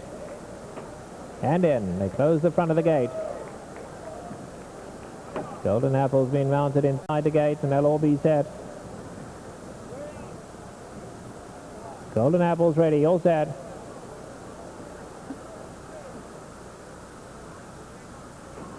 Deal for the Santa Ana sent on their way. Astra got a little squeeze shortly after the start. Katz is out well from the inside. Desiree's My Candy. Starine, the grey, going up to lead them. Tushamar is right there as well, and Impeachable in the green cap. Janet towards the outside, so wistfully on the grandstand side. Katz, meanwhile, has been taken back, and Astra's run up alongside of that. Golden Apples is last, but no more than 6 lengths covers them all. Under the wire first time round, the long shot so wistfully going to go on to set the pace. Starine is right there at the rail, though, and Tushamar between horses. Those 3 ensure a good pace up front. Desiree's My Candy scraping the paint in the 4th position up alongside Impeachable. Janet has settled down 6, only 4 lengths off the leaders. Katz on the inside of her. Astra's at the back of the leading group. She's 5 off the leaders, and Golden Apple's nice and relaxed now. She's last, giving them 6 length start. Past the 5/8 they go, and Tushamar and Starine continue to take them along. On the outside, so wistfully's right there, 3rd, then Impeachable. Alongside Desiree's My Candy. Katz is down at the rail, only 2.5 off them. Now Astra is starting to make some progress on the outside. Janet is just waiting for somewhere to run. And Golden Apples continues to catch the eye. She's going well at the back. And let's see, Golden Apples making her run now. She's going to come to the outside in the white cap. They come into the top of the lane. Starine, Tushamar. Here's Astra with a big run. And Astra suddenly bursts forward at the top of the lane. Janet is starting to run on. Golden Apples decided to go back to the inside. They come for home. Starine is tough on the lead. Astra now. Golden Apples exploding on the inside.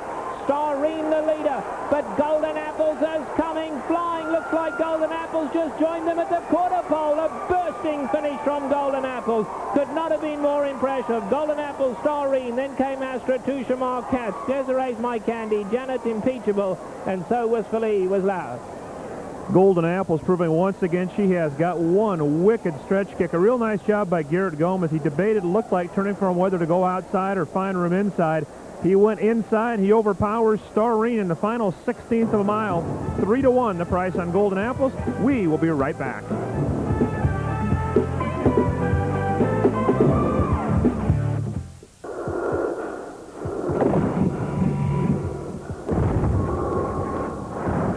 Dehydration. It can't be predicted. It can be prevented. Nothing has been tested and proven to hydrate athletes better or faster. Gatorade. Is it in you?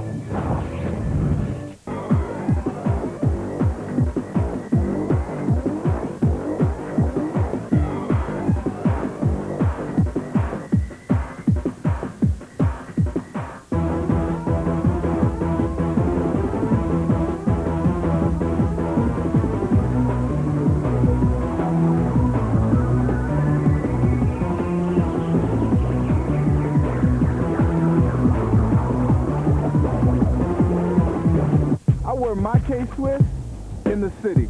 At the mall. At my place with my crew. I like them white and new. I wear my K-Swiss. Out with my friends. To the movies, at the park. In my ride. I wear mine untied. With my jeans. In a skirt. In my sweats.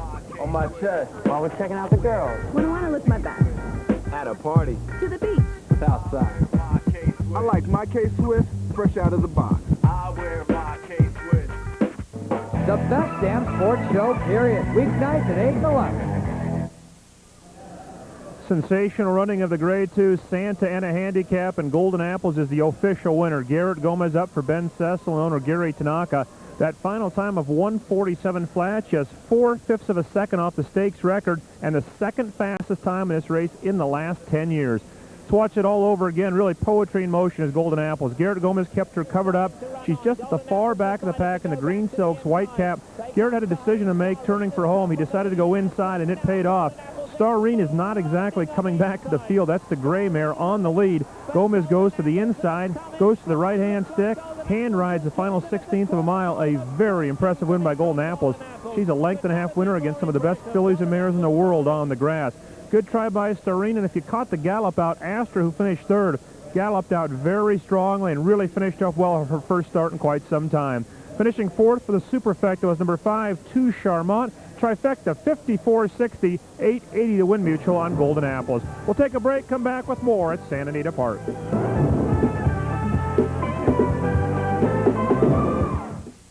Now, held over by popular demand, the Chrysler Great American Getaway. Your chance to get away with great offers on our award-winning lineup, like our 7-year, 100,000-mile engine and transmission powertrain pledge. Cash allowances up to $2,500 or 0% financing on select minivans. GM, Ford, and Toyota don't give you all that. So hurry for great products, great protection, and great value. That's the Chrysler Advantage. Now at your Southern California Chrysler dealer. Chickens have breasts, wings, and thighs. But no one has ever found the nuggets on a chicken.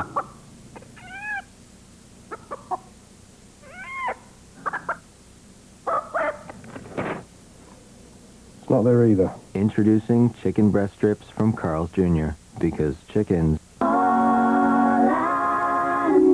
AOL is all I need.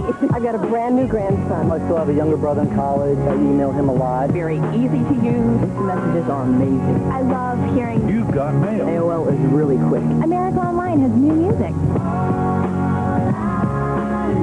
I feel like a part of a community with AOL. She's always on AOL. Customer service has been superb. I love AOL. America Online, so easy to use, no wonder it's number one. Call 1-800-4ONLINE.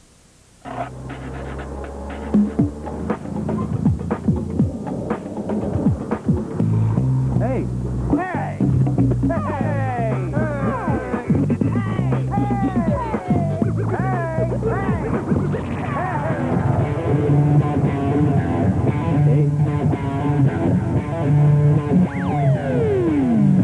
2002 Civic Coupe from Honda. Hey.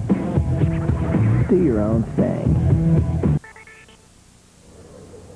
Golden Apple, sensational in victory in the Santa Ana Handicap, returns $8.80. Garrett Gomez aboard for trainer Ben Cecil. Impressive win in 147 flat, and right now a very happy trainer has joined our John White. Golden Apples defeats 4 Grade 1 winners in this race, and of course she was a Grade 1 winner herself coming into this race. What an explosive stretch kick she showed once again today. Ben, your thoughts on the race? I've been very nervous the last 3-4 days waiting for this. We waited since the matriarch to get another chance at these kind of fillies. I mean, this is an amazing filly. I think she could be any kind. It's a long year. We've got a lot to look forward to with her, but that was amazing today. There was no pace in the race, and she still kicked in. That's Golden Apples. She's raced on a firm turf course now 3 times, and she's won all 3 times that's happened. Golden Apples, winner of this year's Santa Ana. Good point by Ben Cecil, a half and 48 and 2 and 3/4 and 112 and 2. The richest race today for sure, $6 million. Dubai World Cup, a field of 11 set to go. Richest race in the world, Street Cry with Jerry Bailey off at 4-1.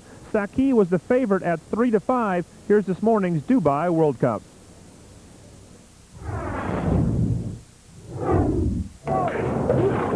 They're off and running in the Dubai World Cup, and Royal Tristan State Shadow from the inside were both a little slow to go. Crimson Quest came out very quickly. Western Pride began well to the victory, fast away, so was Street Cry. Best of the best, and Agnes Digital settled just behind the speed. Saki midfield and 4 wide at the end of the first 250 metres. Another length to Keltos on the inside of See Me. 2 lengths to State Shadow, and Royal Tryst on the fence had dropped out to the tail of the field. Western Pride leads the way, going to the back of the track, 1,400 metres out.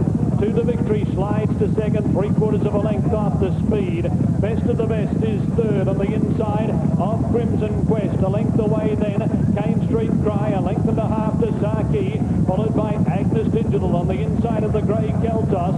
2 lengths to Royal Tris, followed by State Shinto, and See Me had dropped back to the tail of the field. Western Pride led the cup field 1,000 metres out by a neck over to the victory with a break of 2 lengths to Best of the Best. 3/4 to Crimson Quest. Saki is deep and Frankie is asking him to chase the leaders. Street Cry sticks to the rail. 2.5 lengths to Keltos, then Royal Tris. A break to Agnes Digital, State Shinto, and See Me whipped the field in as they came to the turn with 600 metres left to go. Western Pride turned for home in front, but Saki moved up on the outside to tackle him, and Street Cry burst through around the fence, and at the 500 metres mark it's Street Cry who's gone to the front. Saki under the whip is giving chase. Royal Tris went up on the rail, and then Keltos. It's Street Cry in front. 250 metres left to run. Saki's 3 lengths away. Then Royal Tris. See Me on the outside, but it's Street Cry clear. 150 metres left to go. See Me coming from the tail of the lead round to second. Then Saki, but Street Cry is supreme. Street Cry wins the divide. Disappointing run from the favorite Saki, but a huge run from Street Cry. Jerry Bailey up at $10.40. Another big race, which will show you tomorrow. Caller 1 got up to nail Echo Eddie right on the wire. Extra heat. The Game Filly was third in the Dubai Golden Shaheen.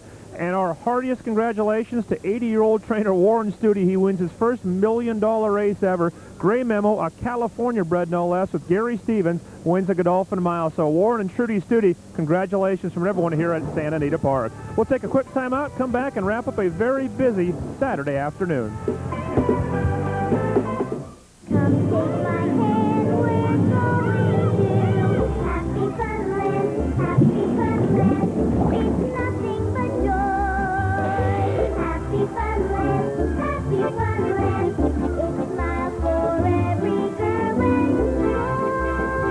Around here, things aren't always what you'd expect. Like the Mercedes-Benz E-Class. It comes with free scheduled maintenance.